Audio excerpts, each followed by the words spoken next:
Good morning, everyone. I just want to check in with the Zoom webinar to make sure that we are being heard in Zoom. Yes, we're hearing you well. Thank you, Sam. Oh, great. Terrific. Thank you both. Okay, so Chair, we are ready to begin on time. Excellent. Thank you. Good morning, everyone, and welcome to the November 22nd, 2022 Board of Supervisors meeting. As customary, we'll start with a moment of silence. And is there anyone with a moment of silence this morning? The shooting. The shooting in Colorado. So we'll conduct a moment of silence for the shooting in Colorado, which took many lives and was another unfortunate act of violence in the United States.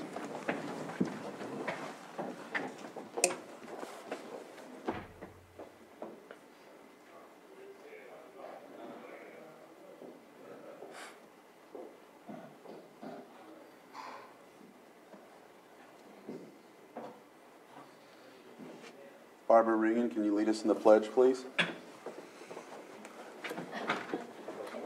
Allegiance to the flag of the United States of America and to the republic for which it stands, one nation, under God, indivisible, with liberty and justice for all. Thank you, Barbara. All right.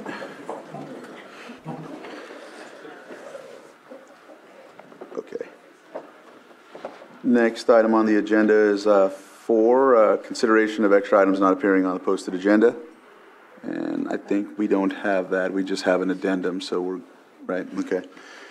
Approval of the consent agenda. Consent agenda items are commonly non-controversial. However, if anyone wants to pull one from the board or from the public, they can do so. So I will go ahead and open this up for, is there anyone from the board that wants to pull an item from the agenda? Consent agenda, that is. Open up to the public. Is there anyone in the public that would like to pull something from the consent agenda? All right, hearing nothing from the public, we'll go ahead and bring it back to the board for action. Mr. Chair, I move to approve the consent agenda, items number 5.1 through 5.11. Second. I have a motion and a second. All in favor? Aye. Aye. Opposed? And motion carries 5-0. Let's see, so we are at 9:02. We'll go ahead and, let's see, Geothermal Committee, 7.3. So 7.3 is consideration of appointment to the Geothermal Advisory Committee. Let's see, let's open this up. And so it looks like there is it a reappointment? Oh, no, it's a resignation. So now there's an attached application to fill the seat. And so we'll be looking at that, and I think this is in your district, Supervisor Pyska, so. Yes. This is, we've had a vacancy from the Cobb Area Water Board. And so Ben Murphy, the manager, had resigned. And so board member Jim Agar has agreed to step on and fill that vacancy. Okay. Any other comments from the board? Hearing nothing from the board, I'll go ahead and bring it up to public input, see if there's anyone that has a comment on this. Not seeing any hands, I'll bring it back to the board for action. Mr. Chair, I move that we appoint the qualified applicant to the Geothermal Advisory Committee. Second. So I have a motion and a second.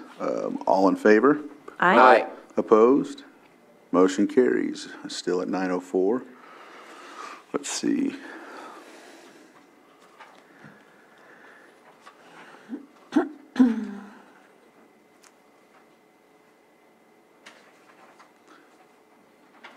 you think the 7.4 will take a minute, or? No, it probably will. Are you ready for 7.6? 6. Yeah, I guess we can do that one, right? I don't see him. So no. No? All right. Sorry. Well, I mean, we could do calendars. All right. Anybody want to volunteer to do the calendars first? Go ahead, move. I'll go ahead and start. Had the Risk Reduction Authority meeting yesterday. Thought it went good. It's moving along. We're transitioning to some different reporting. Where some of the partners are reporting at the Fire Safe Council and the Lake County Fire Safe Council. But we're continuing to move forward. Has a presentation from American Red Cross. They're looking to set up in our community for the next few years, 10 years, I think, altogether, but 2 for sure in Lake County, where we have on-site representatives that are going to help work, I think, with the COAD, some other stuff to look at pre-mitigation disaster, kind of pre-positioning stuff, which I think is exciting. So that was a good presentation that we had yesterday by Nick.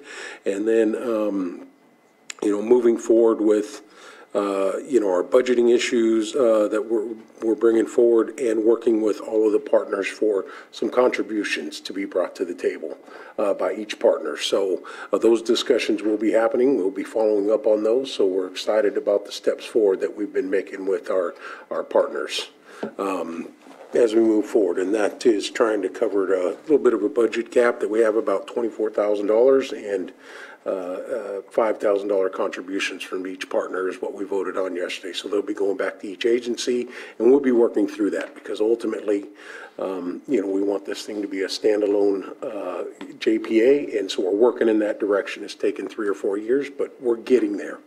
A little bit of growth each year. The rest of the week, obviously, is we do have Thanksgiving coming up, so we'll be attending that, obviously, here locally.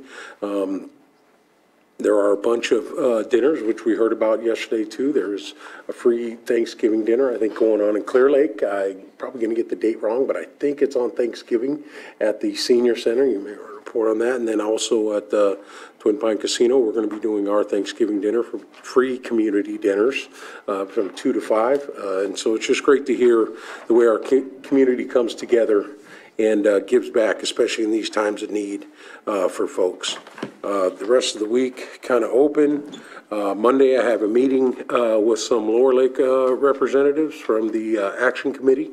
I've got to go to the cemetery. I got to look at a couple different issues. We have some dumping issues down in that area. I'm going to spend some time to meet with Russ Kramer and also Mike Dean, just to look at a couple issues we have going on down there. Also, next week is kind of an open calendar. Coming back after the holiday, we don't have a meeting next week, the 29th. So we'll be back, and then this meeting on Friday with CAO, and then back here on Tuesday the 6th for our board meeting. Yeah, I'll go. Yeah, just following up from the RRA meeting, I don't know if you mentioned it because I was talking with our CAO, but with the Red Cross new program for risk management, or what is it, risk reduction, there's only 8 counties in the whole country that were selected. And 2 in California were Lake and Butte. And so we're going to be working, those people that they brought in to live locally are going to be working and partner with the other county in California. So it's pretty incredible. They do have funding for 2 years, and then the 10-year commitment, we don't quite know what that looks like, but it's incredible. I mean, we've been through a lot. We shouldn't have to earn something like this, but we did. And the whole idea is more preventative work will hopefully prevent the catastrophic outcomes that we have seen. So it's been incredible. I was at the CSAC conference last week with Supervisor Green, and the theme was advancing change. And it was pretty, it was really wonderful to have everybody together, kind of just accepting what we've been through, reflecting on what we've been through over the last several years, and how we really advancing the change by learning the lessons of everything. We're never going back is what I guess the biggest takeaway is, and how we're going to be moving forward. It's not ever going to look like anything we've done before. So it was wonderful to finally meet all of the supervisors I've been having calls with and spend time with them. So I got a lot out of it. I'm really grateful that I had that opportunity to go. Because I was gone, Matthew went for me to OES to speak on a panel in Sacramento about the collaborative work that we've been doing. They were really interested in how we organize at a local level. And so Matthew went and carried that. And I'm grateful that he did that. And he did, from what I hear, he did an awesome job, which shouldn't surprise any of us. So thanks, Matthew, for doing that. And then also, while he was doing that, he put together the LiDAR application with the contractor that we had engaged with, collecting all the letters of support. But the biggest news that came is that the Department of Conservation has agreed to pay the USGS co-funding amount of $160,000, which is incredible because the board agreed to pay it if we didn't have, if it didn't come through with one of the clerk grants or the state didn't pick it up, we were going to be the third place to make sure that it got paid. And so now the state is picking it up. We're probably going to be expected to put just a little skin in the game just to, make our application stronger. But that application was submitted, and we're going down that road to get our LiDAR. Hopefully we'll hear about that soon.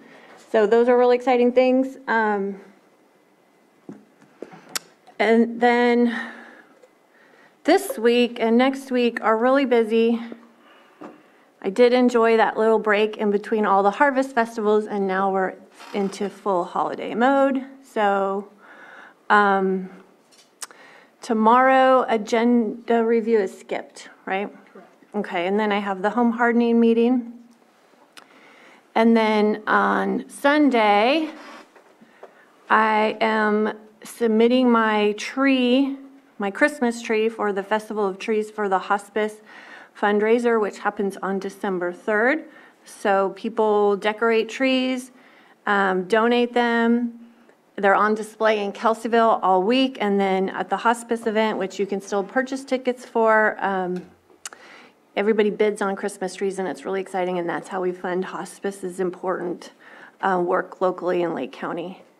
On the 28th, we are not having our weekly meeting with CAO Parker, but I am waiting to find out when we're going to have our meeting regarding Fire Safe Council with NCO and the RCD. And then that evening is the KBA mixer at the Ripe Choice. Tuesday morning, I'm having a meeting with staff on the zone of benefits and a meeting with Assistant CAO Stephen. Wednesday, we are going to have the agenda review. December 1st, oh wow, that day is actually open. And then Friday, I am having the managing conflict class with CSAC. And then that night is Christmas in the country with the light parade in Kelseyville, which is a highlight of the year. Then December 3rd, breakfast with Santa at the Little Red Schoolhouse, but put on by the Cobb School PTO, but the public is welcome, and it's really great to see all the little kids who aren't yet in school coming to participate there. And there's a little holiday market. It's a really sweet event. And then the CTA social is later in the morning in Kelseyville with a toy drive at Kelseyville Fire Protection District. And then that evening is the Hospice Festival of Trees.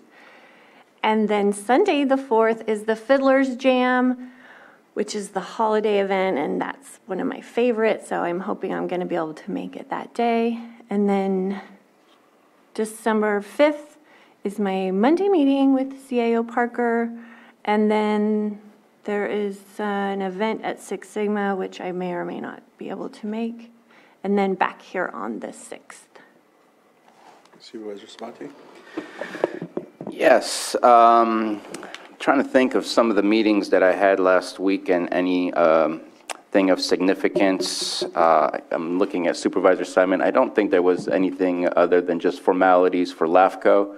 I don't think there was anything of great significance. I do know that there is some annexation paperwork being discussed from the city of Clear Lake, and there's some other annexations that were discussed that are happening as well are being looked into in the Middletown area. That's continuing.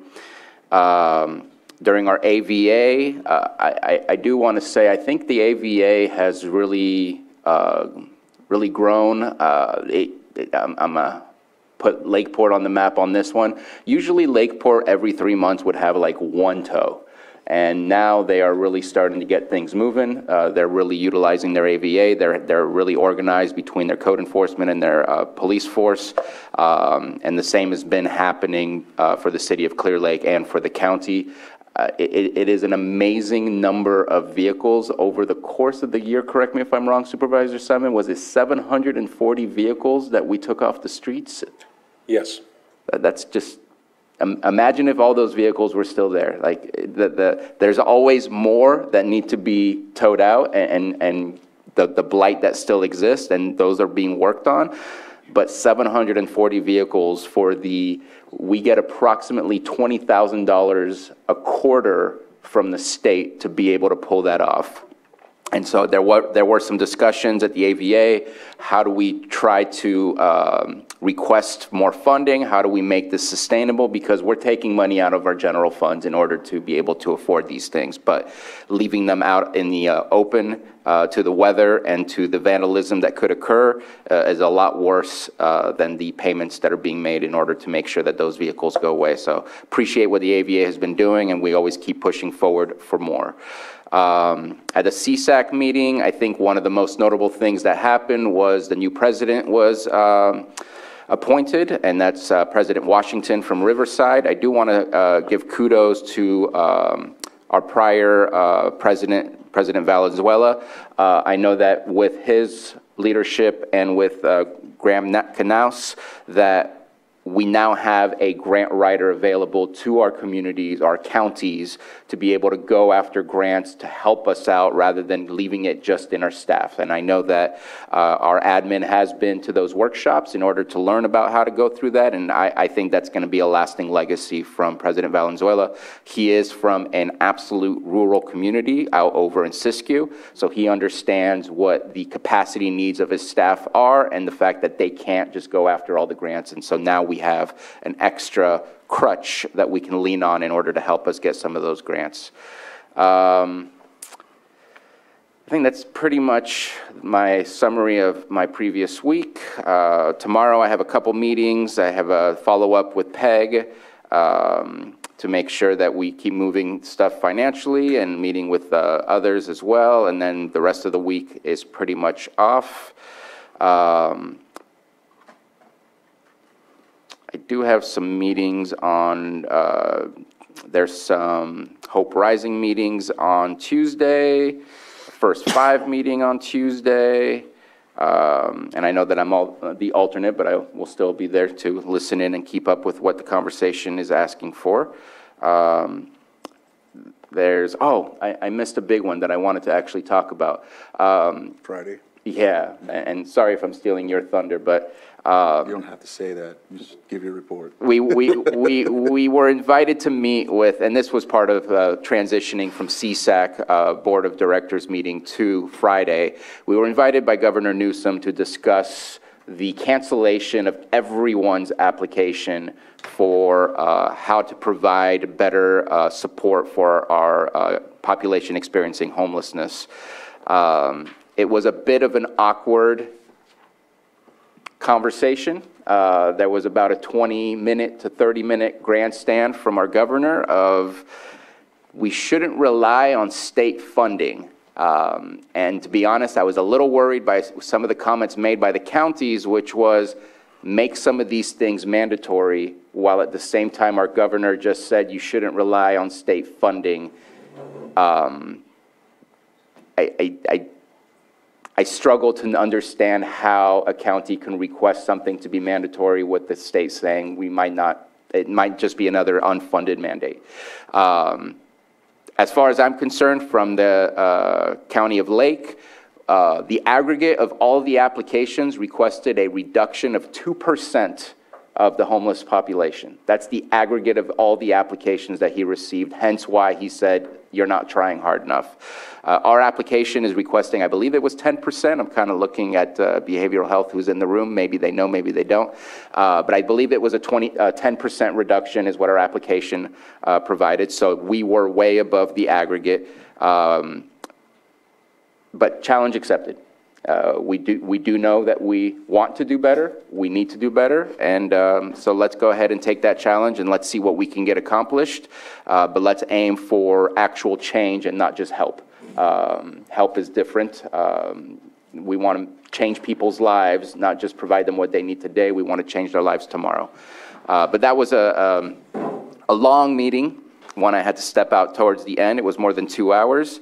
I believe he did listen and he did hear us. And I will highlight one comment, which is something that I'm experiencing, which came from the mayor of San Diego, that he gets up every morning to find a gentleman who lives in the streets without pants on every single morning.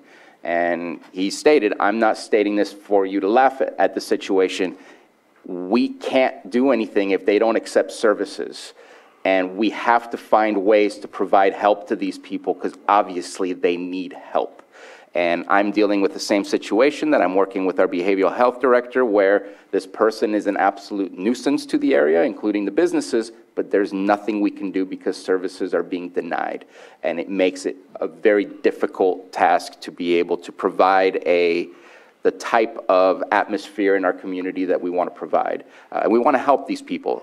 We don't want to ship them or, as they were saying, warehouse them. We want to provide services to help them get into a better place. But anyways, that's the gist of that. I feel like I'm rambling on and on. So I will just continue. So as I stated, I have a couple Hope Rising meetings. I have a PEG Financial meeting with the City of Clear Lake, Blue Zone meeting. All that is happening on next Thursday and Wednesday, and a Housing Navigator meeting on Friday, and then coming back on the 28th, or the 4th, the 5th, I have a Middle Creek Restoration Project meeting on that Monday, meeting with our CAO, and then our meeting on the 6th, and that will end my very long calendar. Supervisor Green. I enjoyed the long calendar because mine is going to be short, so I apparently still need to get my calendar on my little device here. I'll work on that. Next week, my first meeting with Scotch Valley Advisory Council, looking forward to that. They did bump first 5 a week because of Thanksgiving, so I will be looking forward to that as well. And also appreciate you still attending Supervisor Sabatier to give that continuity. Did attend CSAC conference last week with Supervisor Paiska, and whoa, it was, I don't know, life-changing, but it was certainly sobering and energizing at the same time. Just the gravity of the situations and the education for me is to, you might imagine there's some differences between rural and suburban and urban counties, but it's like, whoa, had no idea when their budgets in our larger counties have billions with a B, and we don't have that.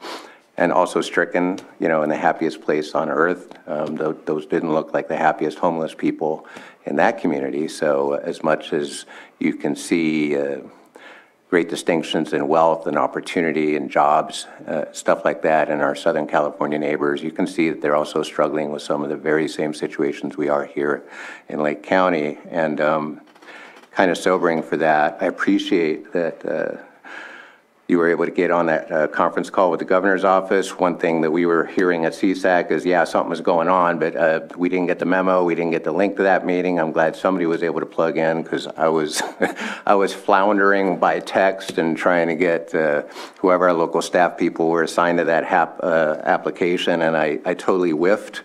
And so apologies to Director Marketan for reaching out. Turned out I needed to be reaching out to BH, and I did finally contact somebody yesterday to point me in the right direction. Sounds like a bit of posturing. I think the funding will be coming but it was an interesting introduction to this, and so I'm looking forward to those discussions moving forward. Also appreciate the comments on AVA. I think if there's a change in City of Lakeport, we can appreciate Bethany Moss for the great job she's doing over there, and of course under the guidance of City Manager Kevin Ingram. Unfortunately, we're losing our planning director over there, Jenny Myers, shortly, but AVA and code enforcement, after years and years of struggles in the city, I'm very excited to see that part of the city services being expanded. Also, going back to CSAC, met some great people from, again, counties large and small, and I did have the opportunity to have dinner with Rosemary Smallcomb, who's the District 1 supervisor out of Mariposa County, who kindly shared with me the origin story of the pervasive tree mortality emergency declarations. And as overwhelmed as I was with all these big swinging counties and all the stuff they do, the fact that a single supervisor in a small rural county was able to just start driving this bus so effectively that it ended up in a statewide disaster proclamation. And of course, us following on, hugely amazed by her energy and her intelligence and her compassion and her ability to just grab this one issue and just drive that. So kudos to Rosemary for that. I think that's all I have for next week. And this week, I hope everyone has a good Thanksgiving holiday. Excellent, thank you. Let's see. Be brief on the report about the housing meeting. That was, the email came to me last week. I was glad that you had, Supervisor Sabate, asked around about it because it was very important to attend that. And as we got in on that meeting, because as the chair, they send it to each chair of the board. They wanted 2 elected officials, and that's it. So we were trying to add other staff to be in, and so I knew you were in CSAC, or I would have forwarded it to you as the supervisor, since you both are on continuum of care. But sitting in on it, just everything that Supervisor Sabatier said was pretty head on. I just know he also mentioned he'd like to see the cities get a little more aggressive, and that he wanted to see us working on counties and everything, working on plans rather than just depending on money. I heard that loud and clear, and he also felt that the counties were somewhat complacent with the situation by not putting more effort towards it. So I heard all that, but at the same time, I'm hoping to see that funding come soon. So let's see, tomorrow we don't have agenda review, so just be working on that. Next week there is no CAO meeting. So Scotts Valley, I think I might just, because I don't know if you got the Zoom set up yet, so I'll go in with you and pass the host off to you. No, I got a Zoom. Oh, you got it? Yeah. Okay, we're good. You already passed the baton. All right, so with that, Wednesday we have agenda review. On the 30th, Thursday, I have it's called, I think it's the Safer meeting with the Upper Lake, about the Upper Lake CWD project. Then, let's see, Monday, Middle Creek Restoration, and back here on Tuesday for Board of Supervisors, and there's our calendars. Apologize, we pushed way further than we needed to, but that's done, right? So we'll move on to our 6.1, public input. It was scheduled at 9:06. Well, here we are. Public input, if anybody wants to come up and speak for 3 minutes about an item that's not on the agenda, please come up. So if there's anyone in the chambers that would like to speak about the public during this item on the agenda. I'll look on Zoom. I don't see anyone, so I'll go ahead and bring it back to the board. Move on to item 6.2, consideration of September 30th, 2022 report of Lake County pooled investments. With that, we'll ask the presenters to come up, and we have Patrick Sullivan, Barbara Ringen.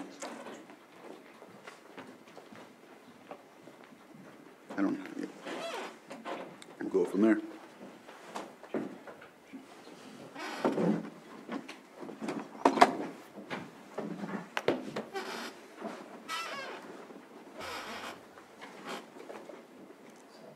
Good Good morning, Board. Patrick Sullivan, County Tax Administrator. We are here with Ms. Barbara Ringen, Treasurer Tax Collector, and Carlos Oblitas from Chandler Asset Management to present the quarterly report. All right. Good morning, Supervisors. It's a delight to be with you once more. I'd like to update you on the activity on the investment portfolio and the economy. I'll keep it nice and brief and hit the highlights, and there's some questions I think that came out. I want to make sure that I address them before we leave. So unless you've been living under a rock, I think you're all aware that inflation is the big concern in the economy right now. Inflationary pressures, and Patrick, if we are able to go to page number 5, I think that'd be best. Inflationary pressures have really continued to weigh the economy down, although we're starting to see the inflation numbers come down slightly, which is giving some pause or some thinking to economists that the Federal Reserve may start thinking about pausing their path to raising rates. So let's back up for a second. We've talked about how the pandemic closed everything down, and that reopening and all the activity to sort of kick off the economy has placed a lot of demand on goods and services, so prices have been pushed higher. People have access to money and liquidity because they were able to borrow cheaply during the pandemic with very low interest rates, and they had pent-up demand because you couldn't take vacations, you couldn't buy certain things, you couldn't even leave your homes in certain instances. So now that things have reopened, people are out competing for goods and services, and that's pushed prices up. We've had prices through June reach the highest level that we've seen since the very early 1980s. We had the Consumer Price Index, which is a chart on the left-hand side, where you'll see that peak, it reached 9.1%. So you can see that that's now starting to come down. And the last reading that we had was down to 7.7%. In order to combat this, the Federal Reserve has been cutting off access to liquidity by reducing the money supply. That's fancy terms for saying they're making it more expensive for people to borrow money with which they go out and compete for goods and services. And hopefully that will bring prices down. That's sort of a tried and true method of doing that. So they've been raising rates. They manipulate the overnight lending rate between banks. That's called the federal funds rate. And if we go over to page number 11, that'll be the chart on the right-hand side.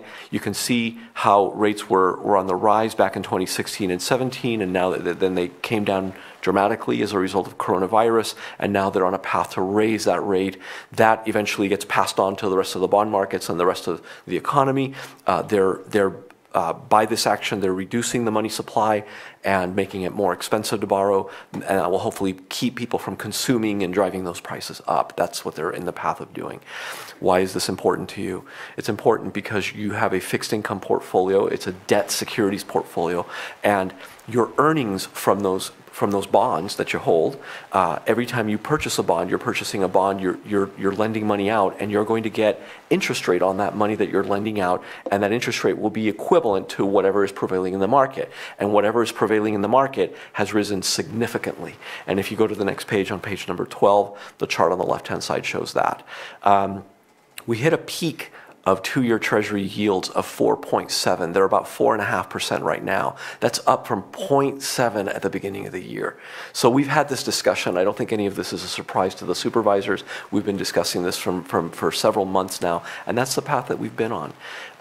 That has a dual effect on your investment portfolio. Number one, as rates rise, the underlying value of your investments goes down, and it's gone down dramatically. I'm sure your auditor controller booked a significant loss in your financial statements. That's a paper loss. You don't realize that unless you sell the entire portfolio, which is not the practice of the county treasury.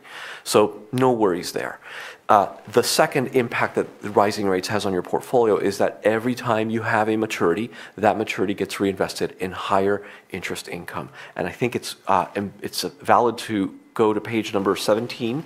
And if you look at the very middle row, it's the average purchase yield. You can see that's the interest, the effective annualized earnings rate that you should expect at that point in time for the coming year based on the investments you have in the portfolio.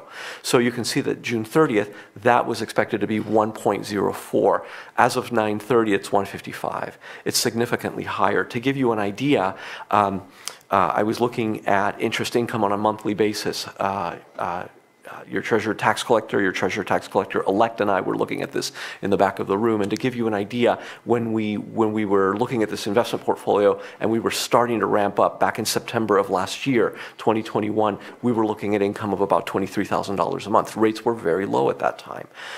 Today, we're looking at about $545,000 a month coming into the coffers. For the last year, for the last 12 months, you've earned $3.3 million in interest income, just to give you an idea. So it's moving in the right direction. As you can see in the table behind us, the yields are coming higher. The portfolio is valued at $425.5 million. That includes the investment portfolio that Chandler manages on your behalf. It includes funds that are maintained in the state pool, local agency investment fund, some small funds in a local government investment pool called CAMP, and of course the funds that you have at the bank from which you cut checks and make payments for your obligations. That you'll see that that differs a little bit from the prior quarter. Obviously, there's a seasonality to it from the cash, the most liquid component, because as the year progresses, the county collects tax receipts, and then they spend it and they pass it on for all the other things that the county has to do. Obviously, we're now, today is the 22nd of November. In a few weeks, you're going to obviously see a ramp up of tax collections come in as people pay their property taxes. So those balances will start moving back up again, and then they'll come down a little bit, and then they'll do the same thing again in April. It's helpful to see on page number 18, you are very well diversified. The state pool, the state pool, just labeled LAIF, it's that green slice at the bottom, is about 15%, very liquid. That's what's held to make payments. Obviously, the cash, 6.2 on the, I'm looking at the chart on the left-hand side, the dark green slice, about 6%. That's the cash at the bank. But you can see that about almost a third of the portfolio is invested in Treasury securities, about 15% in corporates. The California Government Code allows you to buy as much as 30% in corporate securities, which generally pay you a higher yield. But with the kind of environment that we're living in, where financial conditions are becoming tighter, the Federal Reserve is in essence slowing the economy down by raising rates. And the opportunities for businesses to continue to grow at the pace that they had before are now diminishing. And some people think, well, perhaps we may be moving in towards a recession, a contraction of the economy. We're not quite there yet. When you have tighter financial conditions, the weakest corporate credits may have some downgrade activity. So for that reason, we tend to go up in liquidity and credit quality by buying more governmental securities. And that's why you're seeing, you can see that 3 months prior, Treasuries made up about 27%. Today they make up about 30.5%. Federal agencies made up about a little bit over 12%. Today they make up almost 16%. So you can see there's a little bit more of a bias towards governmental securities. It's not that we're seeing a credit event or we're seeing any danger in the economy, but when you have tighter financial conditions, we feel it's prudent to improve the credit quality and more so improve the liquidity of the portfolio by having very, very liquid investments. Looking at page, just jump over to page 20. So that yield that you saw that was at 155 in that table that I showed you, you can just see the progression of that yield going back to the summer of 2021. It's been on its way up.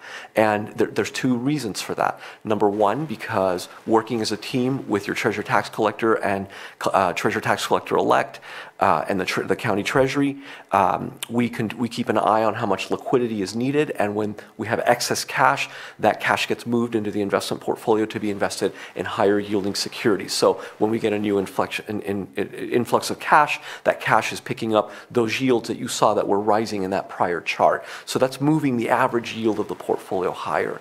And of course, we also, when we're working with the ad hoc committee to determine our strategy, one of the things that one of the decisions that the committee made was to maintain the weighted average maturity of this portfolio a little bit lower and the duration a little bit lower so that you would have more maturities coming due faster. And that's also been a function that's been driving these yields up. So that's just continued to be a good decision and a good position for the county. I'll end with this. The county continues to avoid and we haven't had any direct exposure to Russia. We continue to avoid it. We have filters in our systems to make sure that we're not going to buy anything like that to be in accordance with the current the current rules. Everything is well diversified. There's a certification in your packet that demonstrates that the investments continue to follow California government code, and we'll continue working as a team with your Treasury to make sure that we keep an eye on liquidity, making sure that you have money when you need it, and investing to capture the highest yields possible for the lowest amount of risk. Let me stop there and take any questions you may have. Supervisor Sabatier?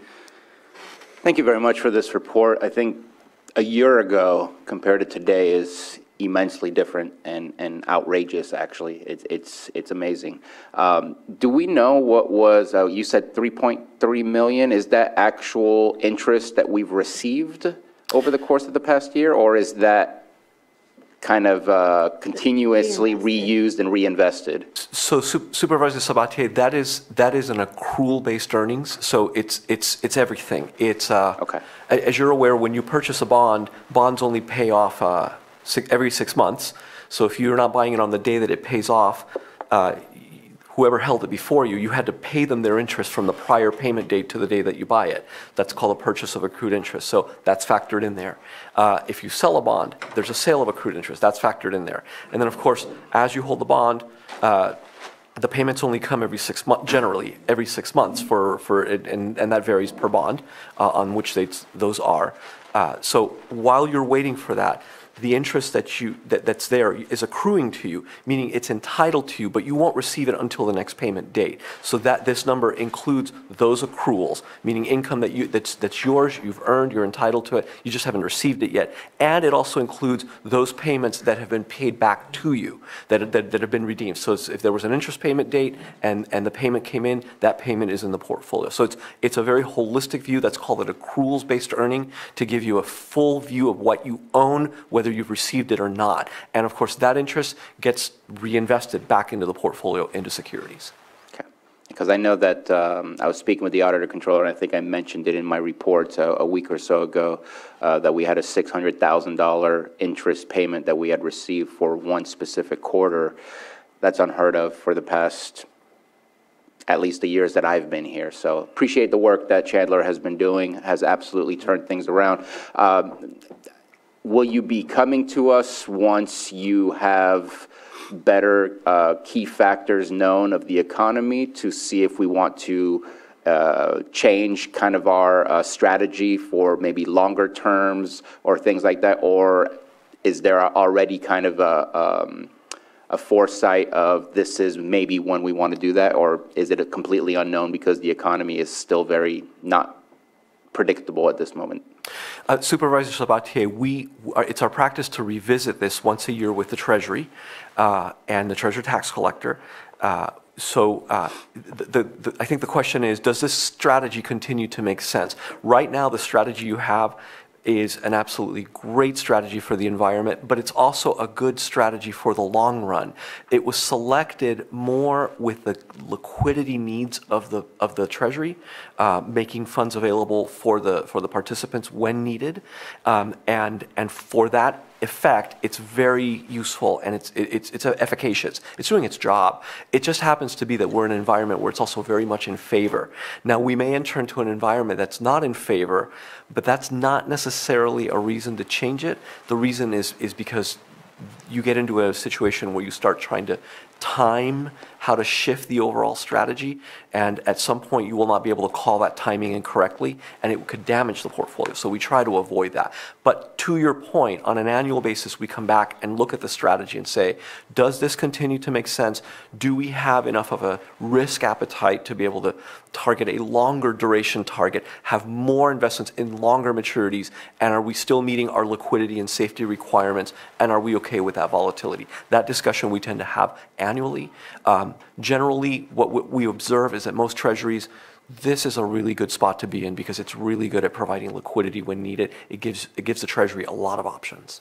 Okay. And then our annual, is that January? Because I know we started in September or something along those lines. That's correct. The first statements that we cut were in September as funds came into the portfolio, but we really didn't implement. I want to say that the implementation of the strategy was around October, November.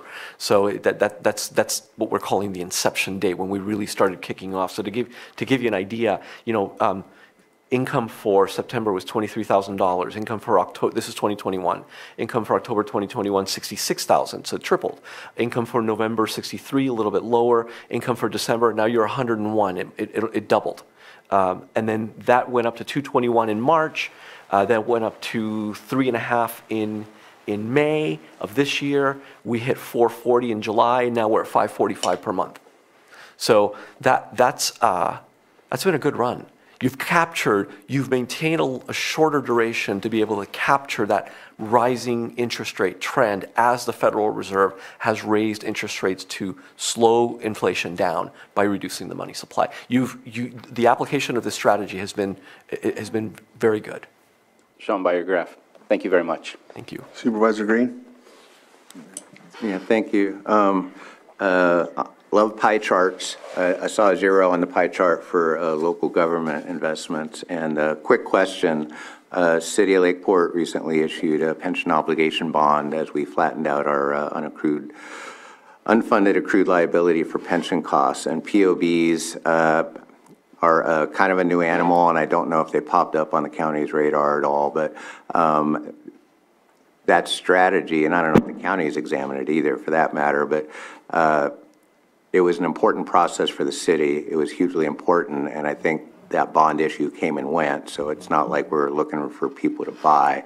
But this strategy for some of our smaller districts, fire districts, special districts, what have you, I mean, anybody that has pension costs probably needs to take a look at least the possibility of funding it in different ways, and the POBs are one way to do that. So one, are POBs on our radar at all, and is it something we can identify in our strategy? It's like, again, I don't know how many other districts and county are going to be considering these, but if they are, I'd like them to be on our radar. If not saying it'll be a big moneymaker, not saying it'll get up to 0.5% of our investment portfolio, but it would be nice to pay it forward in some respect to help our local governments that are considering POBs, and also to reap whatever dividends we can get off those.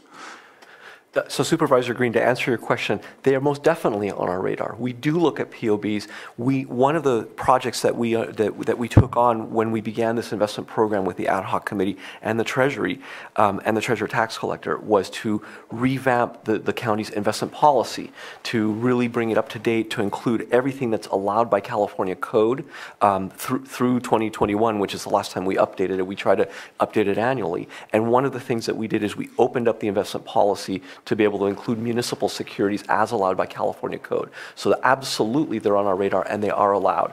Now, having said that, not just the City of Lakeport's pension obligation bond, but any other municipal issuers of pension obligation bonds or general obligation bonds or revenue bonds, obviously we look for a criteria for them to meet to be able to provide liquidity and safety in the portfolio. We look at the size of the issue, how widely it's held, the credit quality, all those factors. But I wouldn't say no to any security until I analyzed it and looked at it. But yes, it is on our radar, and we do look for those, and they are allowed in the portfolio. If it makes sense to bring it in vis-a-vis the other opportunities that we have in the portfolio, absolutely, we could bring something like that in. Thank you. Supervisor Pyska? Carlos, I appreciate your guidance on this and being involved in the committee and the strategies that you've suggested. This is growth that we haven't ever seen, and I just really appreciate working with you, and I'm looking forward to the January meeting. And, this is just another example of, you pushed this forward, and it was a small investment on our time to put this strategy together, but amazing results and dividends. And so thank you so much for guiding us, and we're in excellent hands. Supervisor Pyska, this has been a great relationship to work with the county and the Board of Supervisors and the Treasurer Tax Collector and the Treasurer Tax Collector-elect, the whole team. It's been a lot of hands in this. It's been a good project. I'm excited to see what this next year is going to bring. Not just from an economics perspective, but also just from a growth of the pool. Yep. Did you have anything to add, or? No, we don't have anything further to add. All right. Go ahead. I do have one quick question. Have we heard anything from our other partners in the investment pool? Or is there a level of excitement from them about the changes that they're seeing and what they're receiving? Or I haven't heard anything. I've heard the opposite when there's nothing coming in, but I haven't heard any comments lately. I have not heard any comments. I'll have to check in. I have had contact with the Office of Education, and they did seem pleased with the progress that was being made. Awesome. Good. Because it affects more than just us. That's why I asked. All right, I'll open it up to the public. If there's anyone in the chambers or online that would like to comment on this item on the agenda. And I'm not seeing any hands or anyone coming to the microphone, so I'll bring it back to the board. This is a report, so thank you very much. Thank you for the report, and thank you for the work that you've been doing and the partnership that we have. Thank you, Supervisor. Thank you, everybody. Have a great day. We love getting good news from you all the time.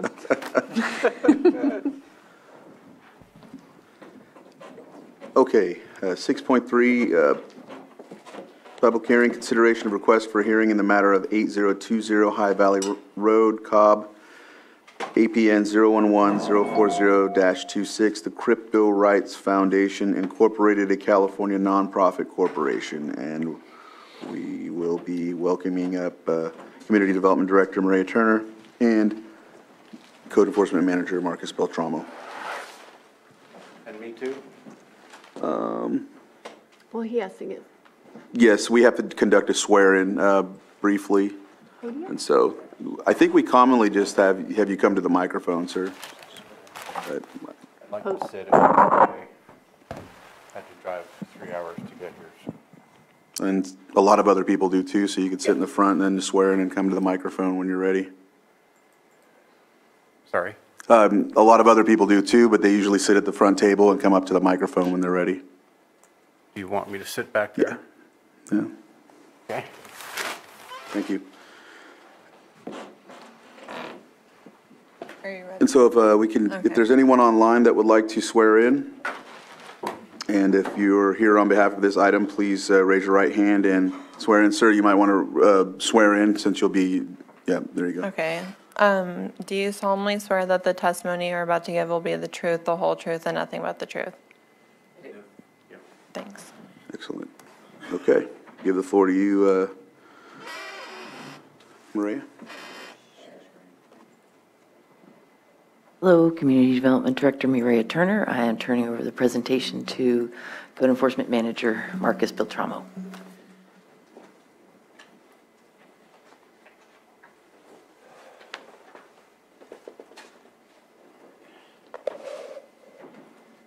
Good morning to the board.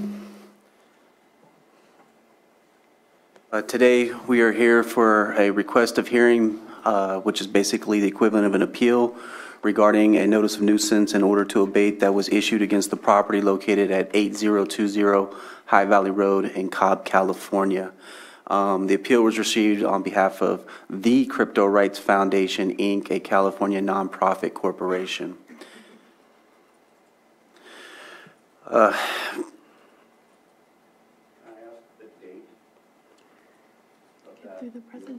Well, the presentation will display everything that you'll need to know about this item, and then when it's finished, you can come up and ask questions further or give your insight. All right, continue on, please. Pursuant to the Lake County Code, Chapter 13, Article 1, Section 13, 7.1, once a request for a hearing is received, the board will consider the appeal regarding the notice of nuisance in order to abate. The violations, we'll go over that later, but basically we cited for violation of the open and outdoor storage and violation of Chapter 21, Article 68.4. It's the definition for residential accessory uses and structures.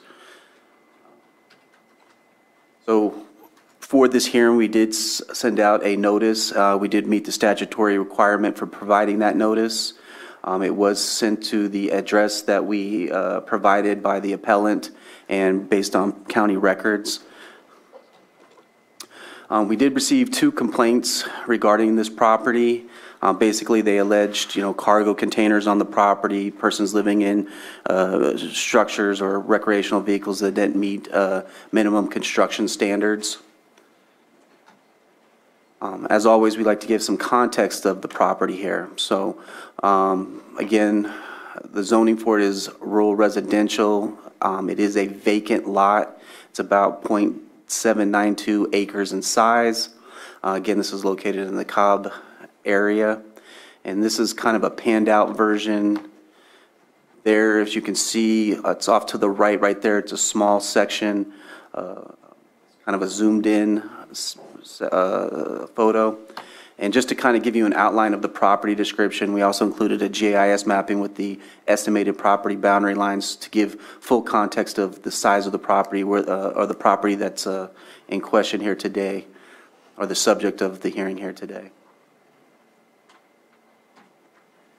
On July 11th, 2019, a notice of nuisance in order to abate was issued against the property. Basically, it tried to address the issues of the cargo containers on the property and not being in compliance with the Lake County Code. Here is a recent photo. This is a photo taken on November 4th, 2022 of that cargo container. As you can see, it's on the property. There's no improvements. It's been on there for some time, and it's sitting on cinder blocks for footings. This is the best photo we could get of the property from the legal vantage point. So a hearing request was received. The date on the request is August 1st, 2019. I think we need to give an explanation to the board here. Consistently, this Code Enforcement Division and the Community Development Department run into these issues. We refer to them as legacy issues, things that have gone on in the past and not have gone unresolved. And part of my job is to move forward with those issues and try to resolve those issues in order to move forward and to attain compliance. This issue was, a request was received in 2019. As we kind of go through these things, we discovered the file. We'd always heard there was an appeal.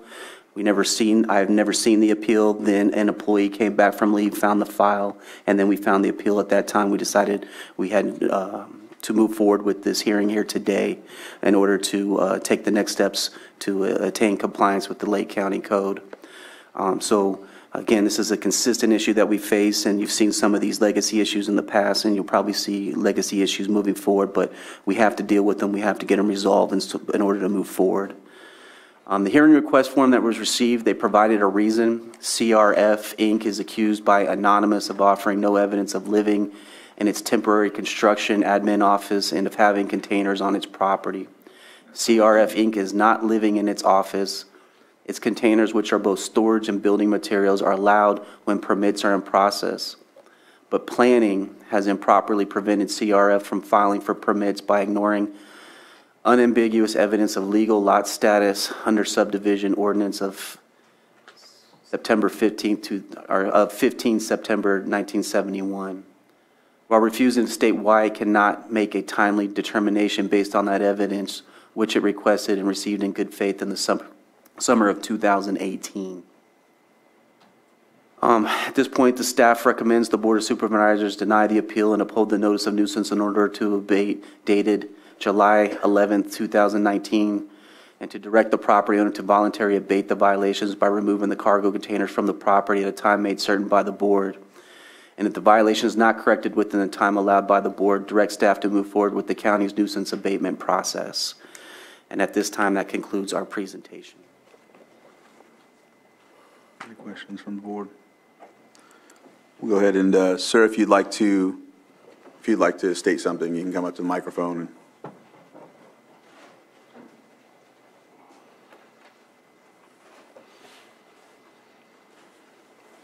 For the microphone right there, sir. There you go. There you go. So I can't sit?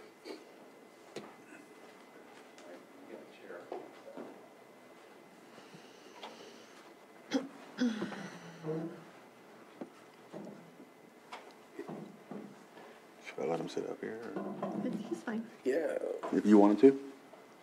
That's good. All right. at least make sure you said, yeah. All right.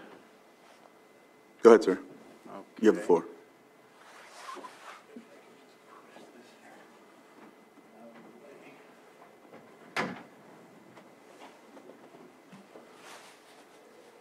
All right, so my name is Dave. I represent the Crypto Rights Foundation. What's your last name, if you, for the record, please? Dave, Dave, your last name? just Dave, You're just Dave? for purposes of this hearing, yeah. I think you have to give your last name as well. Dell. Dell, okay, Dave Dell. Thank you. All right, so first question to Supervisor Pyska, is it? Yes. Yeah, okay. When you received our complaint in April of 2021, what action did you take on that? Ms. Grant? It's certainly up to your board if you want to engage in a question and answer with the property representative, but procedurally, now is the chance for the representative to set forth the basis for this request for hearing appeal. So you may want to begin with that just to adhere to your standard process. But of course, it's up to your board how you wish to. No, I think we'll stick to that format that's commonly in place. So if we could just stick to addressing what was given in the presentation and then address those issues, and then we'll get to the other matters later.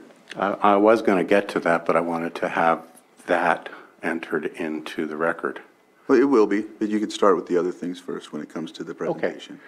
So we purchased the property in 2018, and within a couple of weeks, we went to CDD to begin the process of developing the property for our company. All right? Okay. So that was, I'm going to say probably May or June of 2018. And then we also went to environmental health, and there's some email about that. And we asked for a soil inspection, I guess, to begin the process of installing the septic system that would go with the simple office that we wanted to build to start development, which would have been a staff residence, essentially, with a place for someone to provide office hours to the public, et cetera. So environmental health did their soil inspection. Everything was fine, and then CDD interrupted the process and said that they were unable to determine whether or not the property was a legal lot.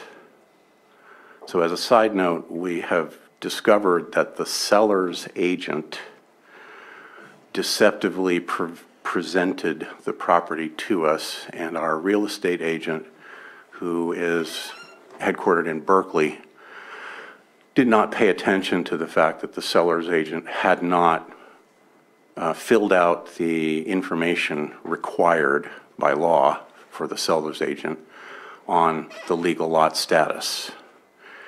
So we discovered this when CDD came back to us and said, we don't know if it's a legal lot. And they gave us no explanation as to why they didn't know. They just said, we don't know, and you can't do anything until it's determined. And then they asked for money and for additional paperwork to be filled out. So we were given a sheet with some information, including the mention of the 1971 ordinance. So we went to the appropriate floor in this building and spoke to the people who maintain the deeds and the parcel maps and that sort of thing, and found everything listed in the ordinance that shows that it is a de facto legal lot. Okay? So this was, let's say at that point it was probably July 2018. That's more than 5 years ago now. Or, sorry, no, it's more than 4 years ago.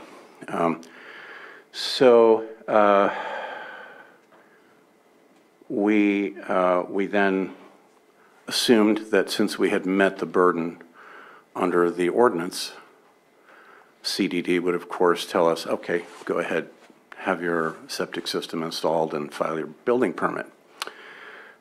They did not, and we continued multiple times into 2019, and I think also the last one was probably in 2020 on 5 occasions.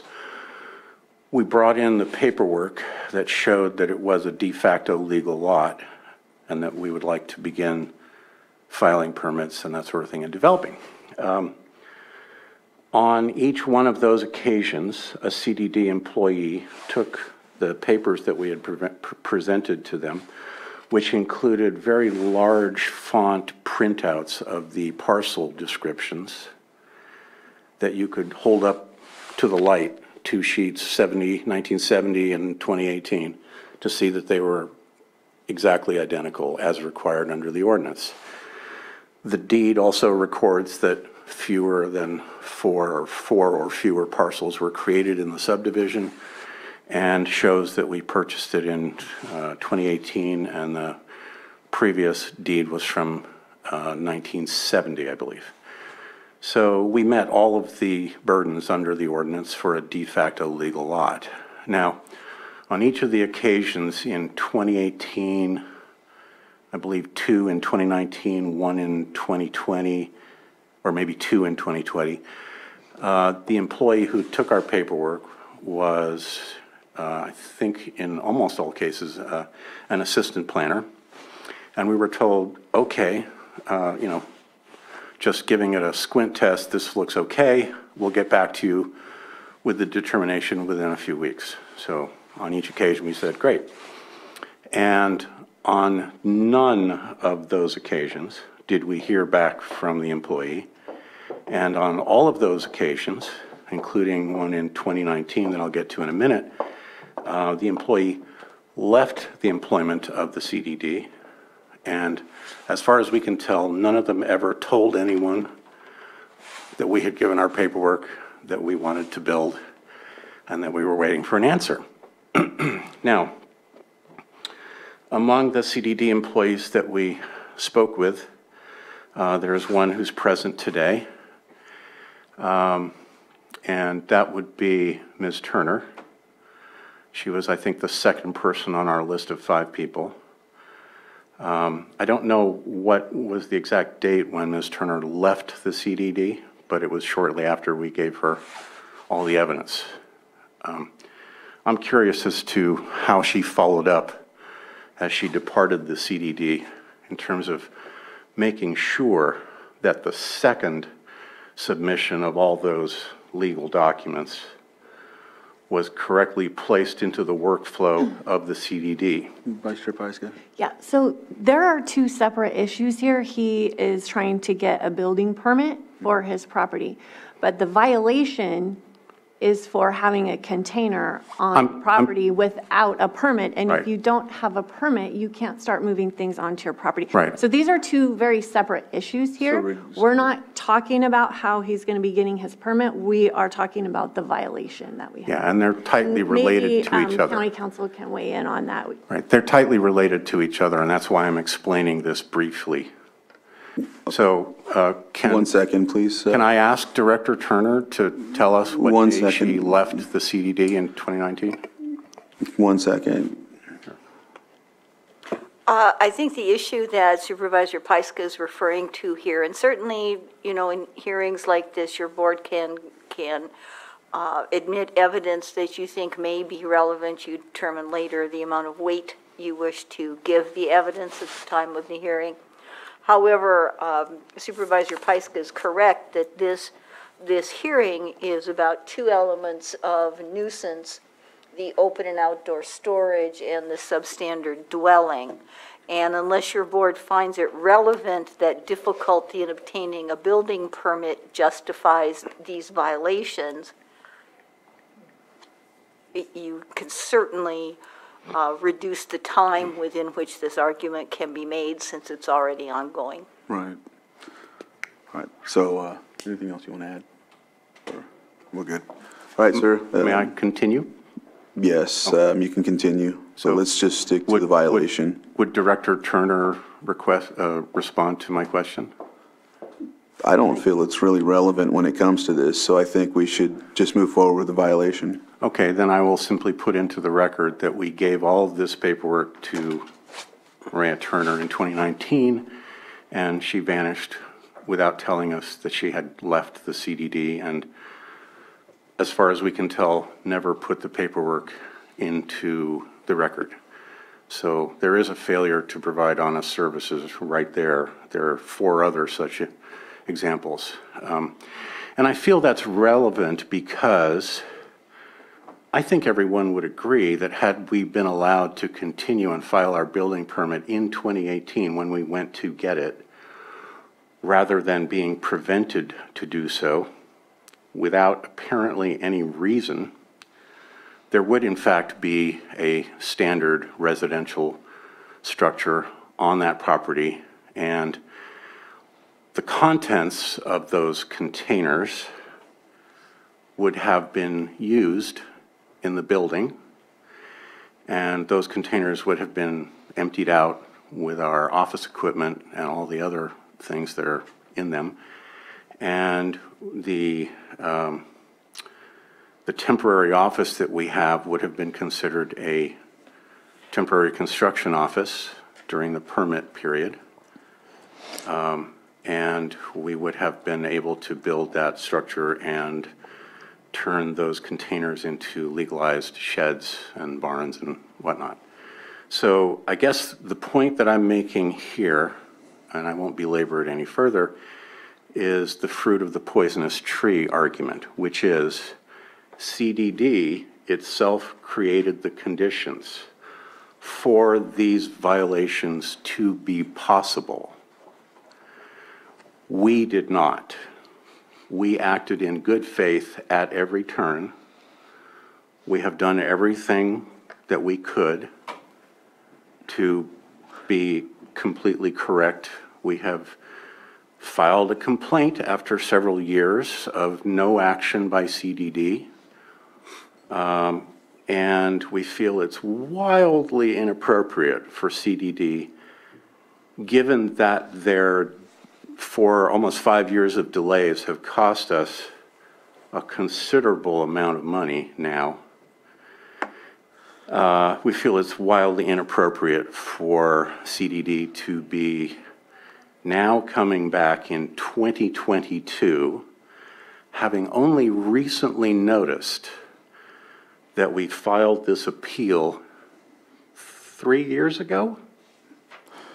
Okay. In order to resolve the situation. So from July 2018 until a few days ago, our company, a human rights organization that is trying to be able to hire people in Lake County, which has paid nearly $10,000 in property tax despite being a tax-exempt organization, we think it's relevant for you to acknowledge that these violations, as we have pointed out in our request, our appeal, are spurious because they're based on quicksand. The CDD essentially violated our rights as a property owner. We've heard you say that numerous Okay. times. Is there anything else you want to add? Or? Sure, I have some questions. Well, and there's a question here from Vice Chair Yes. Pyska. Go ahead. So acting in good faith and moving these things onto our property without a building permit is illegal. So you've done all of these things for several years, these violations have been there, and you don't have a permit.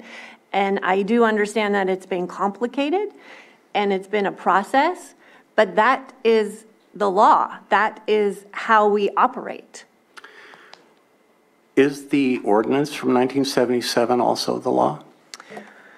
We're talking about the violation. I'm just asking a And you question. don't have a building permit, and you But have these things on your property. The legal without- lot status is relevant to this violation. No, these are separate issues. Your building permit and your violation are separate issues. Okay, so you refused to answer my question about what action you took when you received our official complaint letter. That complaint was about your building permit, not your violations. Again, you refused to answer that question, correct? in this hearing? Correct. Okay. Ms. Grant? Wanted to make sure we had that on the record. Your board serves as the hearing body here. You're not actually subject to direct and cross-examination during Right. this process. Right. Certainly, your board members can ask questions, and community development should have the opportunity to respond to the representative for the property owner. Again, those are just basic Right. suggestions. How you wish to handle this is completely up to you. All right. So if there's nothing else to state about the violation, we'll go ahead and move forward on this. Is there anything else from community development that you would like to add to this or anything of that nature? I have something further if you... If it's about the violation and if you're just asking questions to have like a cross-examining thing, that's not going to continue. I mean, you've given us a lot already, and you've kind of talked about the same point, blaming the community development department. We understand and heard you loud and clear on that. Okay. And so, My question is regarding the face-to-face meeting that Director Turner and I had back, I guess it was in June of this year, because that involved this violation as well as our request for clarification. Director Turner was not employed here in June. Oh, sorry. That's right. That was Mary Darby that I Right. met with. And then I met with Director Turner. following that. In July, I can't remember, is it June or July? I can't. You were newly in office, right? So there's so much turnover, and I apologize for this, but there's so much turnover. Right. Turnover. It's hard to keep track of who, you know? Fully understandable. Yeah. And we take that into account when we consider the liability that Lake County may have in this case, you know, if there's a complaint filed subsequent. So, but my question about the face-to-face meeting, Director Turner asked me if I had a question for her. And my question would be, given that Director DeLeon, thanks to Supervisor Sabatier, who was chair of the board at the time, who picked up the slack for our supervisor, who we don't know what happened with the letter that was sent to her, but we know that Supervisor Sabatier responded to our complaint in 2021 and got the attention of Director DeLeon of the CDD, who issued an email determining that we did in fact have a legal lot, de facto legal lot, and claimed that he had consulted with the county surveyor and made the determination, apologized for the inconvenience to our company, and promised to send us a letter so that we could proceed to get a building permit. Do you have the letter? Abate Well, the violations. again, this is about the building permit. Did you No, have, no, no. do you have the letter? My point is that we were given an email, but promising, the director of the CD promising to finally right all these wrongs. And he left before issuing that letter that he had promised, at which point we would have filed a building permit and had everything abated and had the containers cleared up and or converted into sheds. I just want to point out that Director DeLeon at that time CC'd Environmental Health on that email, and so he could have used that email had he wanted to go and get a permit at that time. Right. Well, We all, Supervisor, oh, after you're finished. we have a copy of that Yeah, the email. issue- and Sir. he did CC everybody. He could have taken that email to Environmental Health and started the permitting process, but he didn't. And that was Actually, I in the did. spring of 2021. Yeah, actually I did, later in Supervisor Sabatier. 2021. I want to slow this down a little bit. Sir, you're not going to win any points by disparaging any of my colleagues. Oh, I'm not. All I Sure. did was forward an email to a director. I can't take action on things. Oh, okay. All I did was push it forward, and then that discussion continued. So let's not highlight my ability to click forward as a great thing. I can, Sir, Just let sir, us finish, sir. and then you retort after. I also, it's not the first time that I've heard comments from folks which I denied before that it's someone else's fault for actions that they've taken. We have to take responsibility for our actions. If there is no permit and something is brought onto the land, there's a problem. And it's not someone else's fault for not providing the permit. There's processes and there's two parties involved in order to get there. Obviously, that seems to be a sticking point and a work in progress, I hope, to get to that, but that doesn't mean that we can skip steps.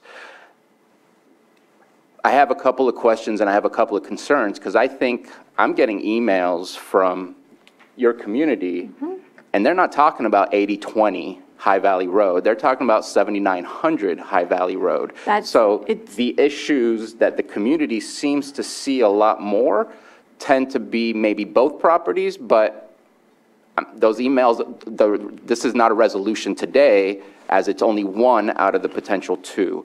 My question, and I just want to make that statement because I don't want the community to think that whatever action we take today, if we choose to resolve this and deal with the container, that it doesn't solve what the community is seeing. I just want to make that statement clear. What happens to the container if it is abated? What is the responsibility of community development? Because from what I'm understanding, the containers are not sitting there empty. They have supplies in them. And I know that there's definitely some legal, I don't want to say ramification, legal processes on what to do with other people's stuff. It's not like you're going in there and it's a trash pickup like you've oftentimes brought to us where it's obvious that just needs to be brought to the dumps. Here, this is stuff that was prepared for whatever they wanted to build. So that's my number one question. And number two, and I'm going in the weeds, is office space allowed in rural residential? So I think it's a two-part question. I think the second part's better reserved for the director to address that. The first part of the question, though, we do have, we've been in communication with county council regarding abatements and the taking possession of private property and the dissolution of that, storage fees, the dissolution of how to handle that private property, how long we have to handle it, how we have to handle it, secure it, and then if it's not recovered or retrieved, how to basically get rid of it. So we have spoken to county council on another abatement of this issue, but this is an issue that we're going to probably seek further clarification and guidance from county council, because as we get into more of these abatements involving personal property, we do have a duty to operate appropriately within the law. And I think there currently is no policy in place, and we are forming and shaping that policy because we anticipate future abatements involving personal property. And again, our job is to get it right and do it the right way and to be fair. That's all I have for now. On question number 2 regarding the proposed use, the notes that I was able to find for crypto rights from former Director Darby did not include a project description. And the conversations so far that I've had with Mr. Dell have also not included a project description. That being said, rural residential, the purpose of rural residential is to allow for primary residential use as well as limited agriculture. I scanned through Article 27 while the board was taking testimony and did not find a use for an office or office park or any employment outside of labor or farm labor related issues. So that would be a question going forward. It would be helpful if I had an actual project description, but I immediately don't see an allowed use.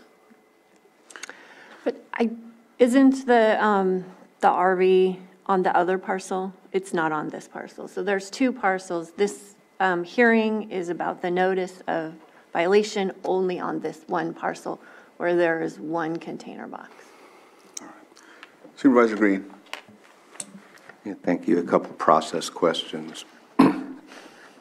One, it looks like we're operating under Chapter 13 generally, and for today's hearing, 13.7 hearing procedures. Okay. Which is all kind of written on the assumption that appeals will be timely heard. I'm kind of concerned, not on the specifics of this case necessarily, but for all these quote-unquote legacy cases, and Ms. Grant may need to weigh in on this, but granted, CDD did not provide timely service in processing this appeal. Granted, also, the appellant did not spend a whole lot of time beating the bushes to get this done. And there's no clarity in the code that says what would happen if we linger on with this hearing for 3+ years. So what I saw in the evidence presented so far had basically a photo of the storage container taken from a public right-of-way, I believe. And No, it's from a private road. And I didn't see anything as far as the residential use that was being claimed in this. So I want to make sure if we are proceeding on this that one, we can drag out an appeal hearing for 3+ years and then try to go to the merits of the case as it was presented 3 years ago. And then I want to make sure that the evidence presented is all we have, because all I've seen so far is the one storage container. So that may be a violation of sorts, but I don't know that I'm ready to go process that right now. And just one last question for the appellant. I want to put him on record, though you were reluctant to put your last name on there. If you are representing yourself as the authorized representative of Crypto Rights, would you state your full name, and would that in fact be Dave Del Torto? That's correct, but I am an officer of the corporation. So. All right, thank you. All right. Any just a question on the timeliness, not on the merits of the appeal, but the timeliness and the processing and the due process rights in particular of an appellant who has waited 3 years to come before this board. Ms. Grant? Well, Supervisor Green is correct that the ordinance doesn't provide a particular timeline for this. 3 years is certainly a lengthy period of time, and code enforcement in their testimony today was very clear about that delay to your board to make it known that this has been hanging for quite some time. You're also correct, Supervisor Green, that you have, for present time, one photograph. If your board, for example, finds that the evidence presently needs to be made more current, if you need additional information, you have a number of choices. You can certainly grant the appeal. You can deny the appeal and move forward with abatement, but give a period of time for staff and the property owners to try to come to terms with some of the outstanding issues. Or you could continue the hearing and request that additional evidence be provided for a later determination by your board. So those are the choices before you now. Thank you. Can I just backtrack? So the photo is a recent photo. It's not from 2019? Yeah, the photo is date stamped. It's taken on November 4th, I believe. If I'm able to pull it up, I could show the photo with the date stamp on it. But it wasn't from 2019, right? No, the photos from 2019 were not of the 8020 property. They were the 7900 property, which is a neighboring property that is also owned by the Crypto Rights Foundation.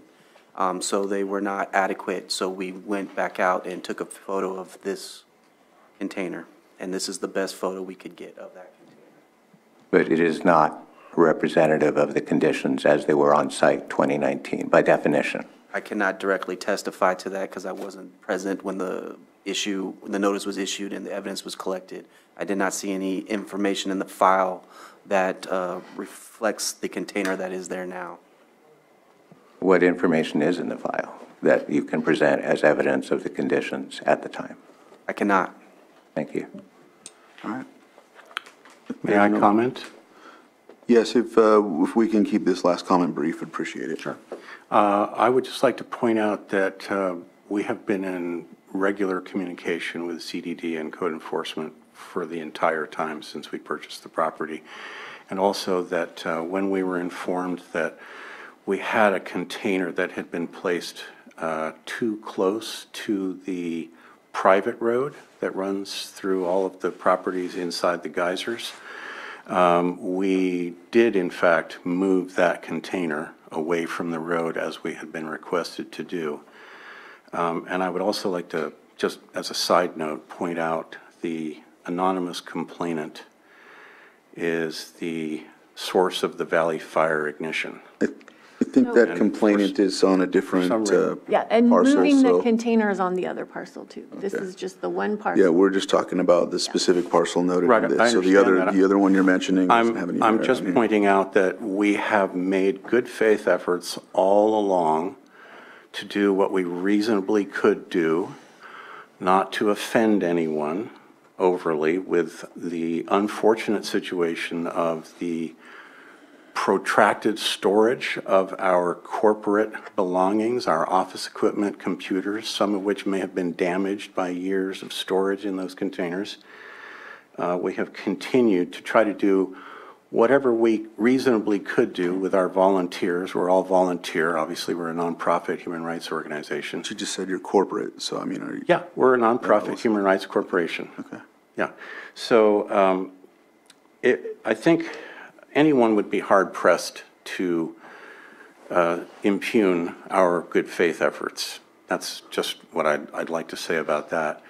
The other thing I would point out is that the one container that's on 8020 has been moved since that original complaint was filed, and we filed the appeal for it in 2019, I guess it is now. It hasn't been moved very far, but we did have to move it because we have been attempting to, in good faith again, to produce conditions whereby the whole situation could be resolved. And if I may... this is the last point, please. Sure.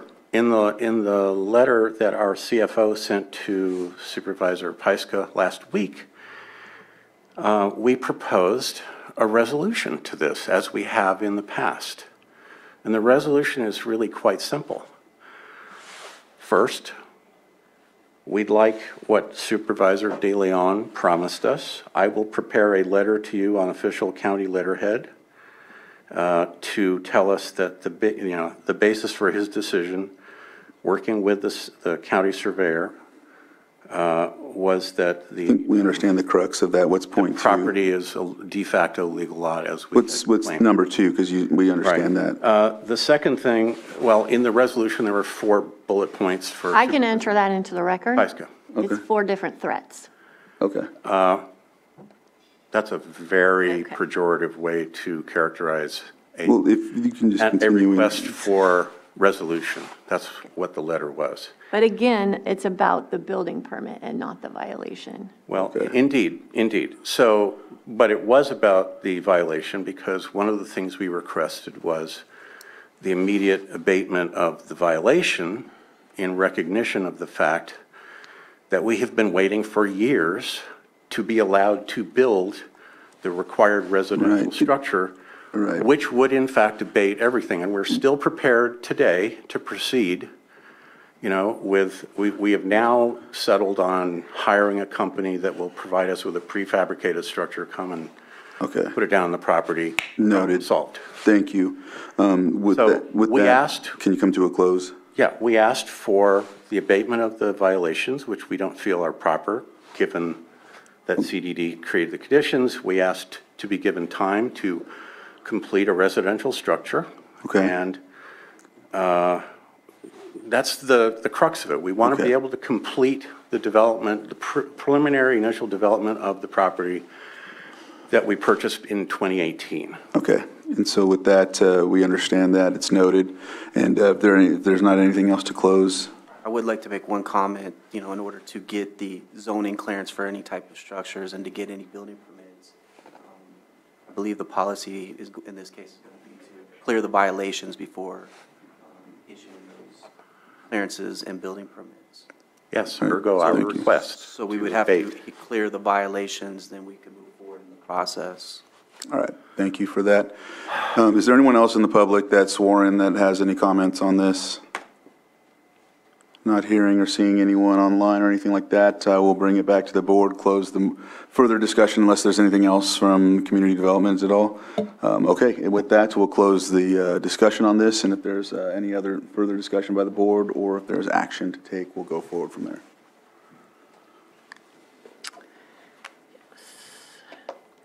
Mr. Chair, I move that we uphold the notice of nuisance and order to abate dated 7/11/2019 and direct the property owner to voluntarily abate the violations by removing the cargo container from the property at a time made certain by the board, and if the violation is not corrected within the time, what should the time be? 2 weeks? Normally, your board does give 30 days. 30 days? You can give more if you like. 30 days? Is that fine with everyone? That's, your Yeah. yeah. Then direct staff to move forward. Second. Supervisor Green, did you have something to add? I see your pen up. I'd like to offer an amendment. If I No, there's a No, motion and a second. There's no amendment that can be made by you. It's only by the board, so. Motion and second, we do get to comment before we vote, right? Generally. You can right now, yes. Okay. Just for the record, the appellant does badly conflate the issue of the building permit, the lot status, with what is before this board today. If you're going to pursue this farther, I would recommend you get a better understanding of that. As far as what is before us today on the appeal, no evidence has been presented. There may be evidence of a current violation that would be worthy of a new notice of violation and notice to abate. Certainly would support that going out today, but can't support this as it stands. It's not disparaging on CDD in any way to note that department has been through tremendous change in recent years. And I am aware of any number of issues that have been sidelined, lost, what have you. So that my vote is going to reflect that, you know, and as all these other legacy issues come, you know, you're going to have to choose your battles on what amount of evidence you're basing your decisions on. Because again, our decisions are appealable too. So just pointing that out. Thank you.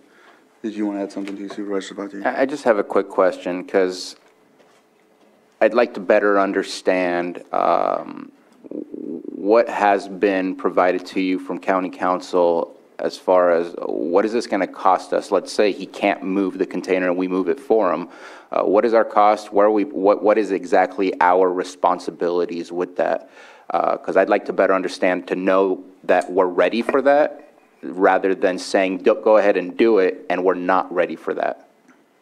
Ms. Grant? If I may? Yes. Thank you. These conversations have not been with me, but with attorneys in my office, but it's my understanding that these are relatively introductory type discussions. So I have not seen anything come across my desk regarding a policy or procedure that I would certainly have to see before my office recommended it. So I think these are just precatory discussions. And so I could have said this much shorter, Supervisor Sabatier, but I wanted to put that out there. There is no definitive process that's been recommended by my office at this point. And I would very much recommend that my office do recommend one, because there are a number of legal issues associated with this kind of action. So I struggle with saying do something that we don't necessarily currently have the process or capability to do.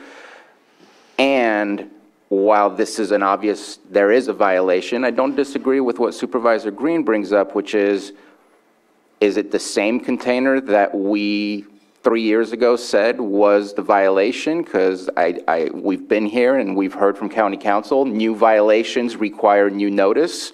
And if we have no pictures or anything to substantiate that 2019 is exactly what we're looking at in 2022, that's a bit of a struggle. And I know from the neighbors who have emailed us, and I'm certain everybody received it, that this is not the issues that community is dealing with. And so I don't want to set a precedence by saying we deny, because if we deny, it's going to look weird if we approve the exact same issue at a later time.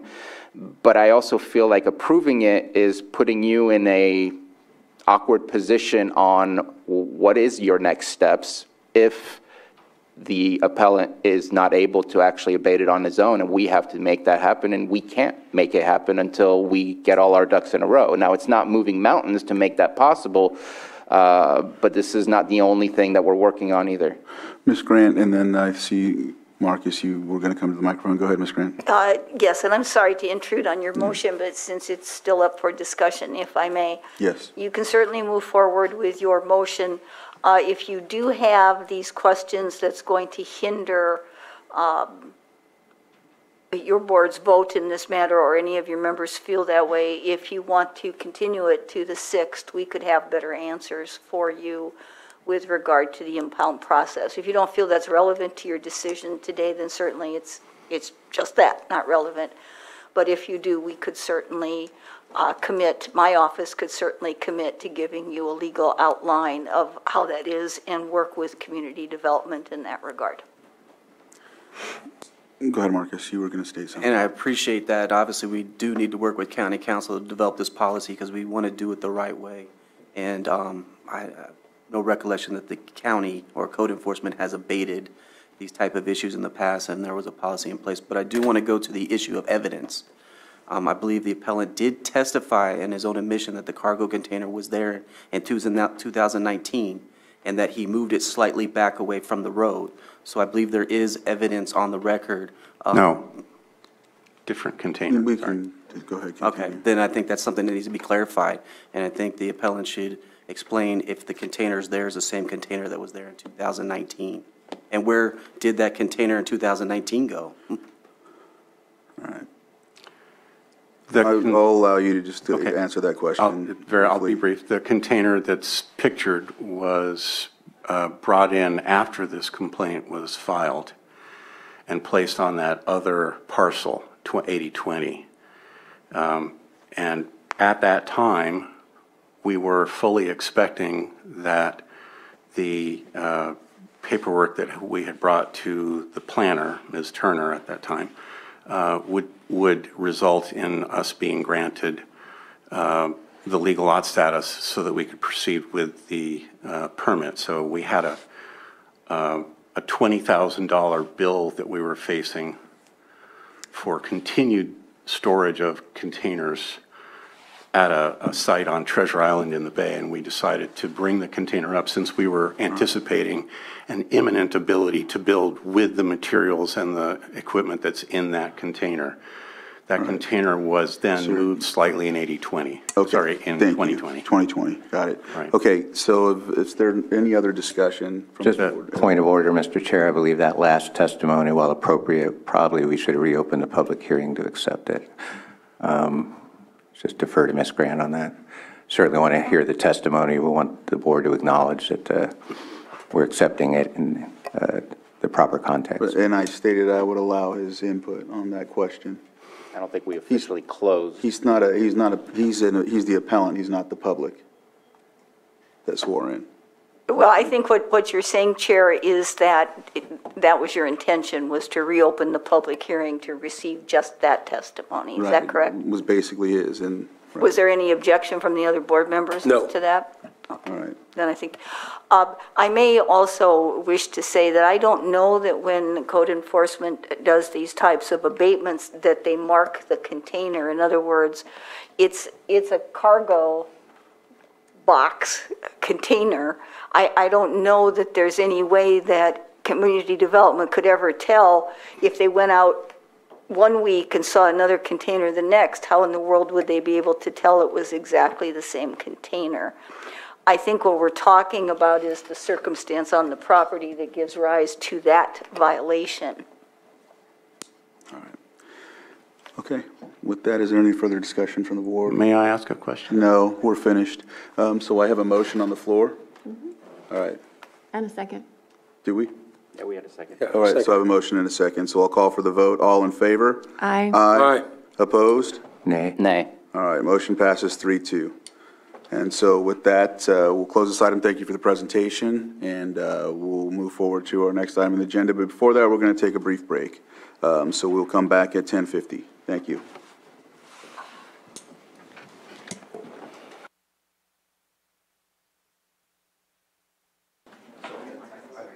All right, we're coming back here. If we could come back and move on to our next item on the agenda.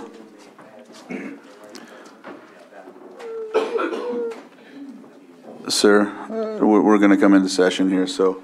Item 6.4, public hearing continued from November 8th, 2022, hearing of appeal of notice of violation and notice of nuisance and order to abate property owner Thomas Carter, location 1622 Hunter Point Road, Upper Lake, APN 022-00105. Johanna, if you could swear some folks in, so we can move on with this item. Yeah. All right. If you're here, I wonder if Joan's gonna do it. Yes, Mary Jane, I see her hand up as well. There we go. All right. No, good. It's good. It helped. Okay, so with your right hand raised, do you solemnly swear that the testimony you're about to give will be the truth, the whole truth, and nothing but the truth? Yes, I do. Thank you. Yes. Right. All right, Mary Jane said yes. All right, so we'll go ahead and give the floor to community development and move forward from there. Yes, you could sit, if you want to sit up there like the last gentleman, that's fine too, or you could sit at the table and just wait till they're finished with the presentation, then come up. It's up to you. Yeah. Thank you, Mireya Turner, Community Development Director. I will turn it over to Code Enforcement Manager Marcus Beltramo.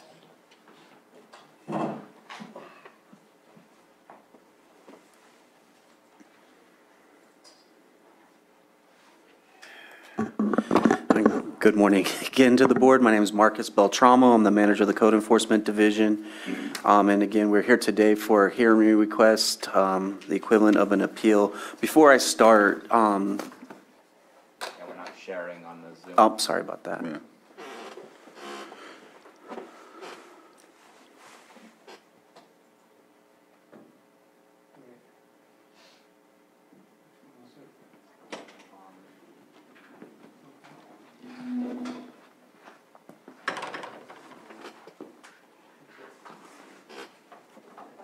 There it is.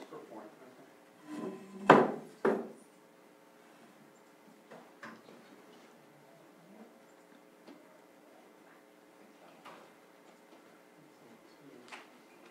think they're both the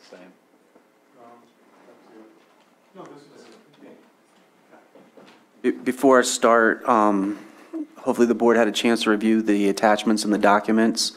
If not, I'd like to provide a copy of the appellant's reason for this appeal here today, just so, because I don't believe, it's at length. It would take me a while to read it onto the record, so I just want to make sure the board had a chance to review the appellant's reason for this appeal or this request for hearing today. And if not, I can provide a copy of that hearing request. I just think it's in the package. Yeah, it's in the packet right here. I just want to make sure everyone had a chance to review it, because I do not anticipate reading it into the record due to the length of it, unless required to do so or requested to do so. It's a letter that's in. Yes. Okay. I just want to make sure everyone had a chance to read the reason there. Right.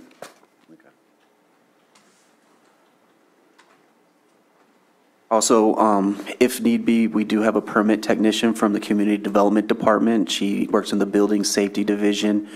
She is knowledgeable and is an expert in regards to the fees we charge for building permits, and she did some kind of mock,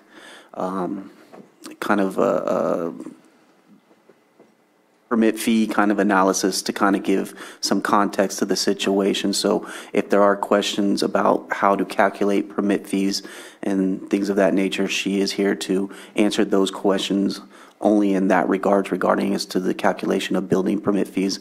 And she did have direct involvement with the appellant, Mr. Thomas Carter.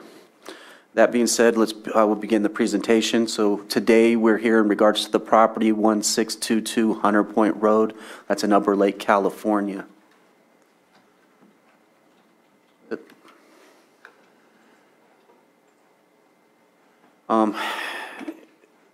Pursuant to Lake County Chapter 13, Article 1, Section 13-7.1, upon the receipt of a request for a hearing of notice, the board shall hear testimony regarding the notice of nuisance and the order to abate that was issued. The board can make a decision pending the review and hearing of that evidence. So we did mail out a hearing notice. We did mail it out in meeting the statutory requirements, providing a notice for this hearing here today. It was sent to Mr. Carter I believe via email and regular mail. Property is, the property owner is Thomas Carter. According to county records, he's 33.33% ownership. Jamie Allison, I apologize if I mispronounced the name, Sarandano has a 33.33% ownership in the property, and Olivia Carter has a 33.34% ownership in the property. The property is zoned rural lands. It's approximately a little more than 20 acres.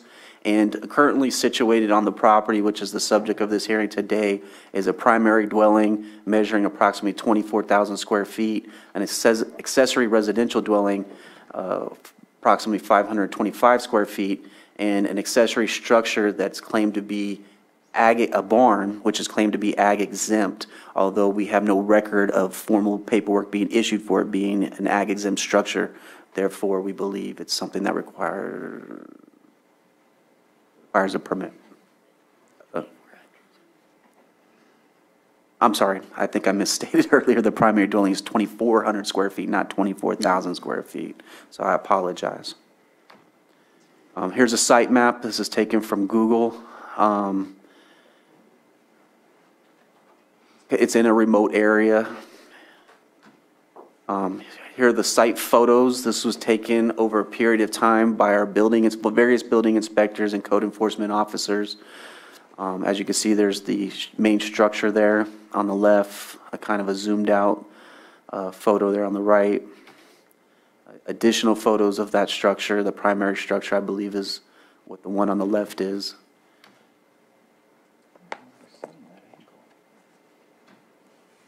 We did go through a process here. We did issue sufficient notification in various forms. And it's probably best we do give a history here, because that the history is material to the subject here today. And approximately to December 2018, 2019, a building permit was issued for the property, but for a foundation only, not for an entire structure, only for a foundation only. This is a practice that is no longer continued in our department, except in special circumstances at the discretion of the chief building official.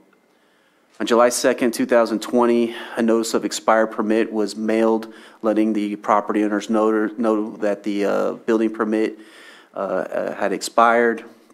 On October 25th, 2021, a stop work order was posted on the property.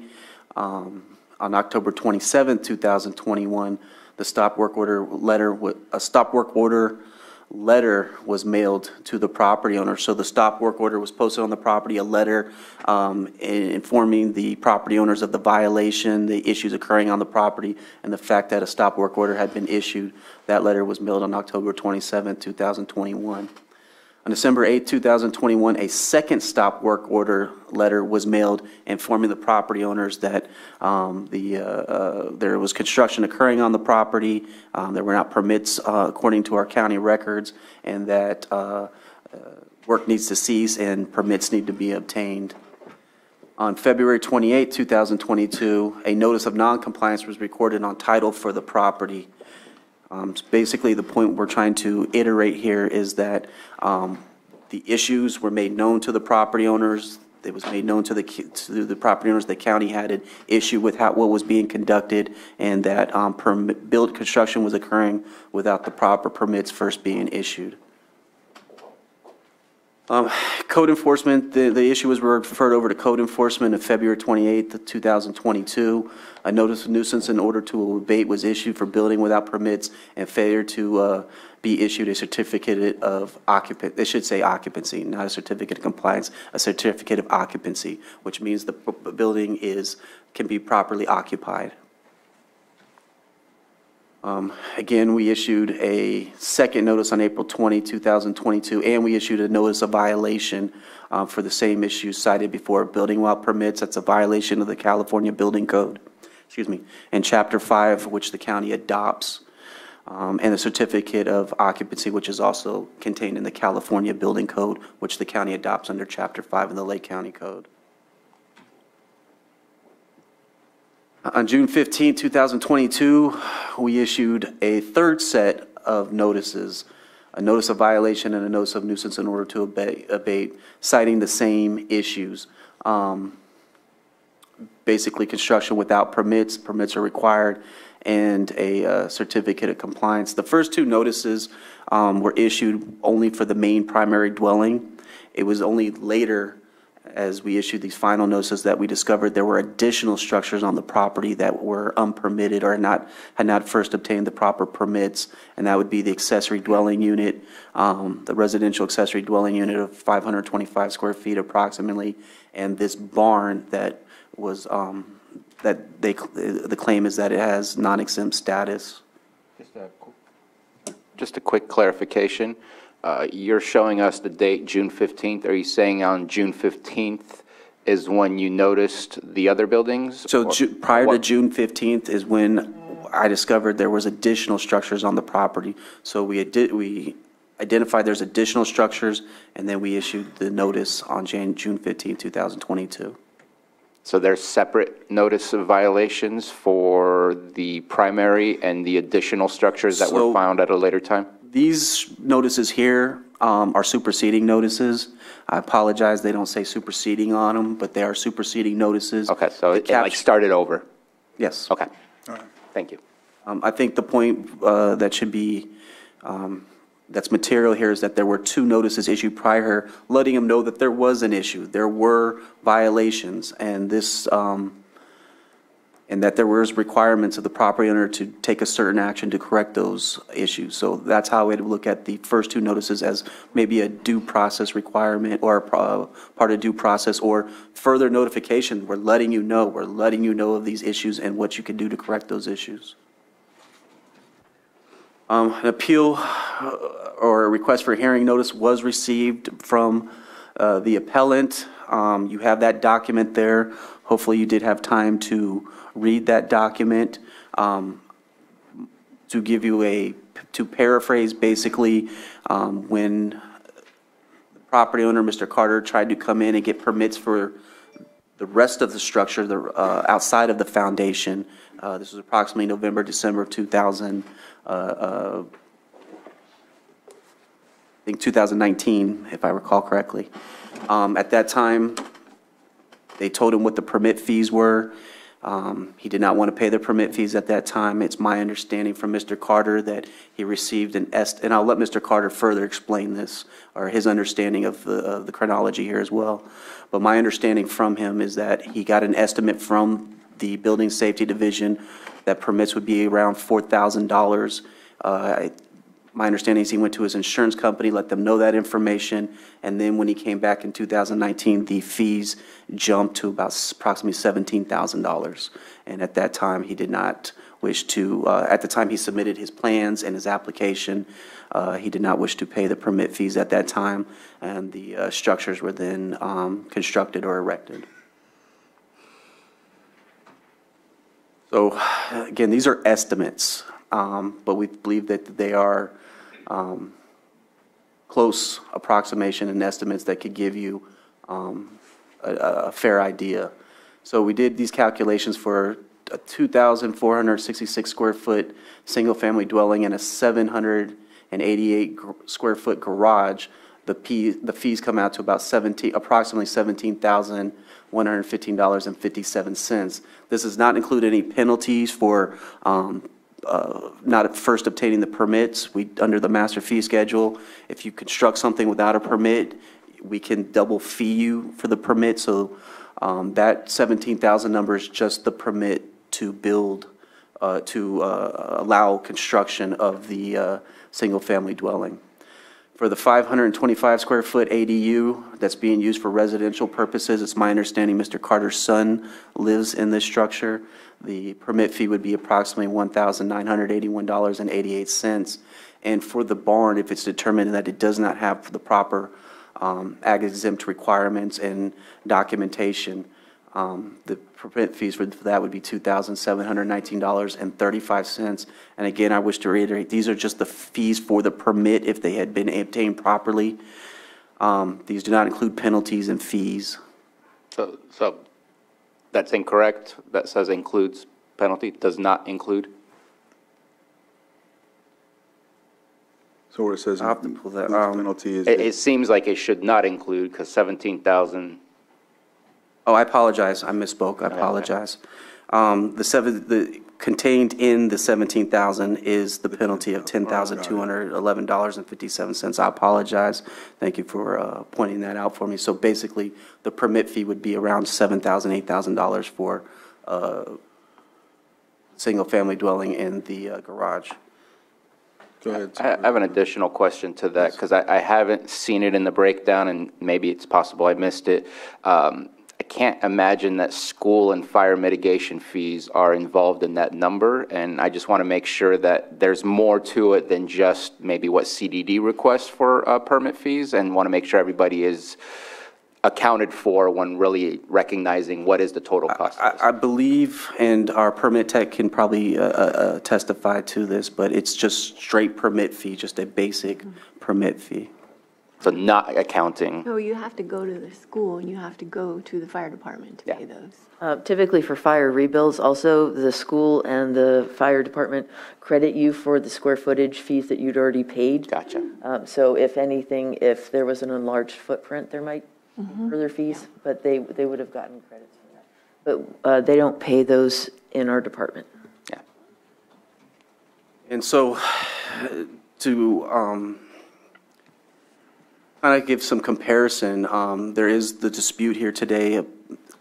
My understanding of the issue in question here today is regarding the permit fees. And so we tried to find comparable properties around the same period of time, around approximately the same square footage, and for permits that were issued, and we tried to get pool properties that are similar and comparable to show you what the permit fees were, and to show that the permit fees that were requested when Mr. Carter submitted his application in late 2019, that the fees are in line with what other property owners and properties were being charged for construction. And I'm not sure I need to read every single line there, but I think you should review it. And again, I believe they are comparable properties that give you a point of reference or something to measure by what fees, what charges were being made for building permit fees around the same time Mr. Carter was attempting to apply for a building permit. Can I ask one quick question? Can you go back one page? Okay, I'm confused that it says includes penalty $10,211.57. Is that the permit fee? Because the next page is $10,211.57 for the permit fee. So I'm not sure which one's the penalty and which one's the. So the penalty is the $10,211.57. So his permit would have been around a little more than $7,000. Okay. Yeah. I'm a little confused, but that's okay. Yeah. And so, can I ask, at the time, he would have, if done properly or according to what you're stating, that he would have paid $7,000 or so? Again, our estimate, based upon the fees the percentage of fees that were being charged at that time, it's based on construction costs, is that he would owe the county approximately $7,000 to $8,000 at that time for the building permit fees for the single-family dwelling. All right. Okay, so we can continue with that. Sir, once he finishes, we'll move forward with your statements. So at this time, staff recommends the Board of Supervisors uphold the code enforcement notice of violation and notice of nuisance in order to abate and direct the property owner to pay the permit fees and any penalties or voluntarily abate all unpermitted structures by first obtaining a demolition permit. If not done so in a period of time determined by the Board of Supervisors, we recommend the board to direct staff to move forward with the imposition of administrative penalties and, if necessary, pursue abatement of all unpermitted structures. And that's the conclusion of our presentation. All right. Any other questions for staff before I open it up to Mr. Carter? Go ahead, Supervisor. Yeah, again, I apologize. New kid on the block, and I'm not sure we're mixing and matching improperly, but I do want to distinguish between the last hearing where it was very clearly under Chapter 13 and our nuisance abatement process. Here it seems we are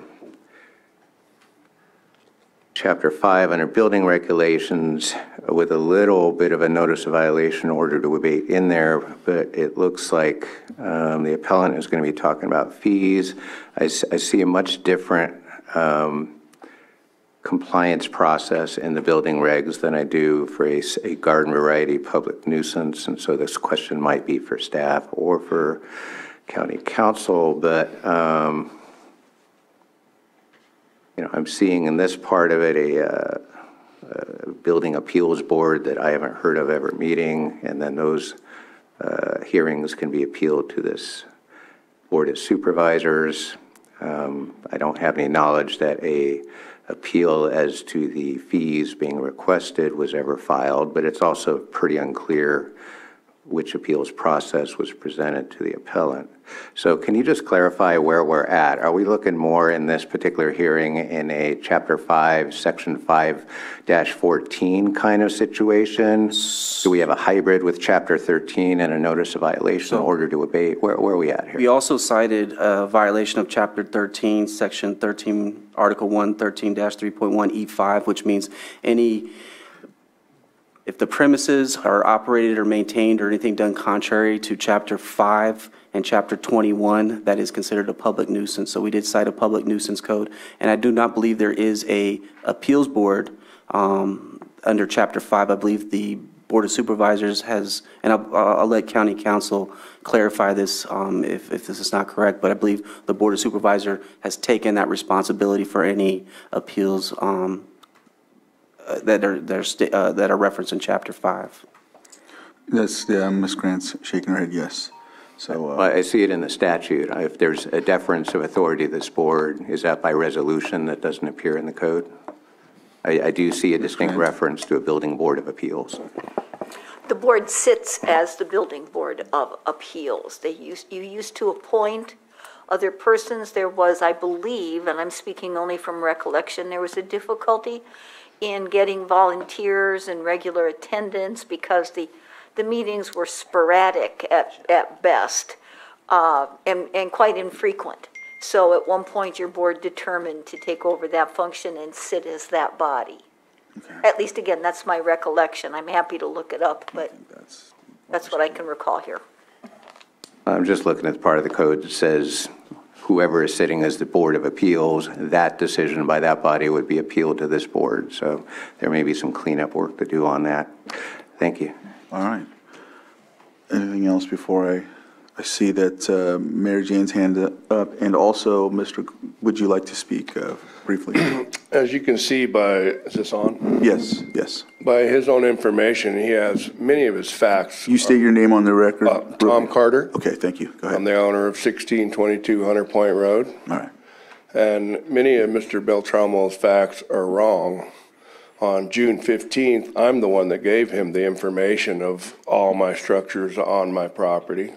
I do have a ag farm exempt building for my barn before the fire, and I agreed with Mr. Beltramo that I should probably change that because I'm not doing so much ag in that building, but I do have a permit for that.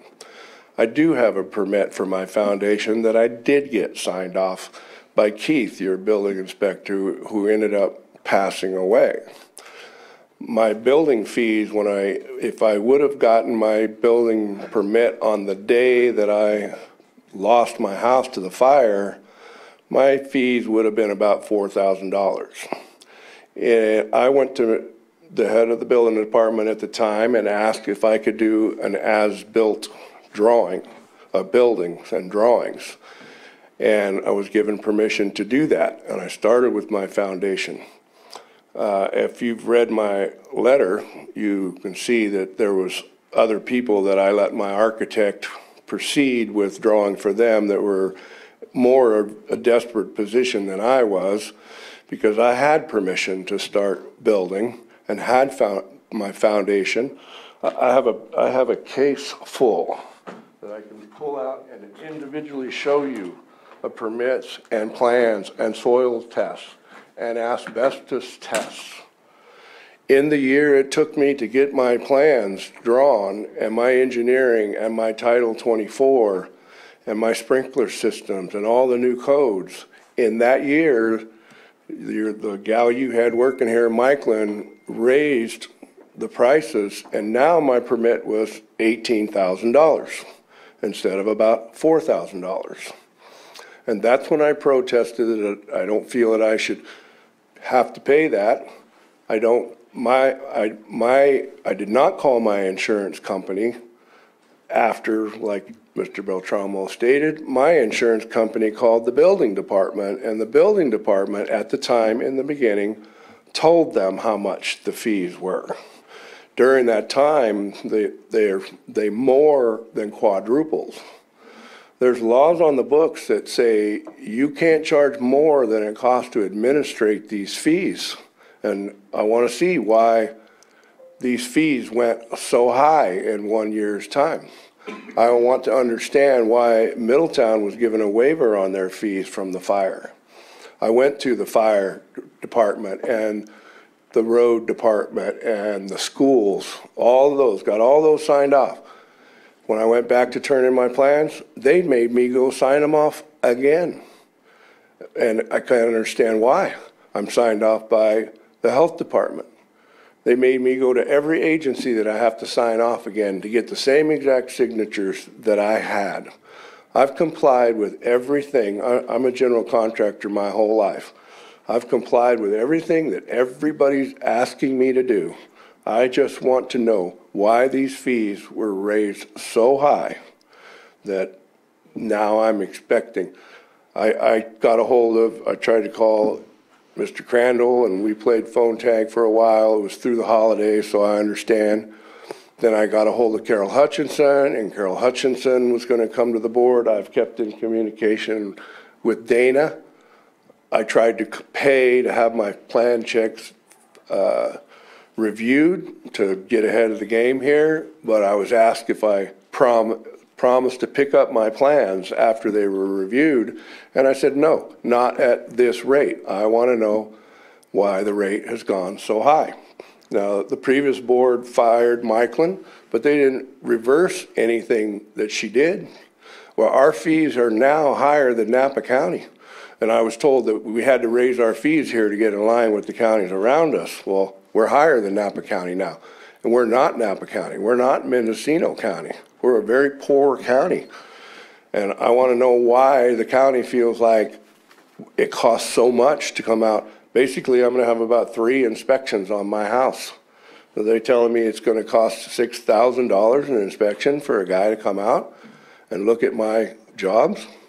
And my house is so overbuilt from what the plans are. There's no issue about any of that. And I know a lot of you don't know me here, but this community knows me really well. I've built most of the commercial projects on the north end of this lake. And so many people's houses, it's too numerous to mention here. So I'm asking that the board either give me the same waiver that you gave Middletown, and I have a consultant on Zoom, I hope, today, I'm not sure, Mary Jane. She's been very ill, so I don't know if she's been able to make it here. She's on and she has her hand up, so I asked Mr. Beltramo for the dates of when all of these fees were raised during that year, and he promised me they would be in the report that went to you guys and that I would get a copy of that report, but they aren't in there. I didn't get a copy of the report. I got a copy of the report when the public got a copy of the report. So it's not like I haven't been trying to. I'm not trying to get over anything. I've been trying to. I have a briefcase full of stuff I've been trying to do. Been trying to do everything legal the right way. I just don't feel like I should pay these fees that I didn't get paid for in the first place. And as far as the dates, I think Mary Jane has all the dates when all these fees were raised. So at best, if I can go back to the original fees that I should have paid, or if Middletown got waivers, why don't I get a waiver too? All right. Before I think we get further into that, I should allow Mary Jane, she has her hand up. So if you'd like to unmute Mary Jane, and if you have anything to add to that, it would be good.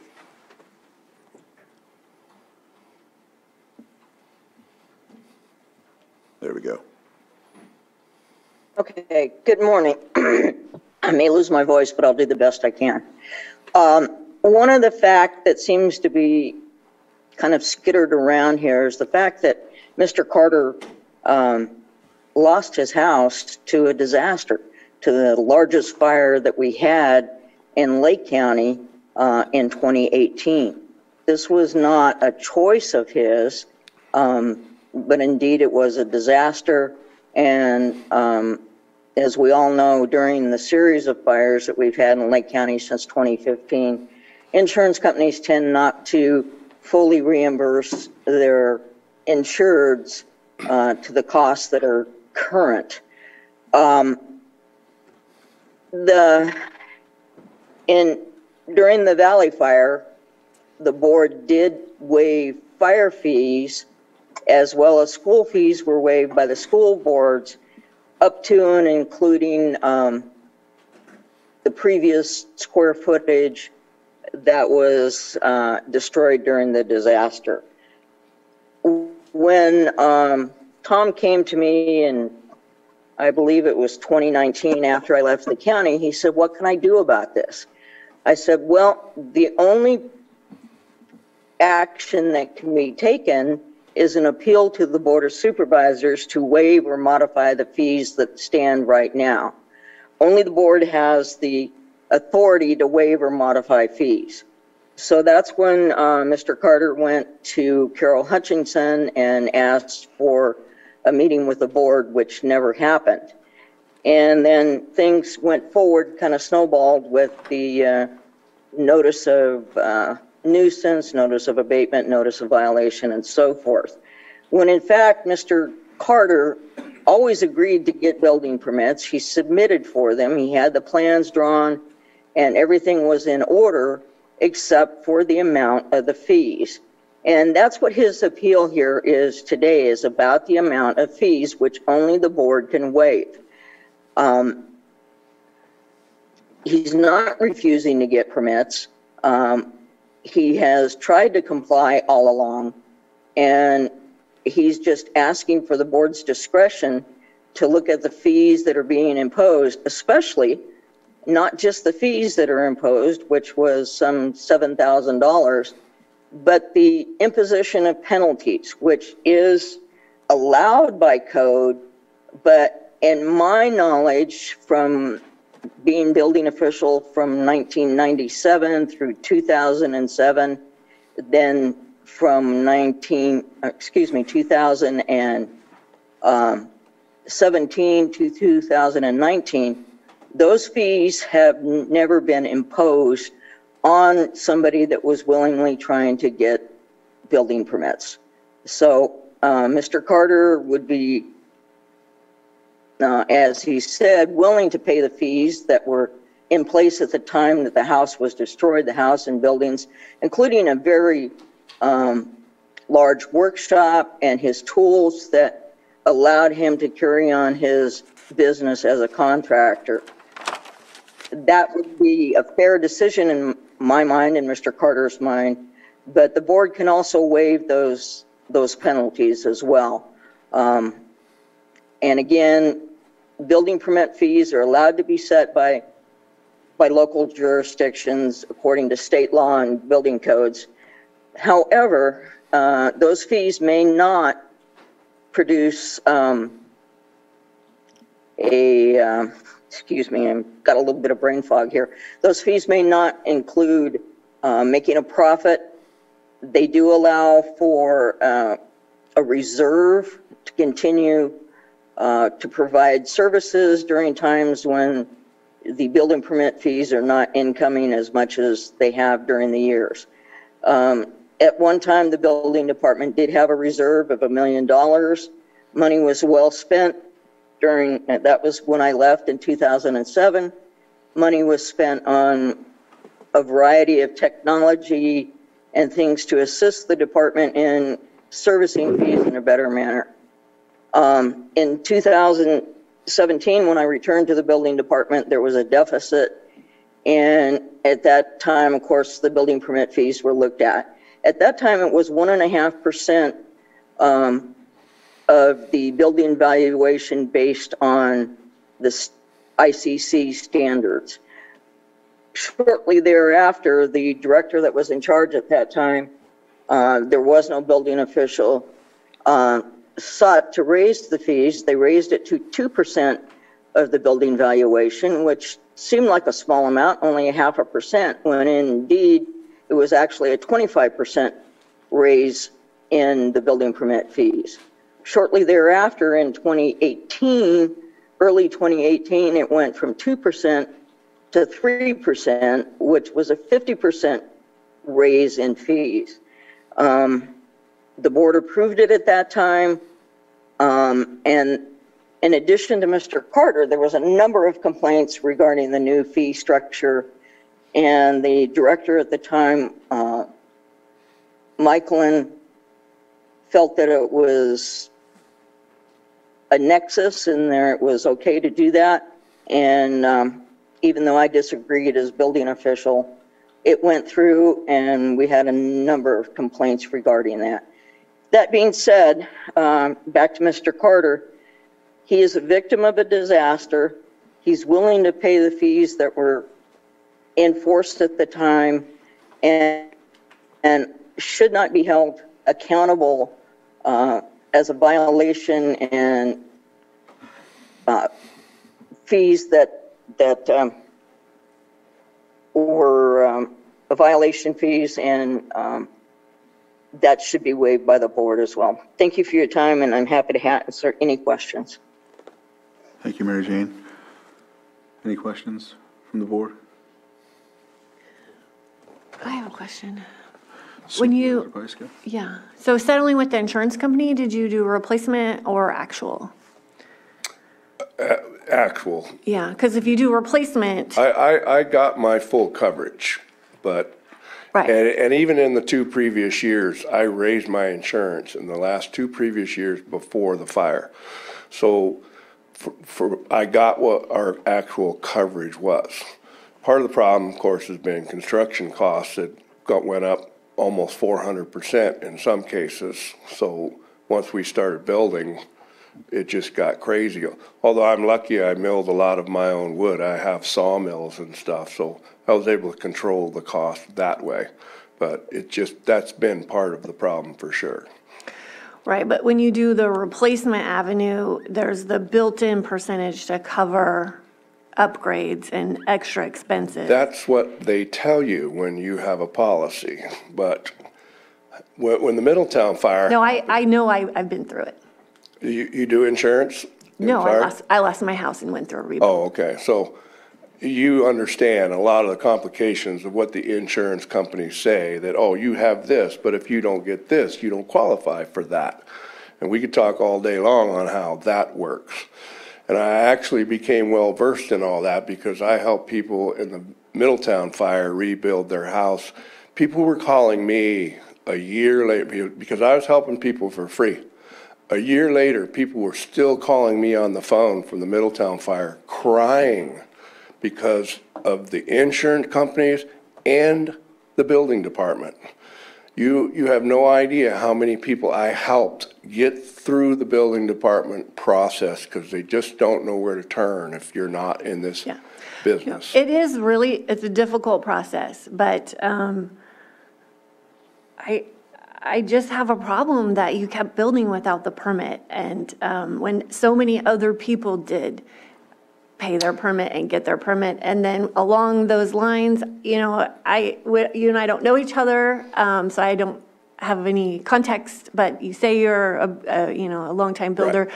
But that's a public safety issue to not have those inspections along the way too, and make sure that you're adhering to all the current codes. So that's where my problem lies, is why, I understand. You went forward anyway without the permit. I understand. And so many people had to do that work. And so what precedent does that set for us? Every other person that paid their permits, are they going to come to us now and want a refund? You know, I realize I could be opening a can of worms here. Yes. And I apologize for that. That's not my intent. I built the Blue Wing Saloon, the Tallman Hotel, Lily Langtree's house. I worked on Ciego. All as-built projects. So when I went to the building department and wanted to do an as-built, and not because because I am also an artist, as people know me. I wake up every morning and think of new ideas of how I want to do my house. And I can document it all on plans and bring it to the building department afterwards. I've done that many a time. So how come I let all these people who I did jobs for as-built construction, now I can't do that? My neighbor built a house without a permit after the fire recently, and 2 weeks after, I think Bill Collins is the head of the building department now, told me there's no such thing as-built on the books. He goes to my neighbor and said, well, we're just going to call you an as-built construction.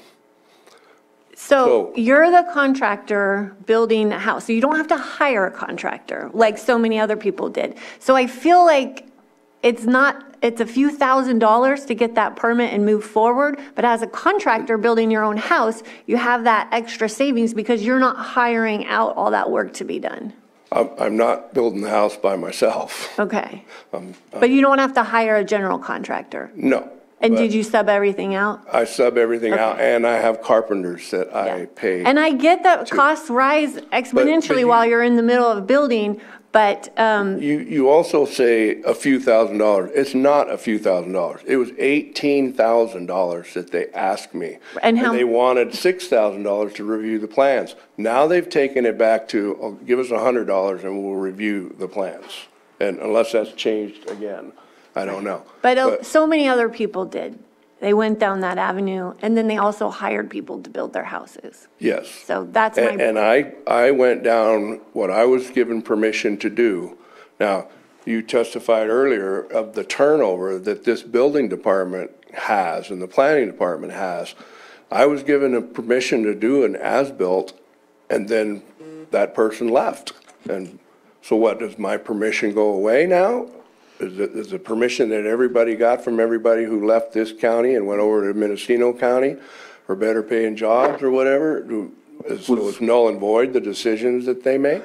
Just for my clarity, was the permission given by Mary Jane? Is that Yes. who? Okay. Did you have anything else to add before That's it. Supervisor Green and then Supervisor Sabatier? Yeah, again, process questions. It's supposed to be a nuisance hearing. It's turning into a fee appeal hearing. So my first question is, going back to Chapter 5 again, if we had been arguing about construction of roads, Section 5.9B does have an appeals procedure in there that you could actually appeal the fees. I'm not seeing an appeal process for fees under 5.9, which may be something we want to take a look at.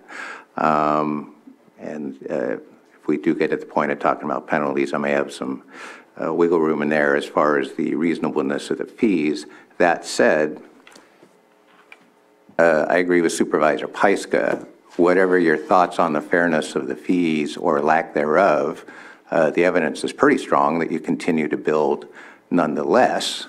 And can't speak to everyone, but there seems to be a pervasive attitude in this county that you build first and ask for forgiveness later. If you were a typical fire victim, I would say okay, but as a general contractor, you have constructive knowledge of all the fees that are due. So if you had valid concerns over it, you could have done a couple things. One, if there is an appeals procedure, you could try to pursue it. The normal process in that case would be to pay the full amount of fees and then appeal that and try to get a refund of that. But that didn't happen in this case either. So putting aside the reasonableness of the fees or not, did you or did you not continue to build without fully paying your fees? Yes, I did. But that's all I think this hearing is about, and I stand to be corrected. Can I make a comment? You will have plenty of opportunity to comment, but to the scope of this hearing, I'm objecting right here. This is not a fee appeal hearing, unless I hear information to the contrary. Told me to do. I did. I don't know what Section 5 is. Mr. Beltramo told me to do this, and this is what I did. Okay. Is there anything other than the fees that you're objecting to? No. Okay. Thank you. Supervisor Sabatier. So I will start with, it's a little awkward to discuss abating and destroying a house when we are so desperate with building houses in this community. So personally, the rest of the board will decide how the board decides, but that is not the outcome that I want.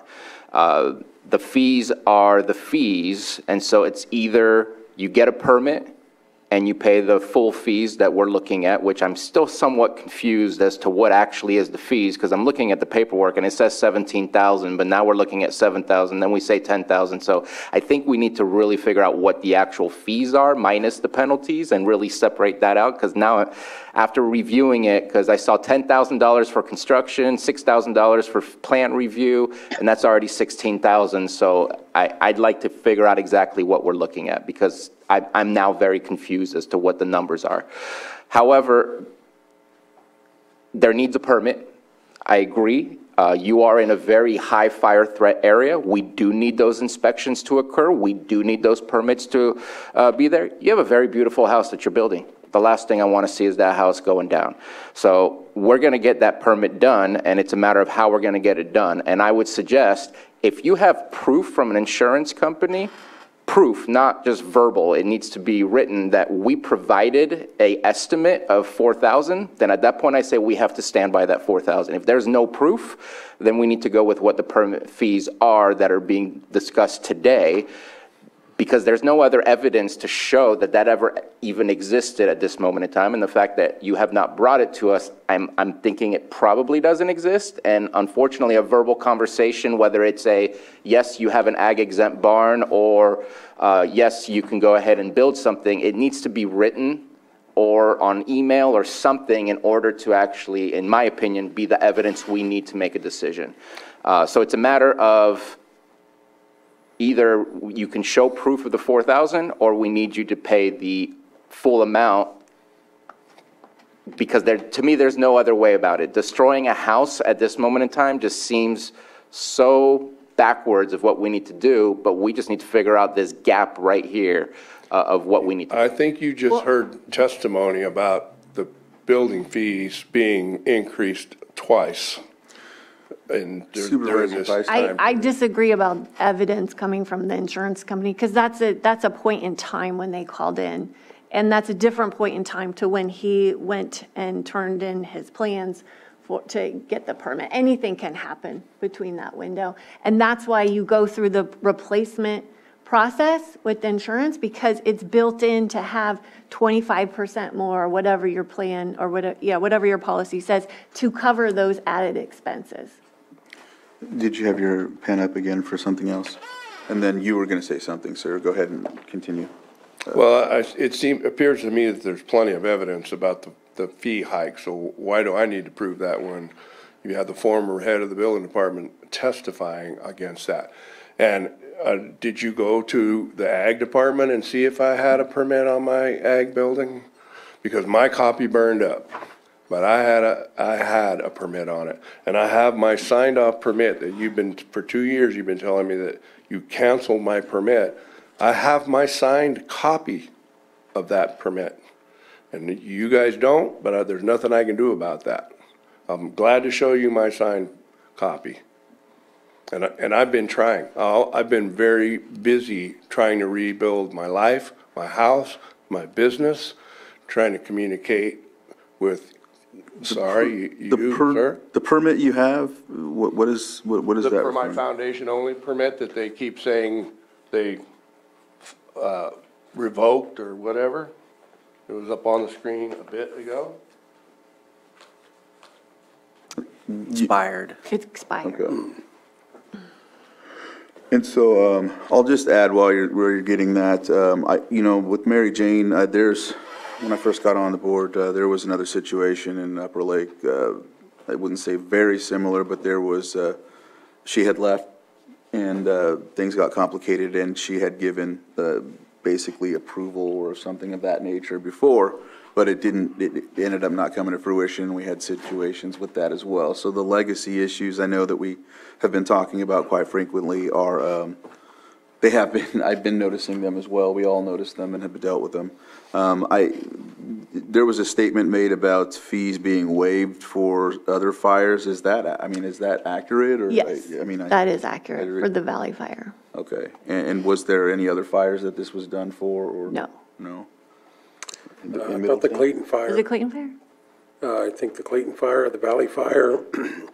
In some instances, I think most of the fires, when it was brought to the board, we had approved it. I think there was even a procedure for temporary housing structures and some other ordinances that were put in place. I don't have all those in my mind as we're moving forward. And then ultimately was also said was the school districts and the fire districts waived up to a certain footage. If you're rebuilding the same footprint, you pretty much didn't have to pay anything. If you went a little bigger, then you had to pay per square foot over the size of the facility that you were rebuilding. So in many different cases, I think there were some different things done by the board to help move the projects forward. So one other statement I want to say too is, it's been said here a couple times that community development rates, yep, that was proposed to the board. This board votes on raising fees on a yearly basis. I think it's done once a year.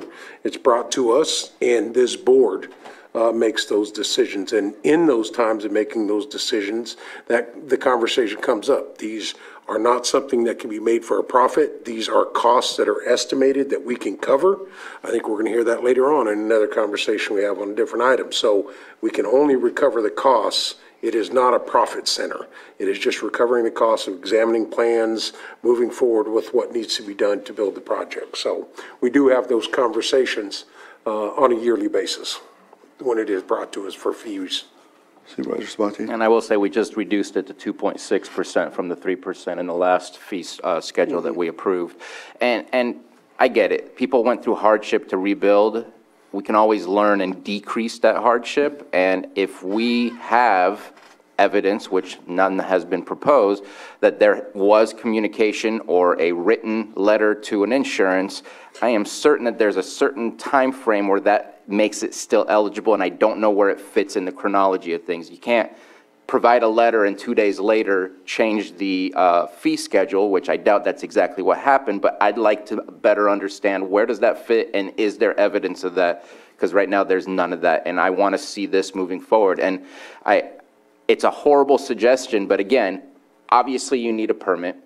You're going to have to get a permit. I don't want to see your house being taken down, and I would suggest we can put a lien on the property to pay for the permit if you're not willing to pay for the permit. That way we can at least get paid for doing the work to make sure that everything is properly permitted, properly done to code.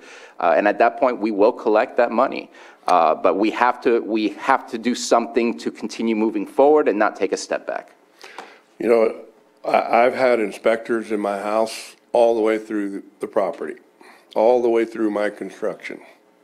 And I have their business cards at home of Nick and I forget the other guy's name, but I have their cards when they've come to my house and looked at my house. Not as an official, I didn't call them to come to my house to come an inspection, but they came to my house anyway and looked at my house and watched my construction the whole way. And Nick's the only guy's name that I can remember, but there's a younger guy that came there also. And I'm not here because I don't want to get a permit. I want to get a permit. I don't have the money to pay any more $18,000. All right. I want to pay a reasonable fee. If I got to go borrow the money to pay a reasonable fee, I want the fee to be reasonable. And there's laws on the books that you cannot make a profit, like Moak says. So I have a question, another question about what needs to happen in order to, when there is a really giant fire like we've had, is it the proclamation of an emergency that dictates waiving the fees? Is there something that happens here first? If someone can answer that question, Ms. Grant. Be a resolution. Yeah.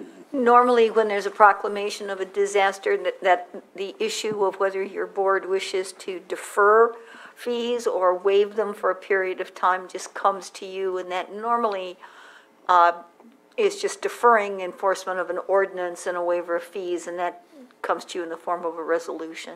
And was that done for the Mendocino Complex fire? I don't know. Maybe the department knows can't since recall they brought this. I seem to remember no fees on temporary power or temporary dwelling permits.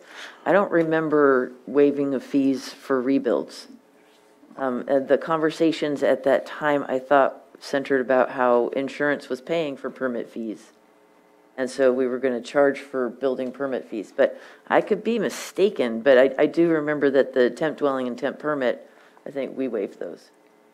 I can definitely recall those conversations because we learned from the Valley Fire as we were moving through the process. But everything had a time frame on when you could do it. Obviously, I think one specifically is the road impact fees. And I think we brought those back in less than a year because we had not only the fire, but we also had road issues.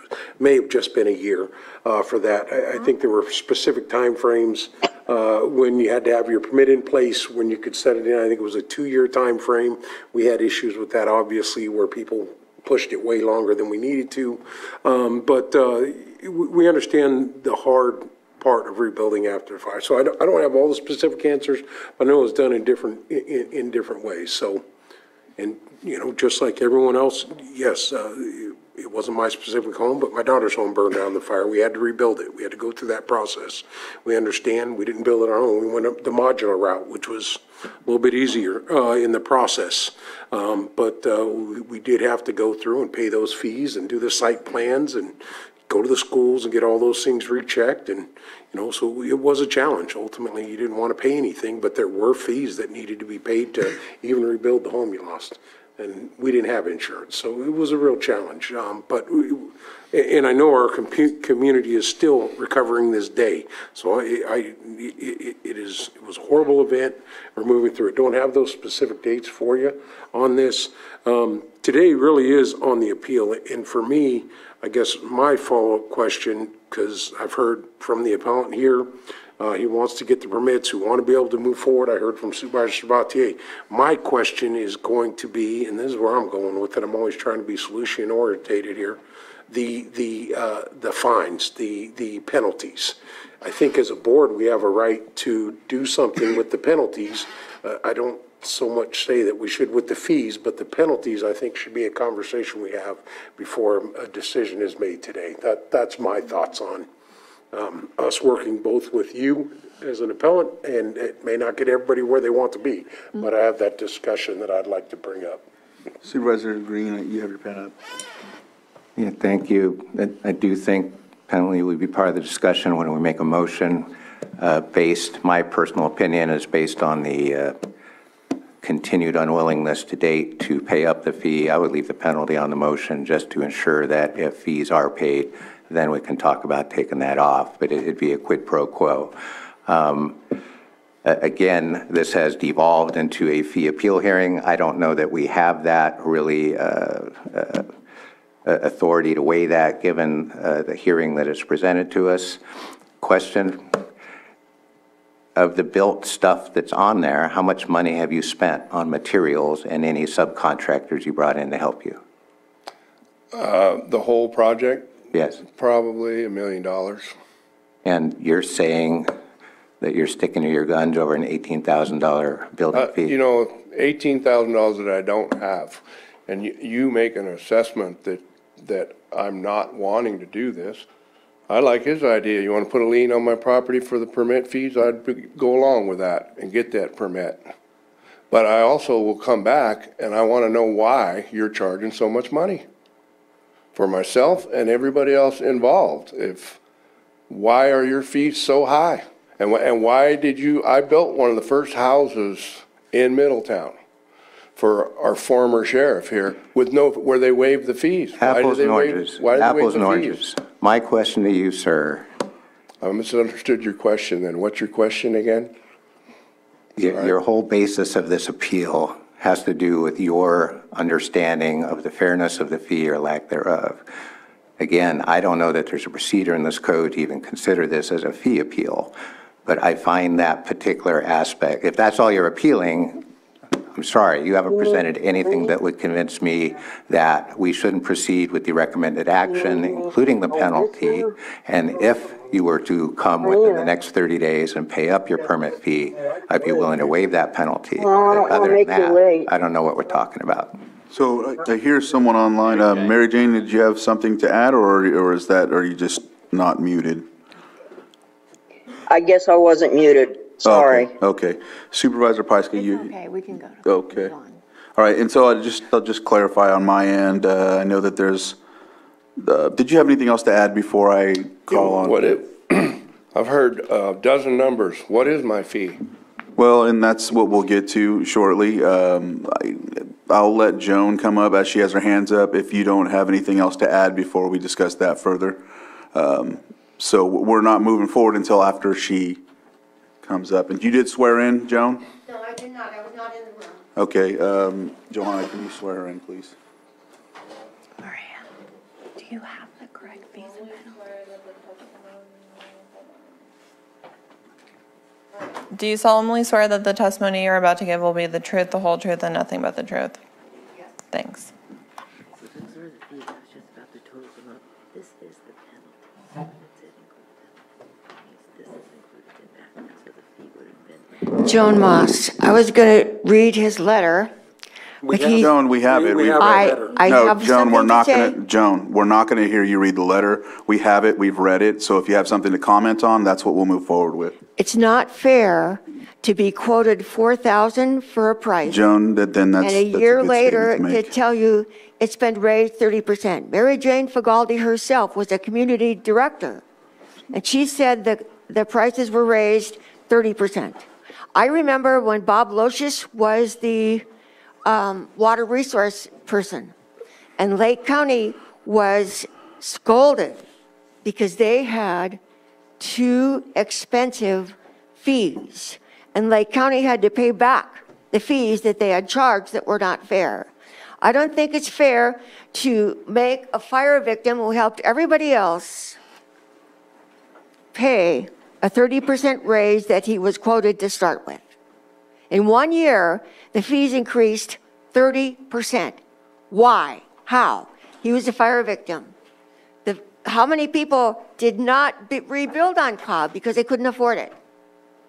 I'm saying that Tom Carter is a community helper. He's a hero. He built houses for nothing.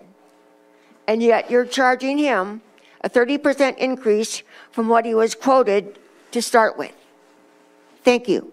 Thank you, Joan. Thank you. And so, if there's anyone else online. Could I just make one quick comment? I'd like to close the public part of it Yeah. before that. So if there's not anyone else online, I'd like to close that portion of it, bring it back to the board. And sir, I would, if there's something that we have to ask you, Mr. Carter, we'll ask you still. But if there's not anything else to add, I'm going to bring it back to the board, close it for public on that aspect. So Supervisor Spatier, then Supervisor Pyska. I just want to make a quick comment. It shouldn't matter who is in front of us. It's about what's right and what's fair. We shouldn't be looking at people's value in the community because if we don't know you, that means we're not going to provide the same outcomes. We need to do what's right and what's fair. It shouldn't matter who people are. Sorry, needed to say. No, it's good. Yes, and I just asked Director Turner to get us the accurate number so that we can have a clear understanding on what the fees and penalties are. So with the penalty is $10,211.57. The total, including that penalty, is $21,816.80. The total without the penalty is $11,605.23. So $11,000 was the original permit fee. $11,000 would have been the original permit fee. That would be approximately $7,000 and change for the primary dwelling and the garage, $1981 for the ADU, and $2719 for the barn. I'd like to request a 5-minute recess, please, for clarification of that. There's other dialogue happening simultaneously, and I think I just want to make sure that we're providing exactly what we. I would like to make sure I'm giving you accurate data as well. Thank you. Thank you. So that would help then for staff. 5-minute break? Yes, 5-minute break, and then we'll come back. Thank you.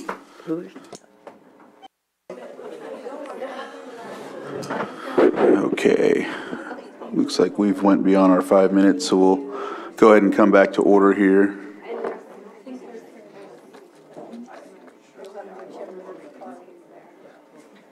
All right.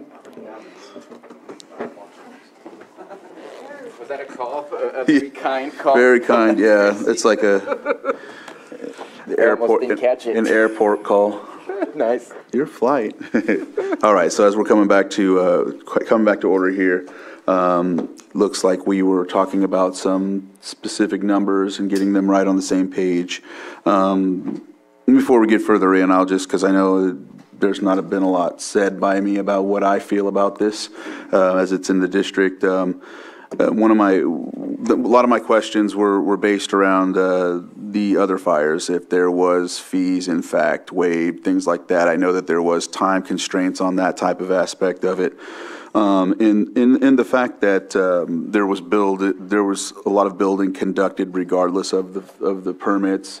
You know, for me, had the building not happened myself, I would be willing to waive fees just because of the dynamic and the testimony by Mary Jane, because I've witnessed a couple other situations where Mary Jane has had to come and help me with that type of dialogue. However, there was building conducted.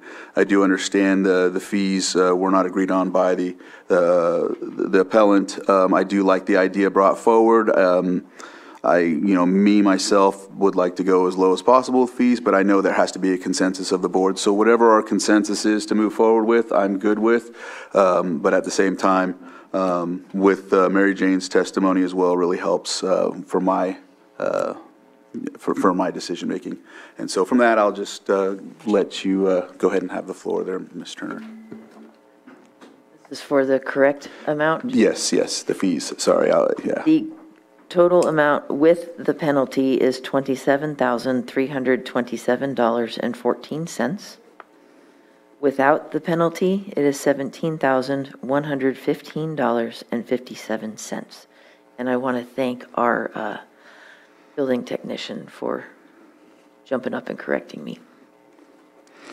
Okay, so what happened to the $7,127, or is that based on like 2019 or something like that, or? It was basically like the 11,000 and change that was. The 17,115 was the amount without the penalty. Okay. I think that's a typographical error when it says it includes the penalty. All right. Supervisor Spatier? Two things. One, I'm going to throw a little bit of a wrench, and I'm sorry I didn't think about this during the break, but I think that's just the house. We are not talking right now about the barn or the ADU, correct? Yes. Okay. My suggestion is this. I know that we have Mr. Carter who wants to pay a lesser amount. We have a building that has been built without the proper permits, so we have issues where we're kind of going opposite directions. What I'd like to offer is what I offered before. We go with the fees that are current for today, which is the 17,000 number that you offered, and that Mr. Carter has a certain amount of days to pay those, and if he doesn't pay those, then it gets placed as a lien on his property. That lien is like a direct tax on his property taxes. I did check in with our tax collector-elect that it is a direct tax and that it has to be paid, and if it's not paid within a certain number of years, we've been doing tax defaults, and I'm sure Mr. Carter does not want to see his property placed on the tax default, therefore will pay those within a certain amount of time. That allows us to make sure that we are going to get paid so that we can provide the service to ensure that the house meets code and is safe and can be occupied. That way we increase the fees based on the perspective from Mr. Carter because he wants it to be less, so it's 17,000. We reduced the amount by getting rid of the penalties, and I think that's a fine medium where we can make sure that we get paid for the work we do, provide a safe home, and be able to move forward. Because again, destruction of this house, in my opinion, is the worst thing that this board could possibly do today. Oh, go ahead, Maria. And then Supervisor Sabatier was making reference to the exact fees. I wanted to also offer with the inclusion of the ADU and the barn. That total without the penalty would be $21,816.80. And so did you have anything to add? My name is Dana Youners. I just wanted to add that the 17,000 also includes a 788 square foot garage. Okay. Supervisor Pyska. I am not in favor of reducing the penalties to zero. I'm okay with making some kind of reduction, but there's a lot of staff time that's gone into this. It's been several years. I feel like he could have paid these fees, and he thumbed his nose at our policies and the law, and I think there needs to be some consequence for that. Supervisor Green? Yeah, it's a question for staff when we get around to making a motion. On the recommended action on page 4 of the staff report, I see the word penalties twice, and I think I like the second penalties better. So, for example, if I were to make a motion to uphold the code enforcement notice of violation and notice of nuisance in order to abate and direct the property owner to pay the permit fees of whatever you just said, 17115.57, leave out that and any penalties, comma, or voluntarily abate all unpermitted structures by first obtaining a demo permit. If not done so in a period of time determined by the Board of Supervisors, I'm going to propose that period of time to be 30 days, and then direct staff to move forward with the imposition of administrative penalties that looks like close to 10K, whatever that amount would be, and then if necessary, pursue abatement of all unpermitted structures. So what I'd like to do is basically take that recommended action, direct the property owner pay the permit fees, whatever that final accounting number was, within 30 days. After that, we will move forward with the second part of that recommended action, start abatement procedures against the unpermitted structures and impose the penalties. And if that made sense, that would be good, because I think it did, but I wanted to just clarify the wording of the recommended action. I think the total fees are 21,000, aren't they? Yeah. Which includes the barn and the ADU. Right. Yeah. I'm sorry, could you give me that total again with the ADU and the barn? It's the 21,000 that Director Turner provided for us. I don't have the exact figure. It's not 21. $21,816.80. Administrative penalties would be assessed at $130 per day since the posting of the notice of nuisance in order to abate, which was April 20th. Do we have a calculation on that? About to get you one. 30 days has September, April, June, and November. Well, I don't even know if we need that to be clarified in the motion. So it would be 210 times. Any applicable administrative penalties. And these are administrative penalties, correct? Yes. All right, let me take another run at this. Unless there's any further discussion. How is this in reference? One quick question to the, what you were talking about with the, on the lien. Was that included or is that not included? I'm sorry? The lien that Supervisor Sabatier was talking about after the 30 days. I think the lien is available at all times. I don't think we need to call it out in the motion necessarily. I think that's always an available option. If you want to spell it out, we can do it. I do want to argue against what you're about to offer, which is I don't want to order to abate. Okay, let me make the motion. I'm going to say no on that. I would rather we automatically lien and make sure we keep moving forward because, again, solutions, not stepping backwards is what I'm looking for. Well, kind of reinventing the abatement wheel to accommodate this particular situation. I'm going to make the motion and see where it goes. How about that? I'm going to move that the Board of Supervisors uphold the code enforcement notice of violation and notice of nuisance in order to abate, and direct property owner to pay the permit fees totaling $21,816 .80, or voluntarily abate all unpermitted structures by first obtaining a demo permit, if not done so within 30 days. Direct staff to move forward with the imposition of administrative penalties as they may apply from the date of the violations, and if necessary, pursue abatement of all unpermitted structures. If you wanted to amend that to allow for the, that's the motion. If you wanted to amend that to allow for the imposition of payment of penalties by lien or fees by lien, absolutely go for it. It's your motion, not mine. So are you adding the lien in what you just stated into it, or? Would that be satisfactory if I did that? I would be satisfied. Okay, then I would amend the motion to clarify that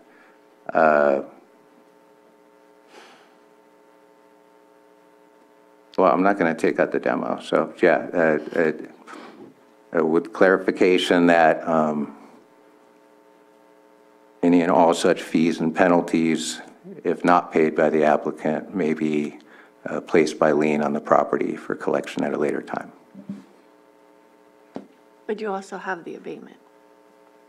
Yeah, keeping the So abatement. how can it be both? Because if the work is out of compliance, you abate the work that's out of compliance. The administrative penalty is just for being penalizing bad behavior, and the bad behavior exists here. So the administrative penalty, and when you're doing an abatement, you're correcting the violation and bringing the property back into conformance. When you're imposing administrative penalties, you're saying regardless of the cure, you've done something bad. All right, so Ms. Grant. I thought we were going to do the assessment. It may just be the order in which it's being read, but if I understand what the motion essentially is to uphold the code enforcement notice of violation, notice of nuisance in order to abate, and direct the property owner to pay the permit fees and or agree to a lien against the property in the amount of the permit fees, or voluntarily abate all unpermitted structures by first obtaining a demolition permit. And if such action is not done within the period of time determined by the board, staff is directed to move forward with the imposition of administrative penalties as computed from the date of the violation, and if necessary, pursue abatement of all unpermitted structures. Does that do it? The amount is that the 17,000 or the 21,000? That's $21,816.80. All right, then that's clear to me, if it's clear to everyone else. Is that your motion? Yeah, so moved as restated by County Council. Looks like Ms. Director Turner might have a... Still trying to wrap my head around the motion, sorry. Just for staff clarification, please, if I understand correctly, if the owner asks to have this building permit fees assessed as a lien against his parcel, that would solve the problem? Is that correct? Because in one motion, it sounded like it was going there, but the other one, it doesn't quite, and that's not usually how we accept payment for building fees, so I just wanted to be really clear. Right. Sorry. And I understand that this is not a normal situation, and I'm not going to push back at all. I believe Supervisor Green also said imposition of penalties in his motion. And to me, if you don't want penalties, you pay it up front, or else you're going to have to pay more for the permit because the penalties will apply. And at this point in time, just so we don't create a situation where every building permit becomes a lien on a property, I am going to say yes to what was proposed by Supervisor Green, and hopefully that gives you a bit of clarification as to what is being proposed. And I second. Supervisor Simon, go ahead. And just one more clarification for myself. The ultimate goal here, and I think is as confusing it is right now, we are giving the appellant an opportunity through this motion to pay the permit fees, and then the penalties are no longer applicable. Is that what's happening, or no? If they pay them. And if they don't, then it would be added onto the lien. So I just want that clarified. Ms. Grant. I think that what Supervisor Green's motion was, before the introduction of the lien against the property concept, was, again, to recommend the Board of Supervisors uphold the code enforcement notice of violation, notice of nuisance in order to abate, and direct the property owner to pay the permit fees, or voluntarily abate all permitted structures by first obtaining a demolition permit. If not done within the period of time determined by the board, direct staff to move forward with the imposition of administrative penalties, and if necessary, pursue abatement. So I think that's a restatement of what Supervisor Green had originally proposed. Okay, just one clarification. Thank you. No, always good for clarification. Yeah. All right, so we're all clear. Is there any other comment before I call for the vote? I just want to make sure staff is clear. Are we okay, Director Turner? We're all clear? Okay. Yes, okay. So I have a motion and a second. Supervisor. One more clarification. Instead of to Director Turner, Anita, we're always having this conversation about setting precedents. In this motion, is there any precedent setting?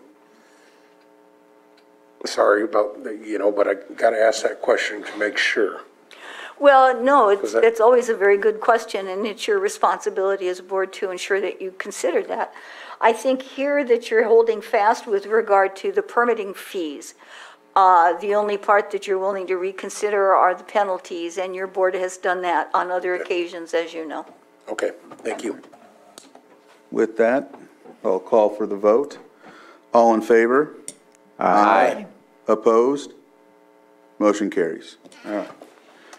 Thank you for that presentation, and thank you for coming in and dealing with this. And so, move on to the next item on the agenda,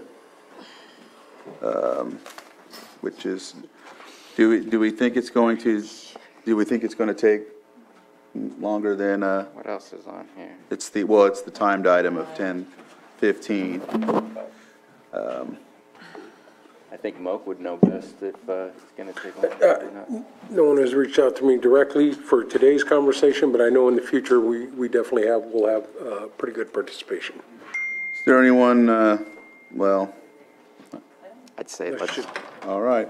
Let's, 6.5, sitting as Lake County Sanitation District Board of Directors, consideration of proposed resolution to receive, approve, and adopt the financial planning, revenue requirements, and rate setting analysis for the Lake County Sanitation District Middletown Sewer. Scott Harder, Director of Special Districts. Thank you, Chair, members of the board. Is that on? Yes. Check. It will be. Okay. There we go. Scoot that back now so I'm not so hot. Thank you. What you have before you for your consideration today is a resolution to receive, approve, and adopt the financial study, rate analysis, and cost of services study that we had done in conjunction with the proposed rate increase for our Middletown Sewer District.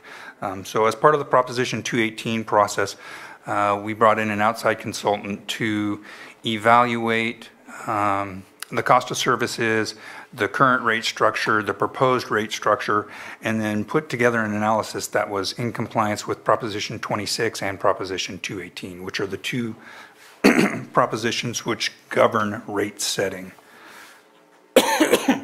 Pardon me. A little bit of brief history on the district. Late 1980s, there were some assessment bonds considered for Middletown area. In the early 1990s, they formed Middletown Sewer Project Assessment District 2-2. Property was acquired, bonds were issued, infrastructure was installed, and in 1995, the rates were established.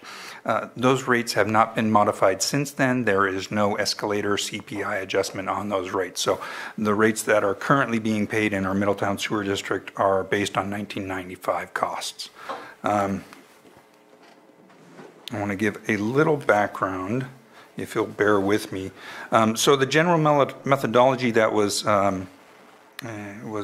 kind of the approach was our consultant looked at growth projection within the district. So how many customers are we going to add per year? And they did that basing it on historical growth, which is about 2.5% per year.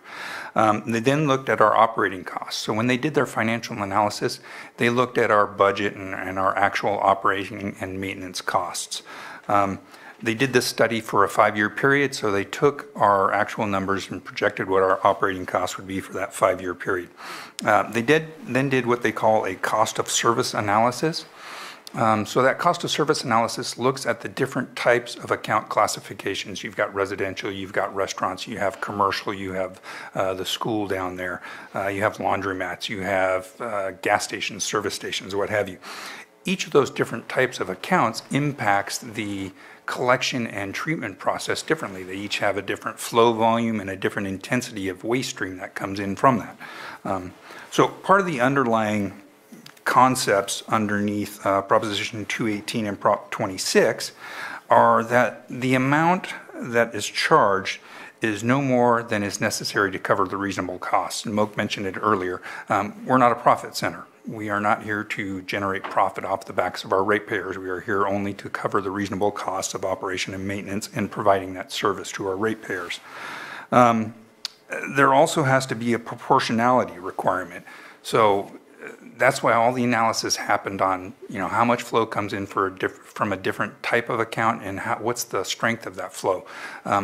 Because for the impact that a given customer has, they should be paying a proportional share of those costs of services or those rates. And then finally, that rate analysis is what's in place to do that. So the contractor took our operating costs over that 5-year window. They took the flows, the projected flows, and the impact of each customer account type, and then they proportionally rated those rates to each customer type or account type.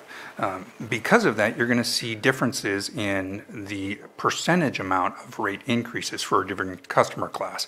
Residential is going to go up a certain amount, school or commercial may go up a differing percentage amount. And that was because the historical rates established in 1995 may not have been proportional or a fair share across the board. This analysis seeks to rectify that and provide a rate structure which meets the requirement of the law. And that's really the question we're here to decide today. As Moak indicated, we've got a public hearing on December 6th. There's going to be plenty of talk and plenty of discussion about setting rates at a given level. But what we're considering today is whether or not the study that was performed is in compliance with Proposition 26 and Prop 218 and provides that foundation for moving forward to the next step in the process. Thank you for that. And just briefly, I was going to let the folks from behavioral health know that after this topic, we're going to go straight to lunch. So I know that you're probably here for that. After lunch, we'll go ahead and we'll go straight to your items. Okay. And so, so go ahead and continue. I didn't know that you just finished. So does anybody have any questions for Supervisor Sabatier? I'll just make some statements. Had a good discussion. Thank you very much, Director Harder, for being available. There was just a couple of things that I wanted to bring in. Number one, inflation. From what I understand, inflation is not hitting the supplies and equipment that are necessary for the sewer system at this moment in time, but that was something I was concerned that maybe weren't part of the report. And then the report, I also was worried the fact that it stayed stagnant at 70 commercial businesses. And so my question is to Supervisor Simon, is there, I know there's been some new businesses, but I also don't know if there's been a loss of businesses in the area over the last 2 or 3 years, or last 2 years. But just kind of curious what the projection should be rather than a stagnant 70 commercial outlets. And then the residential seem to grow fairly slowly, but I know that there's the potential still for that subdivision on Santa Maria, I believe is the name of that street. Barn Street. There's a few opportunities in the future. There's the Barn Street apartments that burned during the Valley Fire.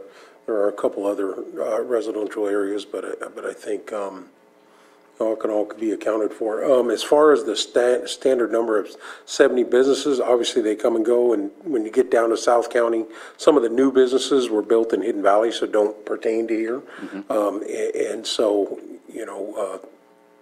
I think the 70 number is okay, because it changes all the time whether businesses are coming or going, so. Okay. Because now once the rates are set, a new business comes in, they get, right, they'll get the new rates that are set. Well, regardless, existing businesses will get the rates. If the rate study is adopted in February of 2023 is when we're proposing to adopt the rates. Yeah, any existing customers. But what we see a lot on the commercial side is that businesses will go out and businesses will come in. So it's occupying the same address, and so we're not seeing a significant increase in connections per se that are commercial in nature. The other point, speaking towards the escalation costs and inflation, we're not seeing additional due to COVID or due to higher inflation recently, but they did take into account, and if you look on page 5 or page 8 of the PDF of the study, they built in escalation factors for utility, chemical costs, treatment costs, insurance costs, fuels, automobiles, employee expenses, equipment, construction, for an overall 2.47 anticipated inflation. Yeah, and I saw that number, and that just in comparison to what everyone else is dealing with. I just wanted to bring up those points, and also the, I know schools in Lake County are some of the only counties in the entire state of California that are seeing or anticipating increases when most other counties in the state of California are seeing decreases or stagnation.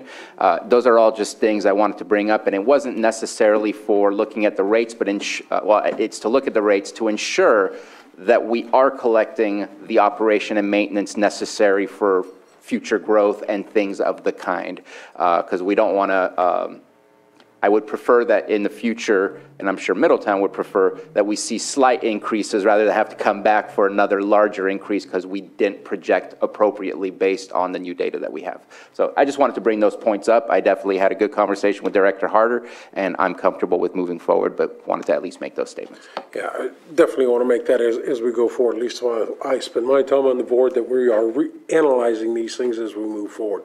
Because something not being raised since 1995, the big increase is just to cover the costs. There is no good time to raise fees. That's the reality. We all have to pay the fees, the sewer fees. I got my sewer bill also, as we're talking about. So, these are hard conversations, but setting it up going forward, something needs to be reviewed every 5 to 7 years. I don't know what the time frame is going to be. We're going to 2026, but at least being reviewed by each one of our districts that we operate, that we're doing this, because it's a big chunk to bite off right off the bat. And there's going to be some discussion about that. So that's one question I kind of had today on the conversation. It sets up with the 100% increase being the first year. And if we adopt this as an ordinance, and we're saying all of this stuff that was done by this is good, but we are going to talk, I think that's going to be a topic of conversation on the 6th, that first year increase. So it's been brought up, myself and you were at the math meeting. As we're doing that, maybe we can spread out the pain a little bit, is the thought on that. But other than that, and this is something, I will tell you, this is something, when I first came on the board, Jan Coppinger said, it needs to happen. Then we had disaster after disaster after disaster after disaster, and that conversation just couldn't happen. You couldn't be in the midst of recovering from Valley Fire, Clayton Fire, the ranch and the river fire, everything that's going on every year. And so we got to this point. So Jan obviously retired, Scott has stepped up, and now here we are with this conversation. And I know a lot of preemptive work was done to move forward to put us in the best position, we'll probably talk a little more about the grant for the opportunity that was given from the state, some other things, but really trying to get the best bang for your buck as we're moving forward with these rate increases, to keep them down as much as possible. So correct. And to your point, the current legislation requires that we review the rates every 5 years. So there will be, in 5 years' time, there will be another look at it, and then the establishment. So, this is a 5-year window, and then it'll be another 5-year window after that. So as things ebb and flow, we'll be keeping current with it. Excellent. Supervisor Green? Yeah, just for the study itself, City of Lakeport very recently went through the same thing, hadn't looked at the rates. We did both wastewater and domestic water supply, so we got a double whammy. So yeah, the first year increases are going to stand out as they did in ours. If I can offer any words of encouragement, we did not get a huge amount of pushback on it. I think people understand these services cost money to provide. They're important, and we cannot let districts linger for decades at a time being underfunded. If there is some pushback in this, I am heartened by the fact that it looks like any immediate capital needs are covered by a grant, whereas we had some capital projects we couldn't cover. So although we did discuss kind of spreading the pain across multiple years. We ended up sticking to our guns on the first-year rates in the city because we needed to get that capital stuff funded properly. So appreciate the detail in this study. It hits all the marks that I think it needs to, and I certainly wish the district well as they consider actually adopting these rate increases. But the study looks very solid from everything I've looked at. Thank you. Supervisor Sabatier. Just one comment to Supervisor Simon. From the LAFCO perspective, it'd be nice if that 5-year can fit with our MSR 5-year. That way, both are being reviewed simultaneously so that they can complement one another to better understand what might need to be done, what's working, what needs to be looked at. Secondly,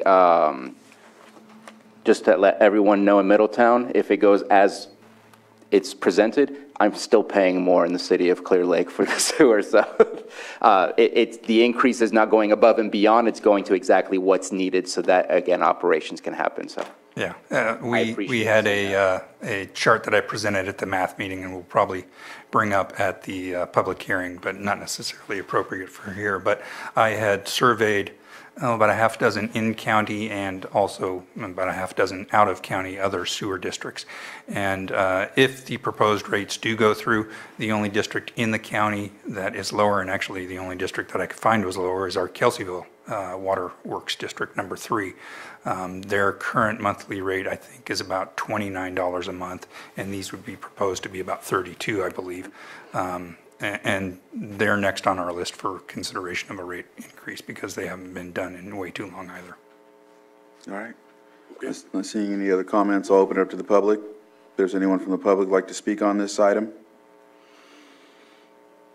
I'm not seeing anyone come to the microphone or no hands up in the Zoom room, so I'll bring it back to the board for action. Mr. Chair, we're offering the resolution. Resolution has been offered.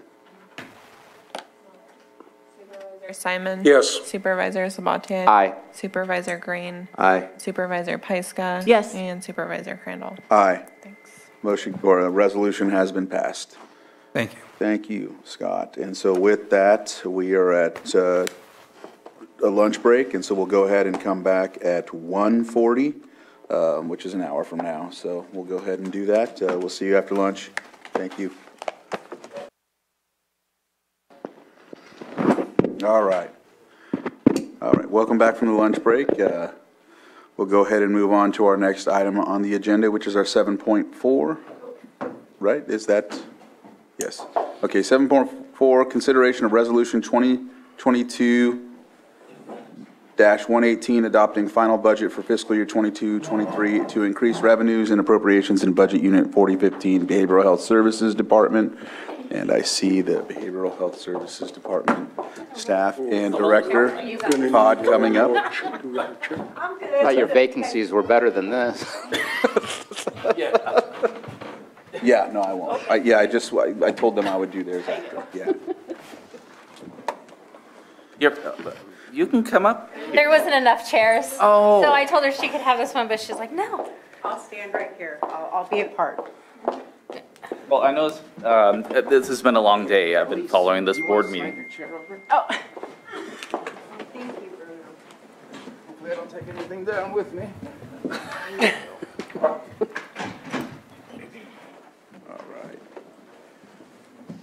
Thank you. Well, thank you, Mr. Chair and members of the board. I know this has been a long day, and we'll do our best to keep it brief, even though I brought in the troops to make sure that if there are any questions I can't answer, that hopefully they will help me out. But so what is before you is a resolution to increase our substance use disorder services budget in the amount of $10 million. I know that sounds like a lot of money. It is a lot of money, but it's all good.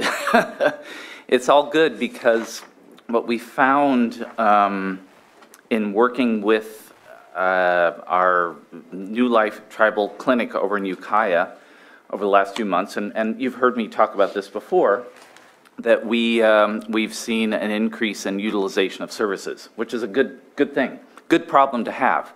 So we talked about this here before, As your board has already approved the amendment to our existing drug medical agreement, it was last month. So this $10 million will cover the deficit fund balance that we've talked about before, and allow us to continue to provide mandated substance use disorder treatment services at the New Life Clinic in Ukiah.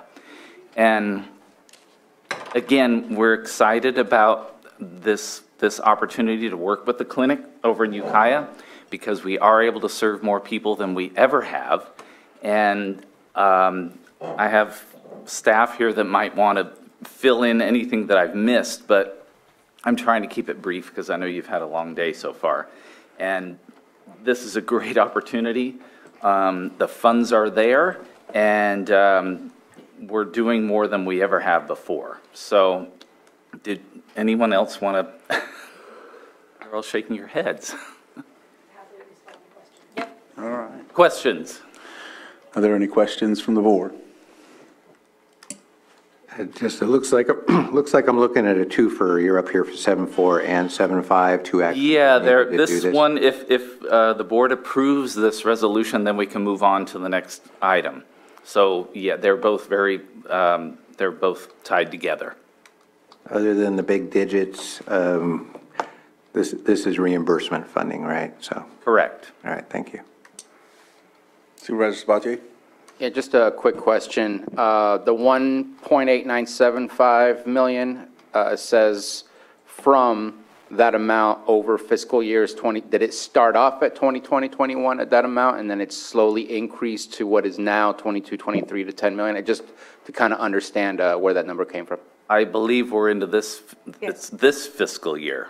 But let me rephrase, because it says this resolution will increase, and it's weird that it mentions 2021 because we're not increasing 2021, we're increasing 22-23. But it says we'll increase the substance use disorder budget for behavioral health from 1.8975 million over fiscal years 2021, 21-22, and 22-23. I know it's your board memo, but I just kind of wanted to clarify because I see the only approval is 10 million for 22-23. Do you want to answer? I believe that's because the memo was written before we made, we worked with Kathy and Stephen to adjust the resolution. So that's probably why those are on there. We changed the resolution. And it's only 22-23 from what I'm understanding. Okay, just wanted to clarify just in case there was something I was missing. All right. I'll open up to the public, see if there's anybody online, because, yeah, there's nobody in the chamber. So we'll go and see. And I will give a couple seconds. But no hands, so we'll go ahead and bring it back to the board for further action.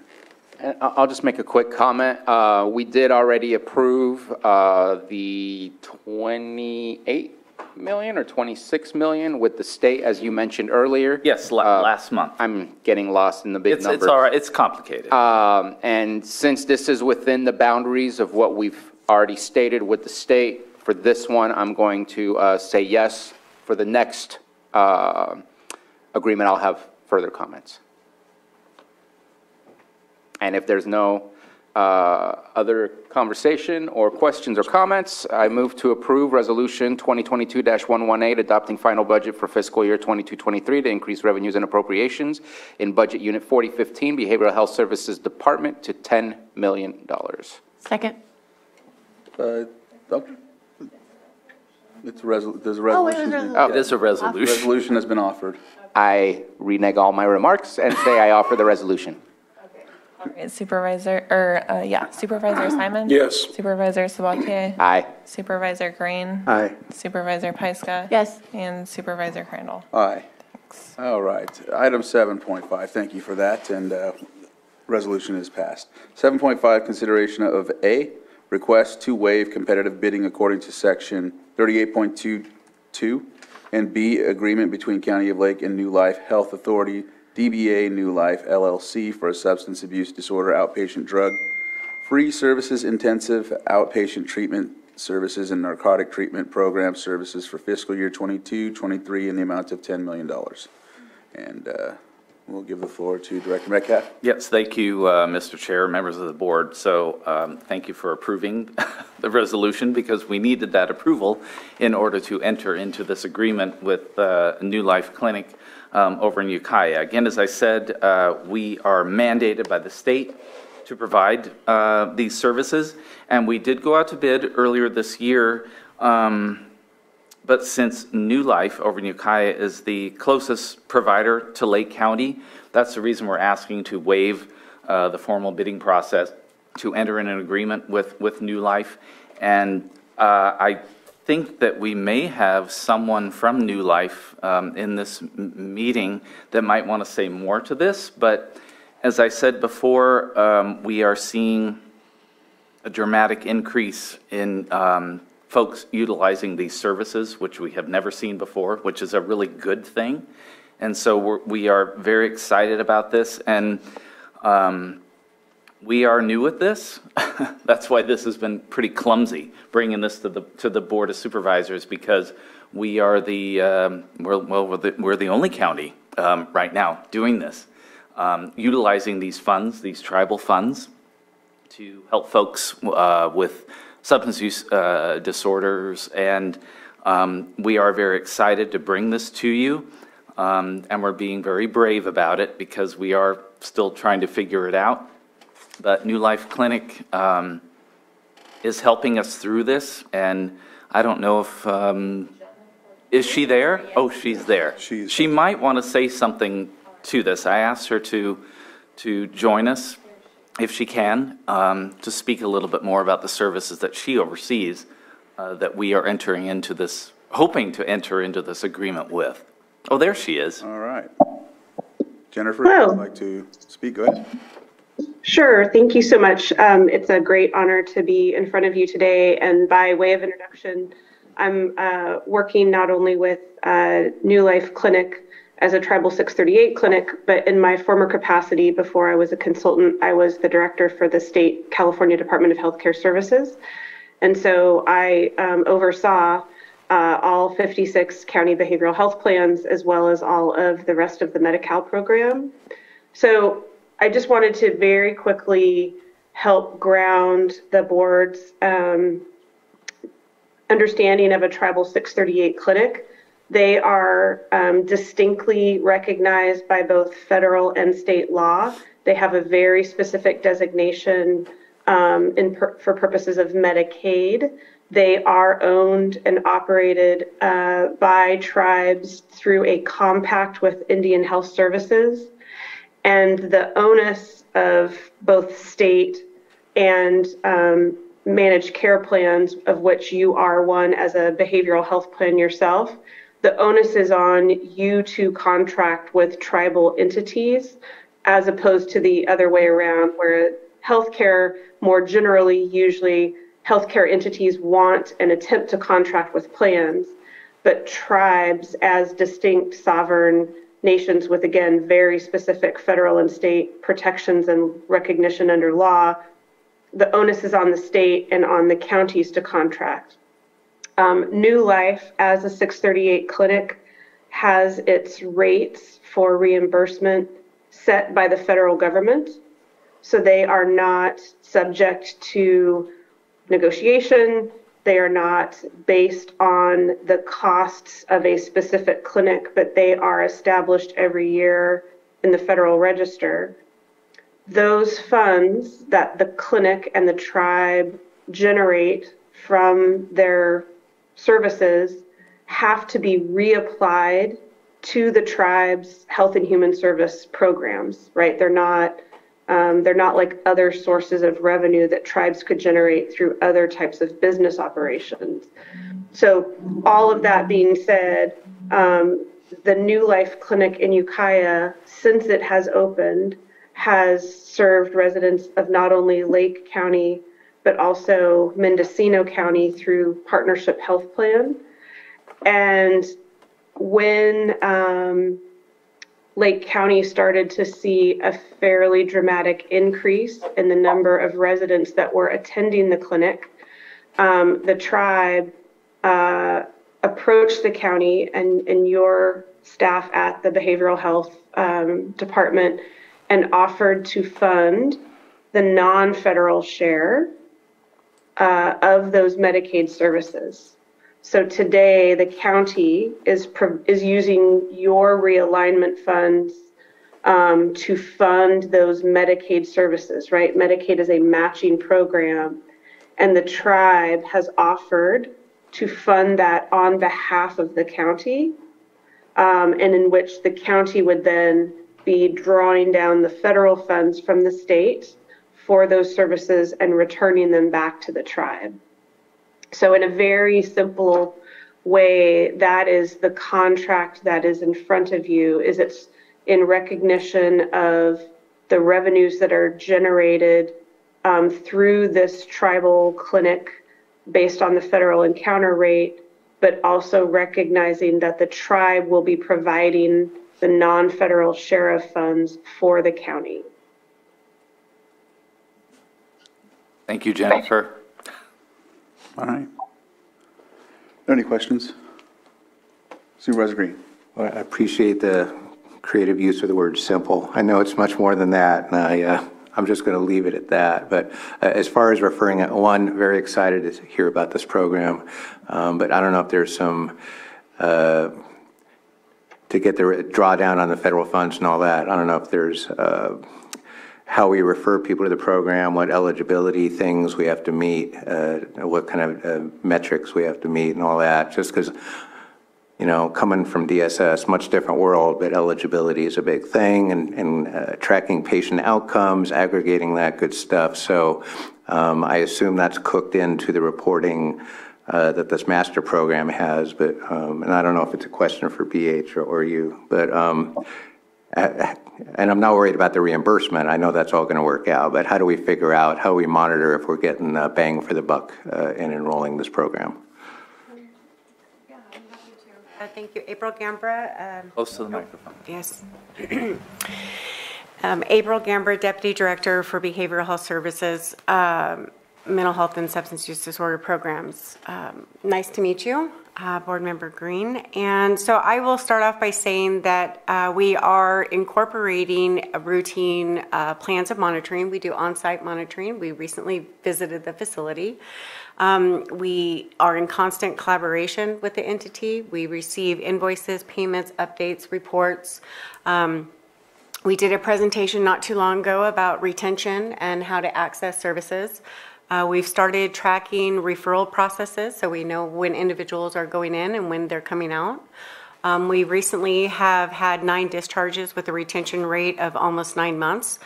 When individuals come into our facility, or for that matter, when they go directly to the program itself, they are screened for services at the lowest level of care. So it's not automatically that if you have an opiate use disorder, you are intaked into the program. There's a series of screening to determine best fit, medical necessity. So if an individual does assess out as meeting that level of care, they are admitted into the program, and then we continuously, I mean, we do case management, we do care coordination, all of those things. We have data that's coming in. We're getting better, thanks to prompting from our community, at developing reports and presentations on contracts. This is one of them that we're probably the most robust in. I'm very confident in our ability to work very closely with them and monitor individuals going in and coming out of those services. Yeah. Thank you. A quick follow-up question, and it's just probably my confusion and the community's broader confusion too, just how critical BH is in moving this stuff forward, but referrals from other agencies in our community, police, what have you, DSS programs. I'm thinking for some reason of dependency drug court and stuff like that. Mm-hmm. So I know you have existing relationships with any number of agencies in getting referrals, but this is big. So if we can somehow communicate that bigness and get those people. This is all inpatient services for this? No. No, This is a mix. so methadone is outpatient. Particularly, they are a medicated assisted treatment program, so they provide more than just, and they're actually more than a MAP program as well. A Tribal 638 clinic is all-inclusive. It can provide anywhere from therapy to small medical, incidental medical services, and medicated assisted treatment. Referrals going in, we would like to start to advertise more. We've been trying to get a handle on the dollar amount because it is considerably different than the $12 or $15 that state reimburses.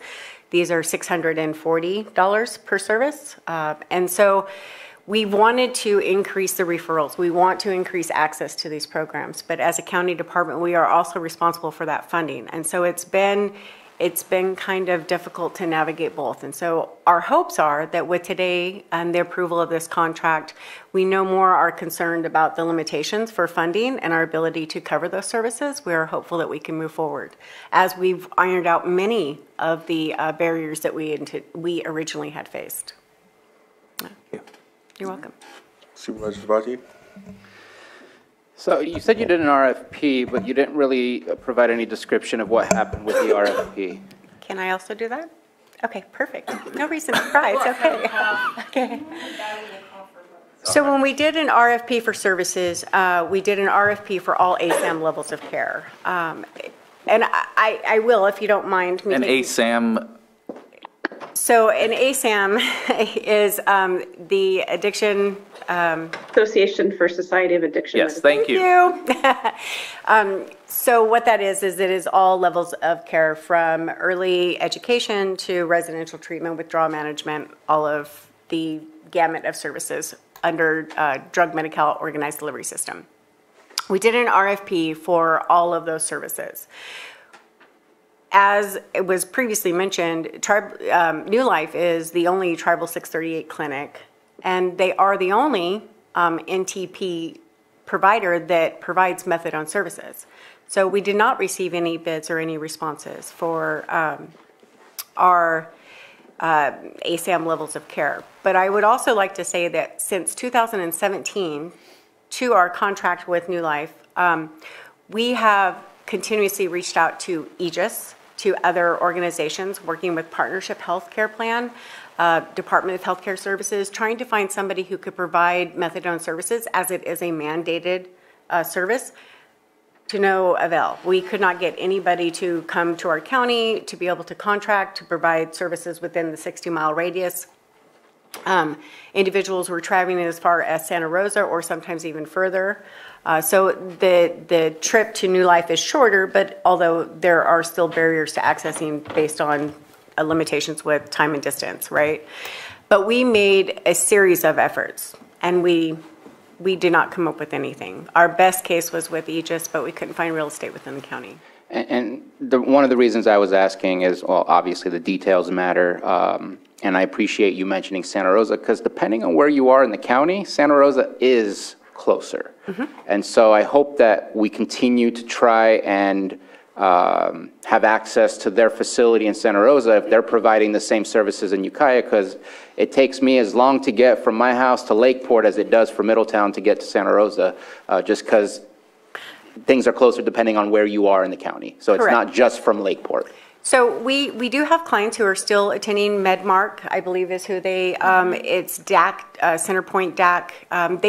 We don't need a contract with them as a drug Medi-Cal state plan contracted county. They can go anywhere and receive those services, and we are financially responsible for them, which was originally what prompted us to contract. The difference is between those programs and or New Life is that New Life is a tribal 638 clinic. So individuals get the right to choose. They don't have to go to New Life. They don't have to go to MedMark or another DAC, another entity.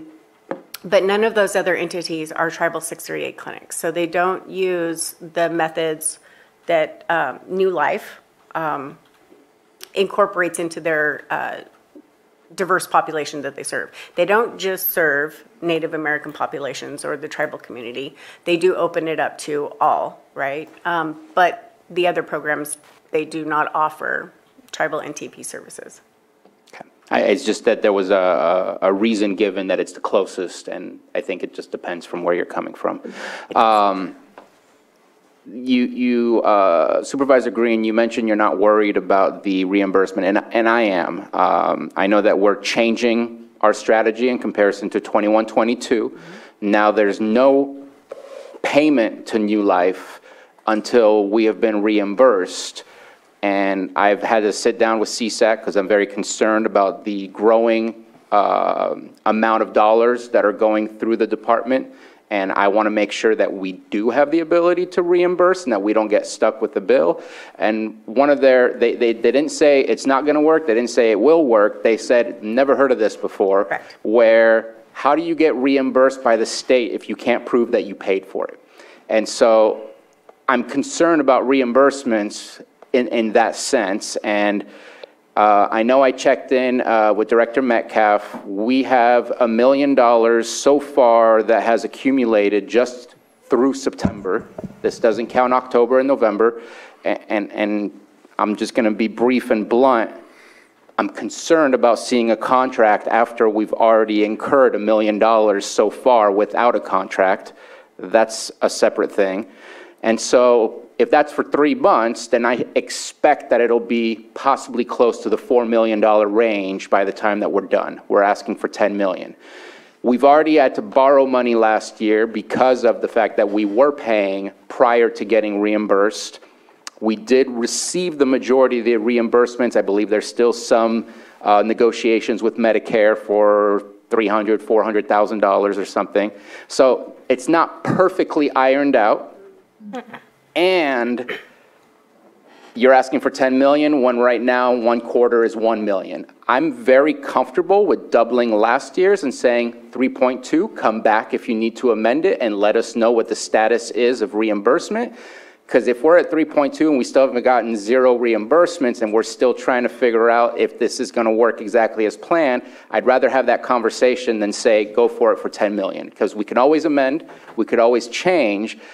But I have concern that such a large number, if we find ourselves where, I mean, New Life has to pay their bills. And if they start requesting money that we don't have $10 million to give unless the reimbursements are coming through. So I want to move something forward, and I'd like to offer 3.2 since it's anticipated possibly about 4 million for the full year. Yes, it does add another hurdle where you have to come for an amendment at a later time. But that's where I feel comfortable at this moment in time. Jennifer, I see your hand up, so I'd like to give you the floor.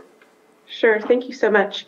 So I think one of the things that may help in your deliberations on this particular motion is that the California Medicaid budget relies on the provision of local county funds to pay for part of the services, right? We use your county behavioral health realignment funds to fund the share of your drug Medi-Cal and your specialty mental health services care.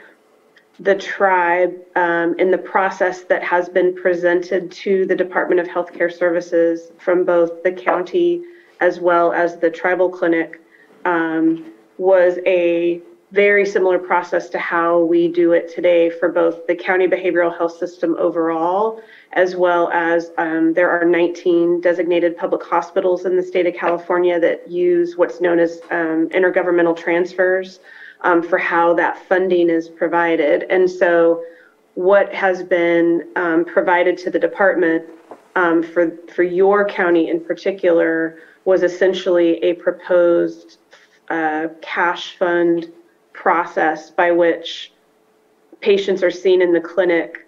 The clinic generates both an invoice to the county for those services that map to the amount of funding that the tribe will provide the county so that the county can then attest to the state that a local government cost has been incurred, because tribes are recognized as governmental entities and their funds are as usable and as fungible as the county funds.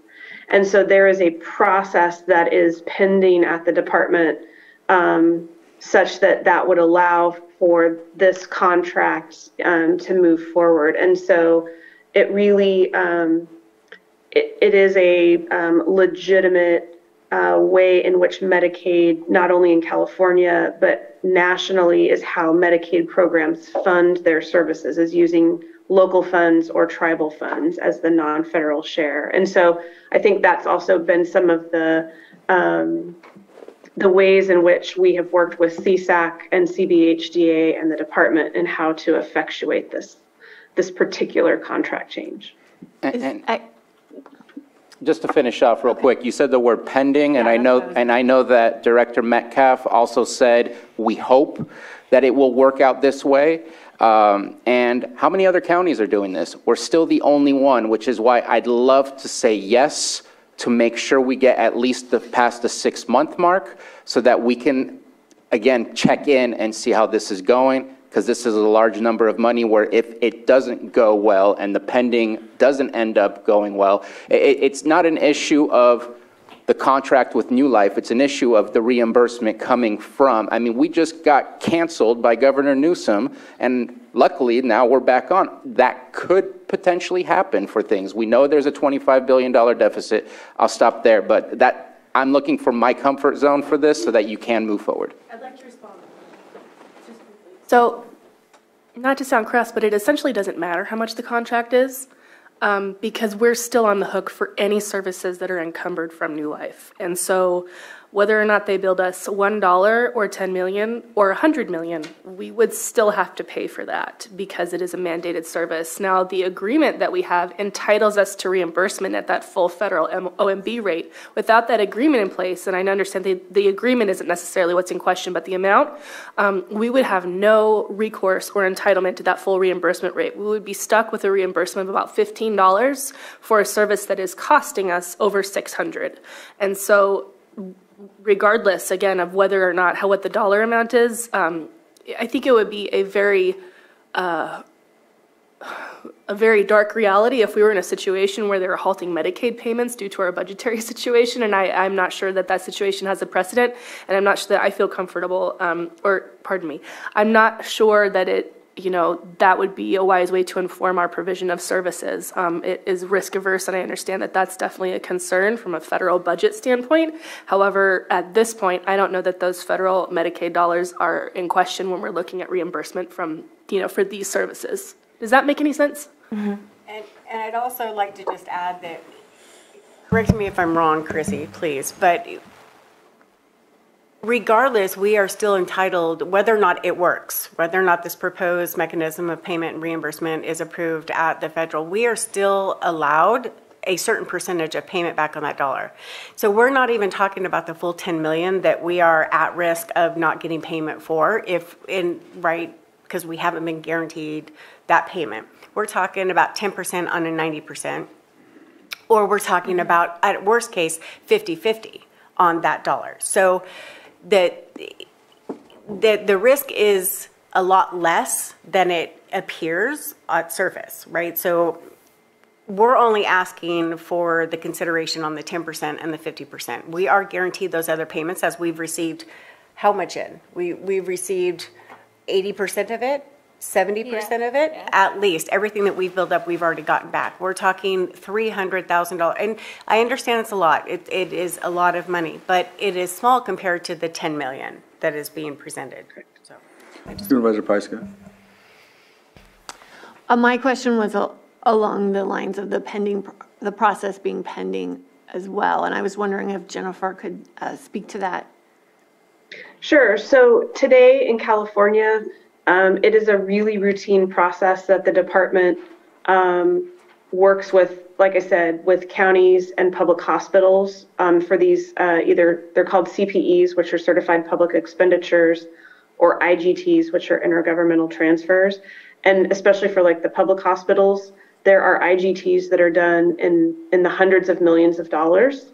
So it is a routine process. I think what we wanted to do was that tribes today in California do not fund any of their tribal services. So Pinoleville and New Life Clinic is the first tribe to offer to fund the non-federal share. And I think that is the process that we put in front of the department for consideration was, reminding them that they have full legal authority under federal law to do this. It has to be voluntary, right? You cannot require the tribe to fund these services. So they did so voluntarily. They are doing it under federal law allowance. And I think the department has just been, unfortunately, oversubscribed to a lot of other work. And so again, Director Metcalf and the tribal chair have sent a letter to the department saying we would really like your swift review of this process so that we can move forward. And I know that the supervisor was in contact with CSAC, which was also helpful in putting some pressure on the state to act. But it's not an unusual process by any stretch of the imagination. It is done and has been done for years and years at the state level in terms of using other funds to draw down federal dollars. All right. Supervisor Green. Just one last thing, and again, I plead ignorance. I look forward to our orientation someday.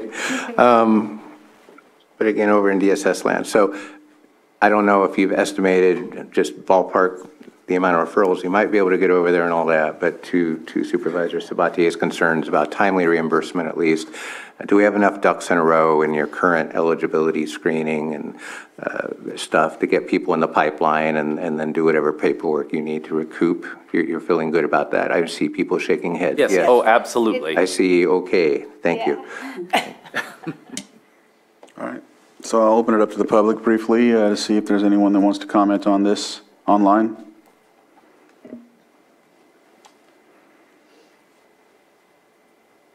All right, not seeing any hands up, I'll bring it back to the board for either further discussion or action.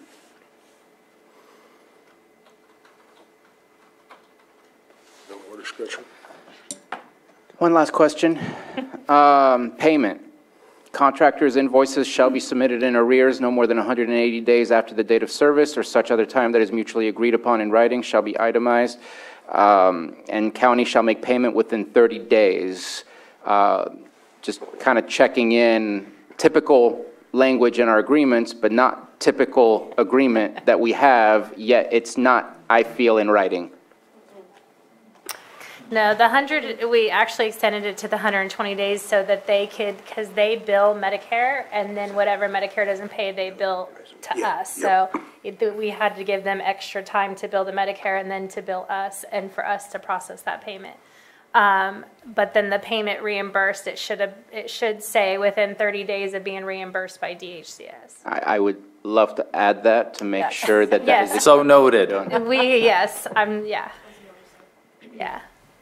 Nice catch. All right. There's nothing further, Honorable Chair. I move that we waive competitive bidding according to Section 38.2, Paren 2, and approve the agreement between the County of Lake and New Life Health Authority, DBA New Life, LLC, for substance use disorder outpatient drug-free services, intensive outpatient treatment services, and narcotic treatment program services for fiscal year 2022-23 in the amount of $10 million. I think it's just motion to waive first, and then we'll do the B after, so, right? Yeah, and it's as amended. I didn't see the B in there, or I would have said it. Yeah, that's normally how you do it, but you could do it all at once, except if for any reason you have to reopen one, you have to reopen both. We'll do the. So what's the B, the agreement? The agreement. Okay, you want me to do to the A? Yes. All right, how about I move we waive competitive bidding according to Section 38.2, parentheses 2. Second. I have a motion and a second. All in favor? Aye. Opposed? Motion carries. I also move we approve the agreement between the County of Lake and New Life Health Authority, DBA New Life LLC, for substance use disorder outpatient drug-free services, intensive outpatient treatment services, and narcotic treatment program services for fiscal year 2022-23 in the amount of $10 million. As amended. As amended? Was there an amendment? Would you make it an amendment? Yeah. There's amendment on the language. Yeah. You can specify Exhibit B, potentially. The amendment, sorry. Just as amended is fine. As amended. Yeah. What was the amendment again? The amendment was so that we don't have to be forced to pay if we have not been reimbursed. So 30 days after receiving reimbursement is, I believe, the language that should be added to Exhibit B. Yes. As amended. Second. I have a motion and a second. All in favor? Aye. Aye. Opposed? Nay. Motion carries 4-1. All right, thank you for that, and thank you for the presentation. All right. Thank you. Thank you, Jennifer. Thank you very much. All right. We'll now go back to 7.2, consideration of agreement with Lake County PEG for professional videography services, specifically for coverage of municipal advisory councils. All right, Supervisor Tues, you brought this forward, so I'm before you. Try to share the screen.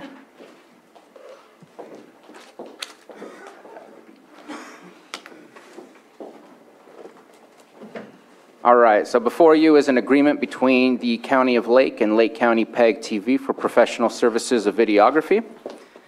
And so just real quick, PEG station, PEG stands for Public Education Government.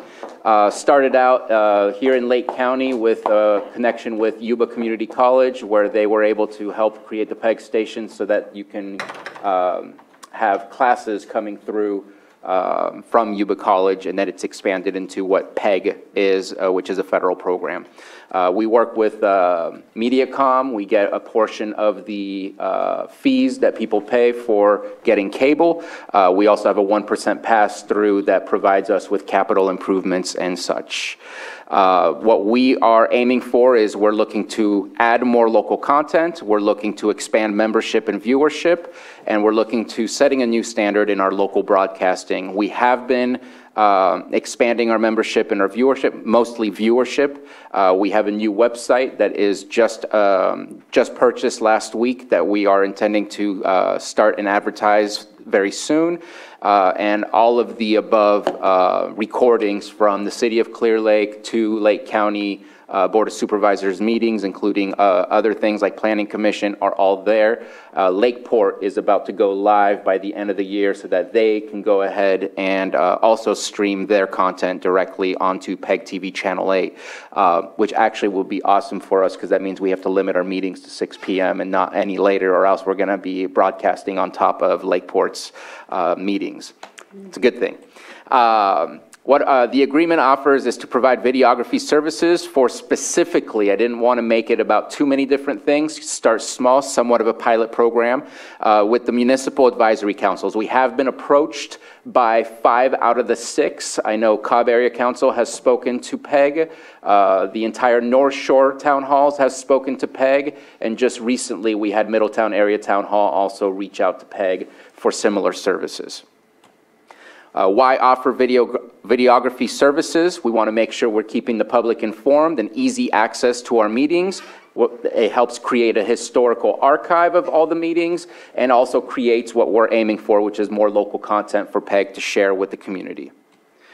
So the process in which that a videographer can be requested is the MAC would request a videographer by contacting Lake County Administration. Now that could be the MAC, that could be the Board of Supervisor, either one, but they have to communicate with Lake County Administration as they are the ones that basically say yes or no to utilizing this agreement for the services. The best practice would be to request for the calendar year, just as that would make sure that we can have a videographer available for those dates rather than asking within a small time period available. Admin would process the request, and if approved, they would forward that request to PEG, and we would make sure that there's a videographer available. PEG videographer would record the meeting, and within 7 days, the MAC and admin would receive the final edited product, and PEG would upload the final edited product to our website and affiliated sites. We have YouTube and others. And we would also potentially, if allowable in our programming, play back on Channel 8 as well.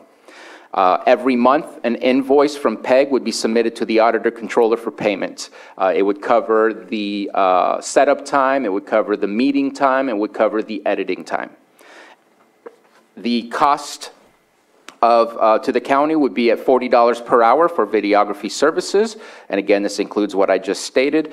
And the read that, I gotta look up. Current agreement is for a maximum not to exceed $10,000 for fiscal year 22-23 through June 30th, 2022. Oops, I'm so sorry, June 30th, 2023, typo.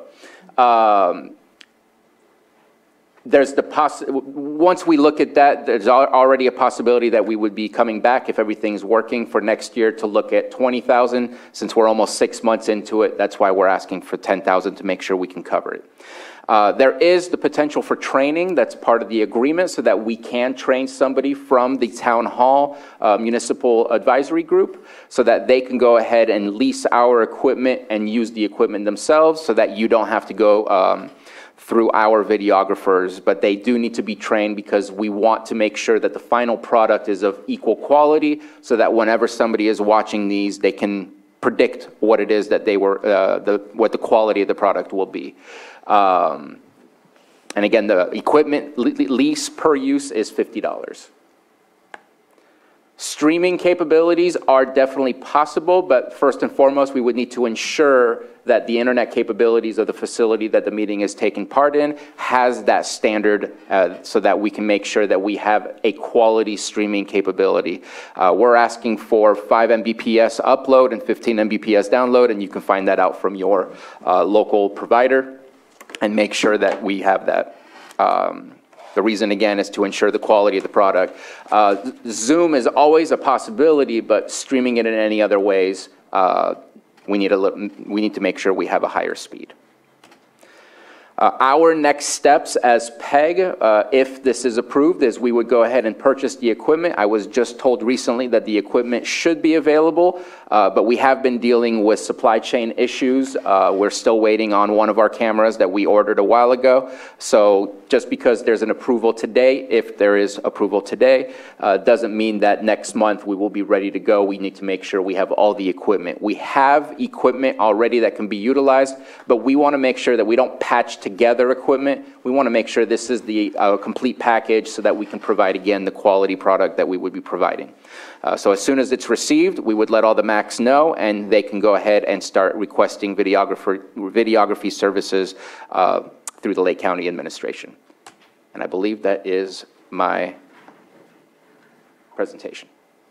All right. Supervisor Pyska. Yeah, I think this is good. I think it'll help with the consistency across the municipal advisory councils too, having a standardized platform.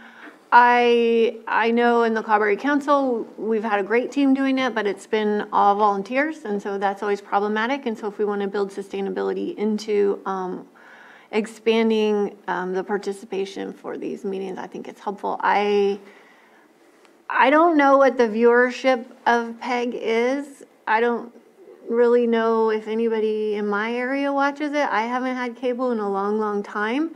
What's most important, I think, to my advisory council is that it's on Zoom and streamed on Facebook. That's how they get the most participation. But if it was recorded and then on a YouTube channel, I think that would be helpful too.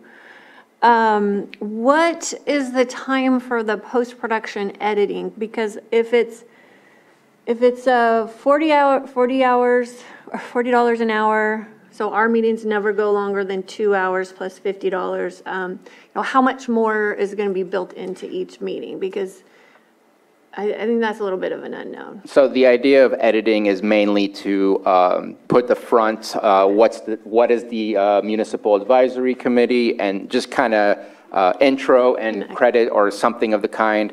We're not sitting there to make it perfect. Okay. It's mostly just to make sure that it's recognizable where you are, what's being said, who's speaking, making sure the quality is there. But we were looking at, I believe, about $175 per meeting or $200 per meeting. If you would like to come to the microphone, I know that our videographer here, Sam Houston, has been a part of this process and this conversation, but I believe it was anywhere between $175 to $250 per meeting. Again, the editing is not meant to be commercial quality, video, movie quality stuff. Okay, so Sam Houston, I brought this subject up after during the budgets, right? Talked about it, right? I'm sorry? During the budgets, we talked about it, yes. Right, you're right. I brought this up because so anyway, first off, to address your question, I factored in that we're going to have templates.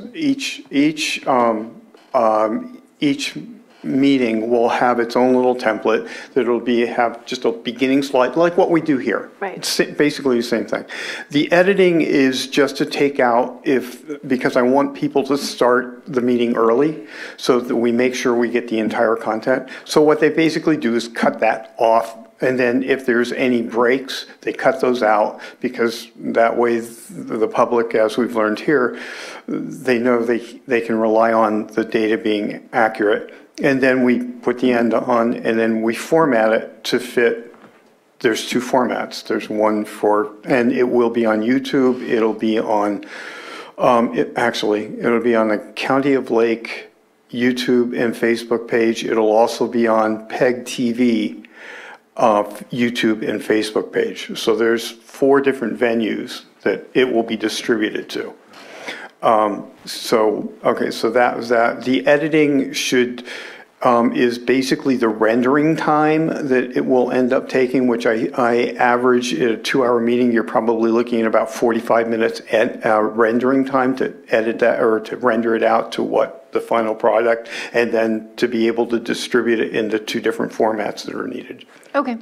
And then what about conflicts? Because I know we have municipal advisories meetings at the same time. So the plan is that there is going to be a conflict in the beginning. So we'll have to work that out. Is one has it one month, one has it the other month.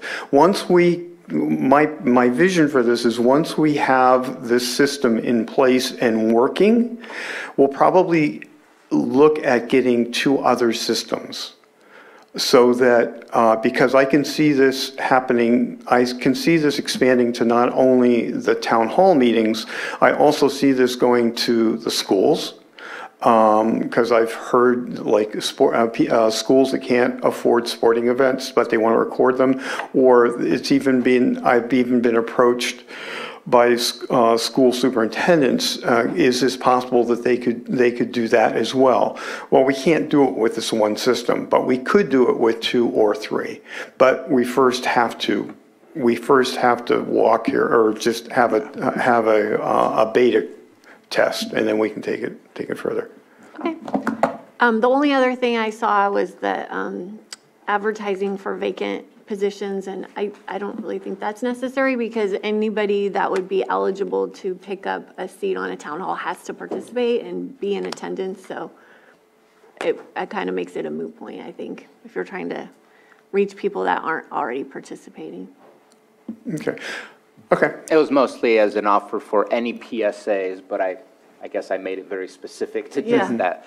And I will say we do have 2 videographers that are ready to go, and we hope to get more videographers as well, because sometimes some videographers are going to be on vacation. We still want the service to be available. So Sam's right on the fact that it would just be 1 mobile unit that we can carry around, and obviously there are conflicts, as you just stated, and we hope to overcome some of those in the future. All right, Supervisor Green. Yeah, I appreciate you bringing this forward. There are other tools in the toolbox, including for those that are currently tasked with Zooming these meetings. I guess if we have the Pro account, we can do downloads of those recordings, and those could be posted on our county website. So nothing in this appears to limit our ability to get video up of the max 2 PEG that I'm seeing. So that's good. And yeah, I applaud this. This is kind of novel. I haven't had the ability to meet with my one MAC yet, Scotts Valley. I'm going to meet with them for the first time next Monday. And one of my questions as we approach the end of the COVID emergency and my general concerns about how we communicate, love a Zoom if somebody's 3 counties away, but if you're in a municipal advisory council mode, that tends to be kind of close and personal and pretty accessible. You know, the people that live in my MAC all live in Scotts Valley, so For transparency purposes, I'm not opposed to getting it recorded, but if I end up talking with them and we end up moving away from hybrid meetings and going to in-person meetings, I don't know. It's just kind of a question of bang for the buck. I certainly support transparency. On the other hand, committee meetings, council meetings by their nature are kind of smaller in nature, and the issues they cover are smaller in nature.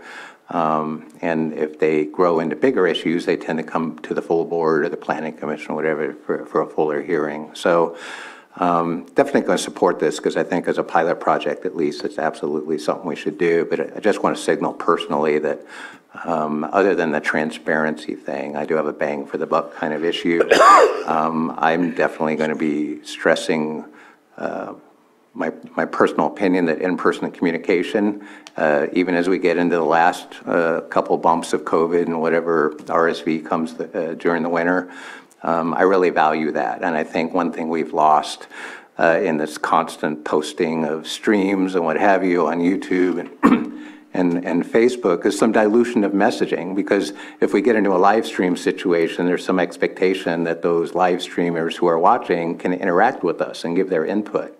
And that may not always be the case, just as it isn't with the case with our Facebook live stream right now. I mean, they're interacting with us, but we're not actually interacting with them.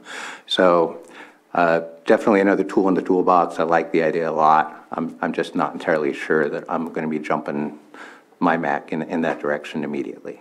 I'm just going to respond. You have people that don't live here. You have people that have second homes, other properties. They want to be involved in any way they can. And if we do get to a point where they're only watching the broadcast, then that's really important. You have to understand that a lot of people don't live here.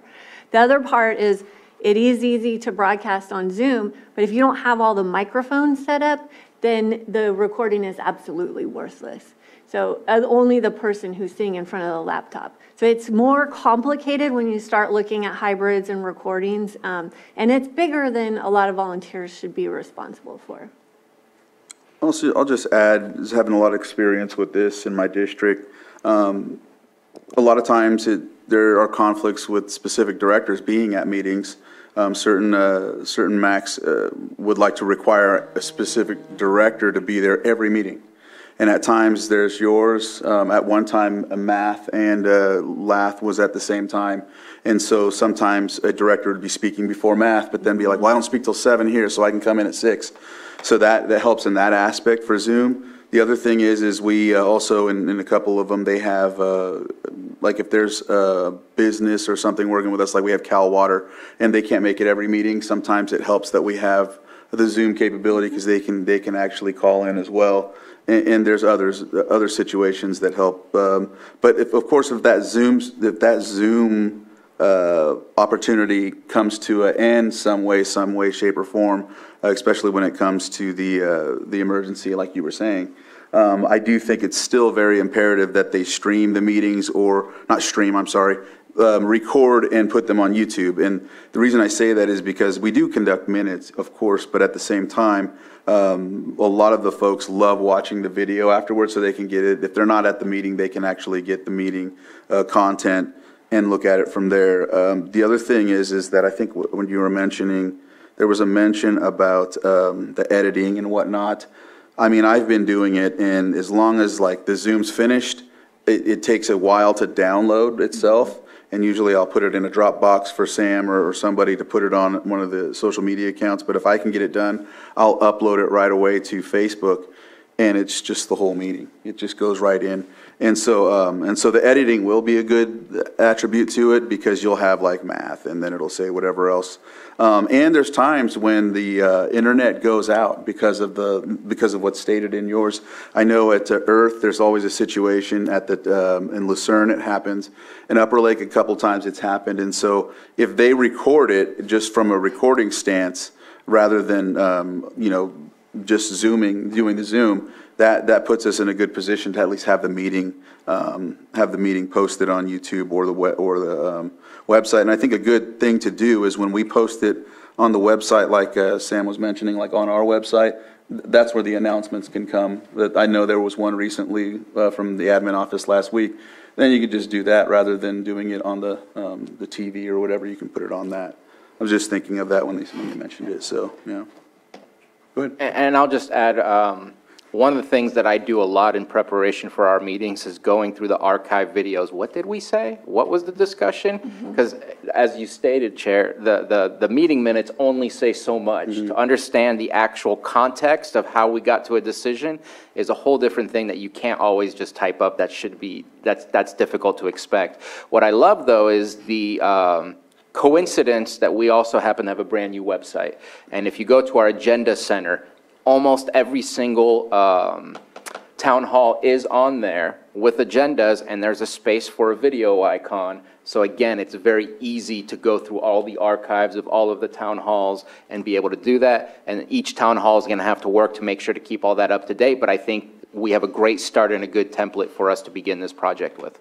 Yeah, I think it's going to be easier for the town halls to keep their, everything organized. If this is what they choose, again, they have to make this choice. We don't tell them anything. This is all their choice. But things turn big at these meetings, real big, and they may not ever come here, but they're big and they are important for that community. And however these town halls choose to utilize or not utilize, it is a choice for them. And I think ultimately it'll make it easier and better for the community, but it's up to them. The sound is usually the biggest problem. And the reason why is, like, you're there in the meeting and everybody could hear, like there's a guy in the back that says something and everybody can hear him, but the people that are on Zoom can't hear. And then if it is recorded, you would need some better sounding systems to happen as well. And so I know that's frustrating for certain folks as well. I know it's been an ongoing issue, and it's also really, I mean, for us, I know we have a real structured area, but with the max, you're talking about volunteers, and at the same time, they're dealing with some folks that aren't going to get up or do anything, and they're not going to listen, regardless. There's one guy that said, "I'd like to see you try to make me leave this meeting," but and these folks are volunteers. They're doing a lot of the work, and that's one of the things I was concerned about with the training. I think sometimes with the folks in the town hall, on the committees, or on the town councils, I think it gets into a slippery slope sometime when they have to conduct this work, because there's some people that want to go above and beyond. But I've also dealt with individuals that really want to help so they can control the dynamic of the meeting, not only the meeting, but what's been projected out, or whatever the case may be. And so I always worry about that at certain times, but at the same time, this is a really good thing for me, and I'd like to see this go forward, and I'm willing to work in any way to make it be equitable and work out in general, because I know that my town halls all want it. They're all happy about it. Yeah. Go ahead, Supervisor. And just last comment, I believe it was in the memo that I submitted, but in speaking with administration, that coming out of the admin special projects budget is where $10,000 can be found. So just wanted to make sure that the public was aware as well as everyone else. Supervisor Simon? Yeah, obviously, my number one thing is making sure that you have someone there that can work it all the time, technical support, because I'm always very clear that isn't me. So making sure Peg is going to do that. Ultimately, we always, we're having these conversations. We had this conversation at the last math. I like the list of equipment, because we do need a new projector down at the community center where we have our meetings. So some of the stuff all aligns. But I did have a question just on budgeting issues, on it coming from the admin special projects, because don't we get money from Mediacom to do this? We get money from Mediacom, right? So where is that money going? So wouldn't this be part of it? So that's just my question. If they're paying for it to be a public education, and we have Middletown municipal advisory committees, isn't that money already coming in to pay for this? And I'll go ahead and start, and I'll let Sam finish. Simple answer. The money is there for the infrastructure of PEG to be able to provide content to the public, but videographers doing the work to create the content in order to bring it and put it on PEG is a different situation. So is the hardware covered then? Yeah, Yes, the hardware basically, we're paying. right. So that's how it works. Okay. It's illegal to transfer that money into an operational budget. Okay. So what PEG can do is they get the funding, and this is all PEGs. This is not just this one. This is all of them, because I've been involved with about 6 different PEGs. So you can't allocate funds for a videographer.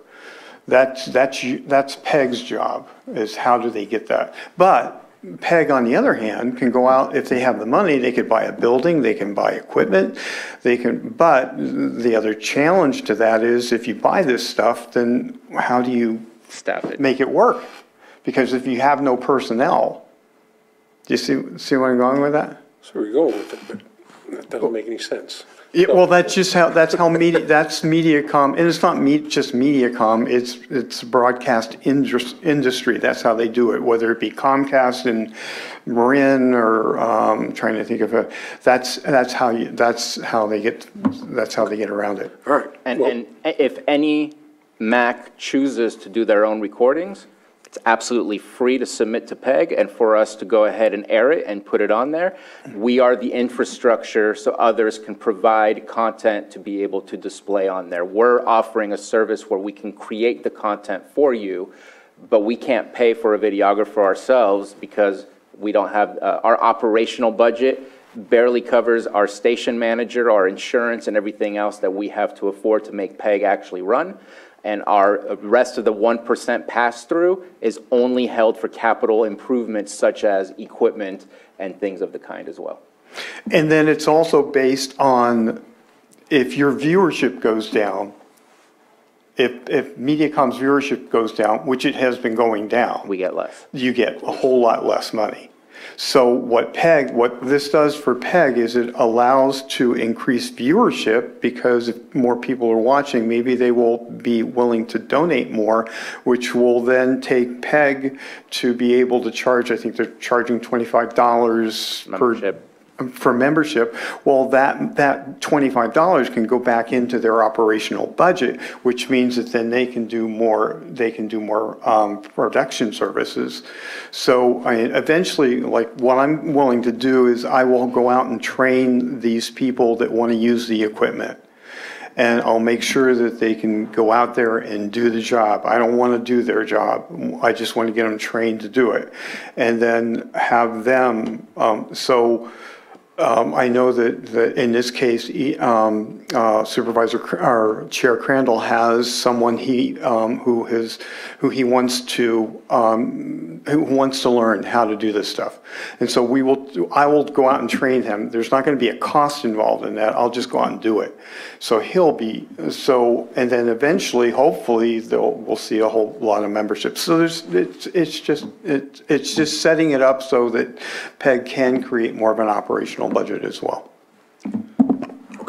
All right, go ahead. I had to comment on that one, and since it is education, I agree with having the conversation with the schools, because a videography class, we should be able to do that way too. So anyway, all right, I just had that question on those, but I do support it.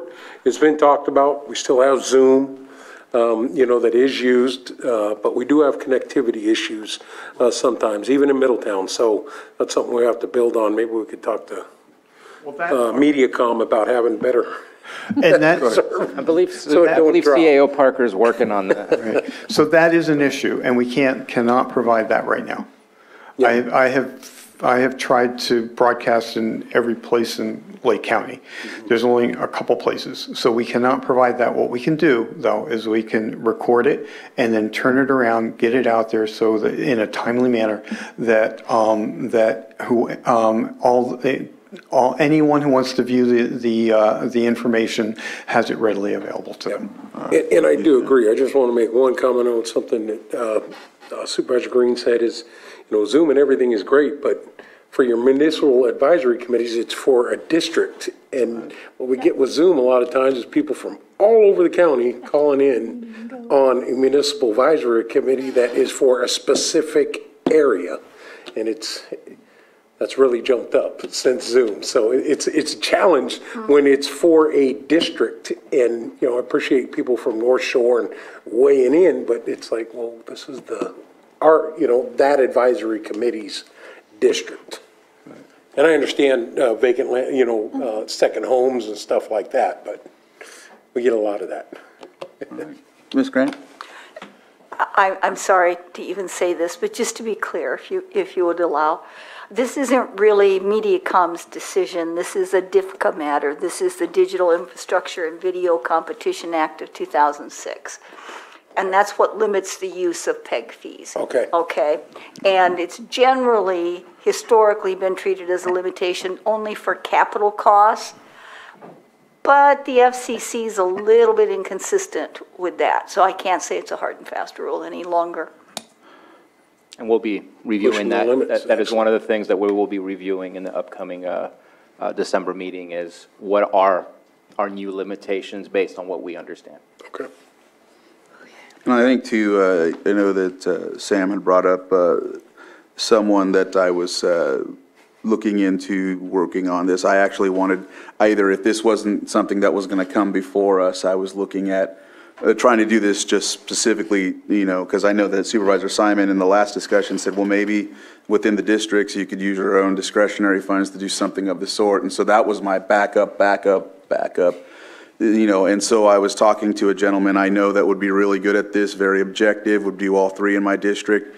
And so that was an ideal person. I would actually, encourage him to apply with PEG to be a part of the whole group in general. But if there's a situation where that can't take place, I just want to make sure if there is a possibility for me to negotiate on my own end. If it's looking like they're going to train people to do this, I would much rather have one person that's not a town council member or someone designated from them, rather me, to do this, because ultimately it's always pointed out when there's public request acts or concerns about my max that ultimately if something's not done when it comes to minutes, posting, anything like that, they always refer back to, well, Supervisor Crandall is in charge of his districts. So if that's going to be the case, I would like to be the person that decides who is going to do that rather than allow the town council to do it, if that makes sense. So, yeah. And in keeping with that and keeping with Supervisor Simon, not to overthink this, but it reminds me of KPFZ where allegedly I'm still a programmer and have a show due Friday and Saturday. I better think about what I'm going to do with it. But KPFZ puts the infrastructure in place, the platform, and then the content creators come in and do their programming. And I've done a mix of live, in-studio stuff, and I've done pre-recorded stuff using my own equipment, using my own editing time and what have you.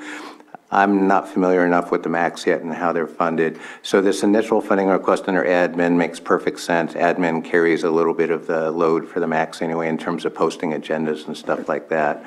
But I think longer term, if this comes back again and it succeeds, I think there will be a budgetary question next request or two requests down the line that probably we do need to find a budget line that is specific to supporting our MAX, not just in terms of videographers, but maybe we need to cover some of the staff time that admin is incurring in supporting them. And if it's not broken out separately now, no big surprise right there. But I guess that's where I would take a look at going for future budgeting is the MAX. If they are going to be independent, they're content creators. If they don't have a budget of their own just yet, maybe this will be kind of a goose to move down that path.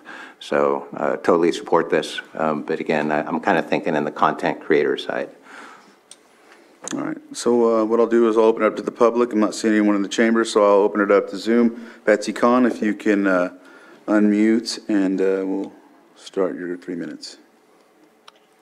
Thank you so much, Mr. Chair and members of the board, and Sam. I do value the ability to participate in many meetings conducted by many agencies and organizations in this county, including the municipal advisory councils. For one thing, since the advent of the COVID restrictions, I have been almost entirely homebound. And it has enabled me to participate in many more functions than I used to be able to do because I had to drive to them and take that time and wear and tear on my life and my vehicles to just get to a meeting where I could learn one or two important things. But I do want to mention that the municipal advisory councils, even though they might seem as though they're sort of insular and focused only on the business of their particular jurisdictional boundaries, which are still not extremely well defined, a lot of the issues that are dealt with impact all of us. Look what the Cobb Area Council did long ago with looking at the environment, looking at the tree mortality, getting support for preventive services, holding all those conventions and educational practices up there that have benefited every part of this county. Likewise, certain things are done in the Middletown area town hall where they developed their own area plan in 2010 that is the leader, it's the standard for developing area plans. And it was the Municipal Advisory Council, basically, that got that done. So I think it would be helpful to you to understand how much we interact and how much importance there is in engaging the public in as much of this work as possible. I did want to mention, Anita Grant described the actual agreements and CPUC authority over the broadcast, but that's an extremely interesting set of rules, and the franchise agreements that the county manages do not provide for the support of the actual production. As Supervisor Green was talking about, content production is something else. You know, when you talk about people wanting to go above and beyond, I'm not sure what you're referring to, but I do think it's crucial that this ability, the Zoom, YouTube, and Facebook broadcasting capacity has afforded so many more people the ability to join you on this meeting, for example, and to share things that are important to us, even if we cannot get to the courthouse. I understand Mr. Sabatier and Mr. Green both think it's important to be able to do face-to-face discussions, but that isn't always possible. As Supervisor Pyska said, there are a lot of people who have investments in this county that do not live here, and people who cannot be here at the same time. Finally, I just want to mention the reduction of greenhouse gas emissions, which I believe is at the root of some of the governor's most important policies. The COVID itself resulted in the clearing of the air over the Himalayas, if you recall, back in 2020. And I think it's very valuable for us to not have to use our vehicles if we don't have to. Thank you so much for letting me speak. Thank you. All right, is there anyone else on the Zoom that would like to discuss this item? And if not, I'll close public input, bring it back to the board for action.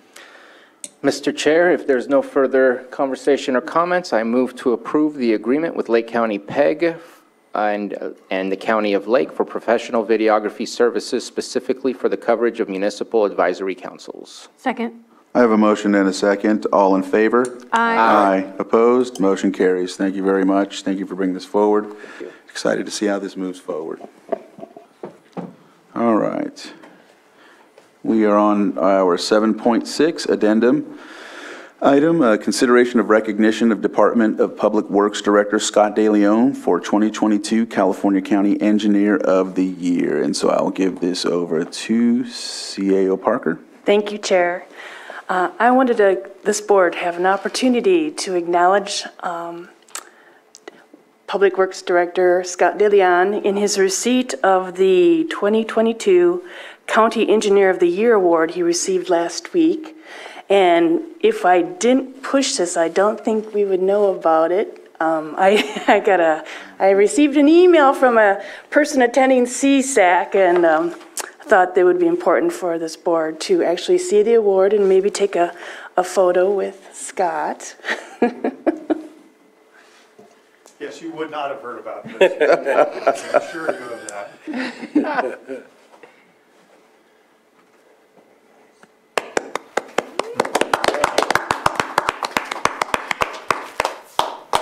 Congratulations. Thank you. It was a heck of a shock. See, I'm the chair of the committee that selects this award, and I went down to our SEAC fall conference fully expecting to give it away to somebody else, and they kind of snookered me and presented it to me. So it was it was a real shock, but pretty proud of it. SEAC's a wonderful organization. You all have participated in CSAC, and that's kind of a sister cousin of CSAC. It's all public works directors and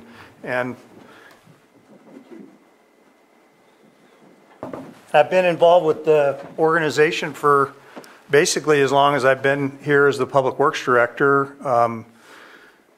Sat on several committees. As I mentioned, I'm the chair of the scholarship committee, and I was a regional director for many years, a Northern California regional director, and SEAC's just been a great way of learning and getting around other folks. And I'm sure you all have similar experiences when you get around your peers. And even though we're a small rural county, a lot of our problems are very similar to those in urban areas. They may have a few more resources to deal with things, but from my perspective, a pothole in Lake County is the same as a pothole in Marin County, and so anyway, it's been a great opportunity to be with that organization. And over the years when we've handed this out as to other folks, it's not so much for a single thing that they did. It's more of a body of work, and so it's an honor to be recognized for that. So it's greatly appreciated. All right. And I appreciate Susan Parker and her little elf that gave up the information.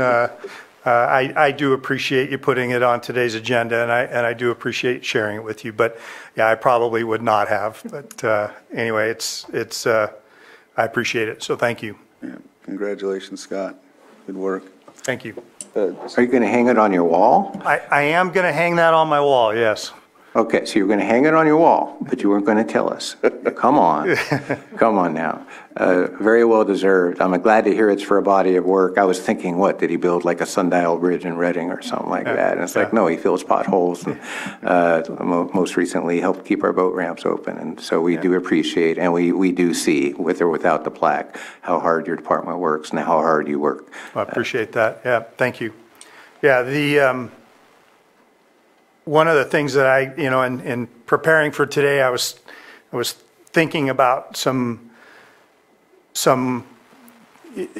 legacy things that we've done, and when the Valley Fire happened in 2015, it was really kind of the start of the major fires across California, and we developed, and I've got to give credit to Lars Ewing, who put the RFP together, but we put a RFP together for hazard tree removal, and it was one of the first in the state to deal with FEMA and federal funds and the removal of those trees. And that was, for all the next successive fires in the state, that was, I can't tell you how many counties I gave that RFP to, and it became kind of the base for how other counties dealt with tree removal. So, we here, little old Lake County was kind of the start of how the counties today deal with hazardous trees. So, pretty proud of that. We took our lumps, of course, in learning and making mistakes, and other folks have benefited from that, but pretty proud of that. Awesome. Yep. Yeah, you set the bar. You know, you really did. You know, well, Lake County did, and obviously you're a big part of that, Lars. But that is, and it's coming full circle with the tree mortality and everything. It really is. So, yeah, it's been a pleasure and honor. I'll be one of the first ones. I heard about it from Susan too, and I'm like, man, we got to do something for him. So I imagine everybody else said it too if they heard or had that conversation with Susan. But those accolades as you move through your career and everything are well deserved, Scott. And glad. Thank you. Very happy for you. Thanks. I'm glad you were surprised because you told me what you expected out there, and it was to hand out scholarships to students from the local area. That I love it. Yep. Yeah, it was the president of our organization got ill at the meeting, and they used that as kind of a little smokescreen to, well, we have to adjust our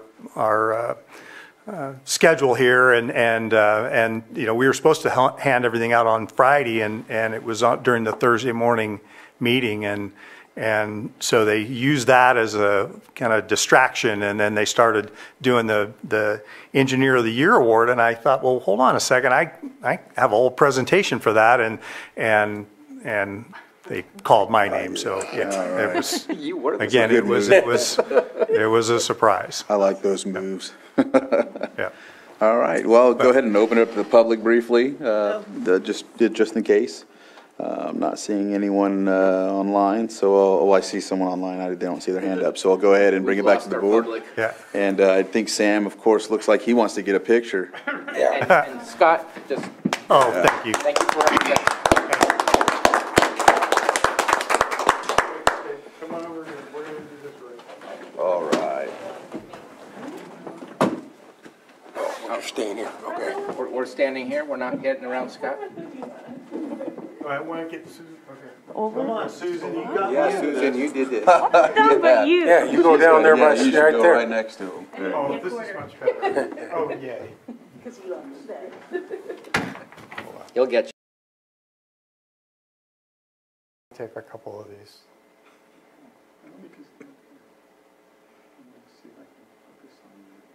Nice. Oh, yay. Haven't heard that for a while.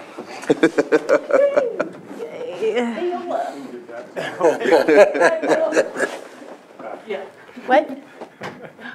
Oh, yeah. Oh, do you need All right, Scott. Thank you. Thank you, and congratulations on that. Yep. All right, we've covered everything on the agenda, so we'll move on to closed session. In closed session, we have item 8.1, public employee evaluation, county administrative officer.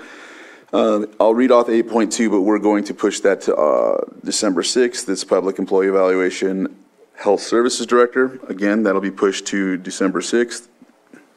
8.3, conference with legal counsel, existing litigation pursuant to government code Section 5456.9D1, Flesh versus County of Lake. 8.4, conference with legal counsel, existing litigation pursuant to Government Code 54956.9D1, Sabaloni versus County of Lake. 8.5, conference with legal counsel, existing litigation pursuant to Government Code Section 54956.9D1, City of Clear Lake versus testate and intestate successors of Bailey Lumbers Company et al. With that, we'll go into closed session. Thank you. We are back in open session, and we will be looking at item 8.3, conference with legal counsel. No, what? 8.4. I mean 8.4. Did I say? You said 3. Sorry. Sorry. 8.3, conference with legal counsel, existing litigation. Did I do it again? 8.4. 8.4. I wrote down 8.3. Okay, 8.4. Conference with legal counsel, existing litigation pursuant to Government Code Section 54956.9D1, Sabaloni v. County of Lake. I think all you got to ask is, was there any action to be taken? Was there any action to be taken? Yes, there was, Madam Chair, there was action to be taken. I move to approve the settlement agreement in the case of Sabaloni versus County of Lake and authorize the chair to sign. Second. Okay, we have a motion and a second. All in favor, say aye. Aye. Any opposed? Oh, okay, motion carries. And now we will be going back into closed session.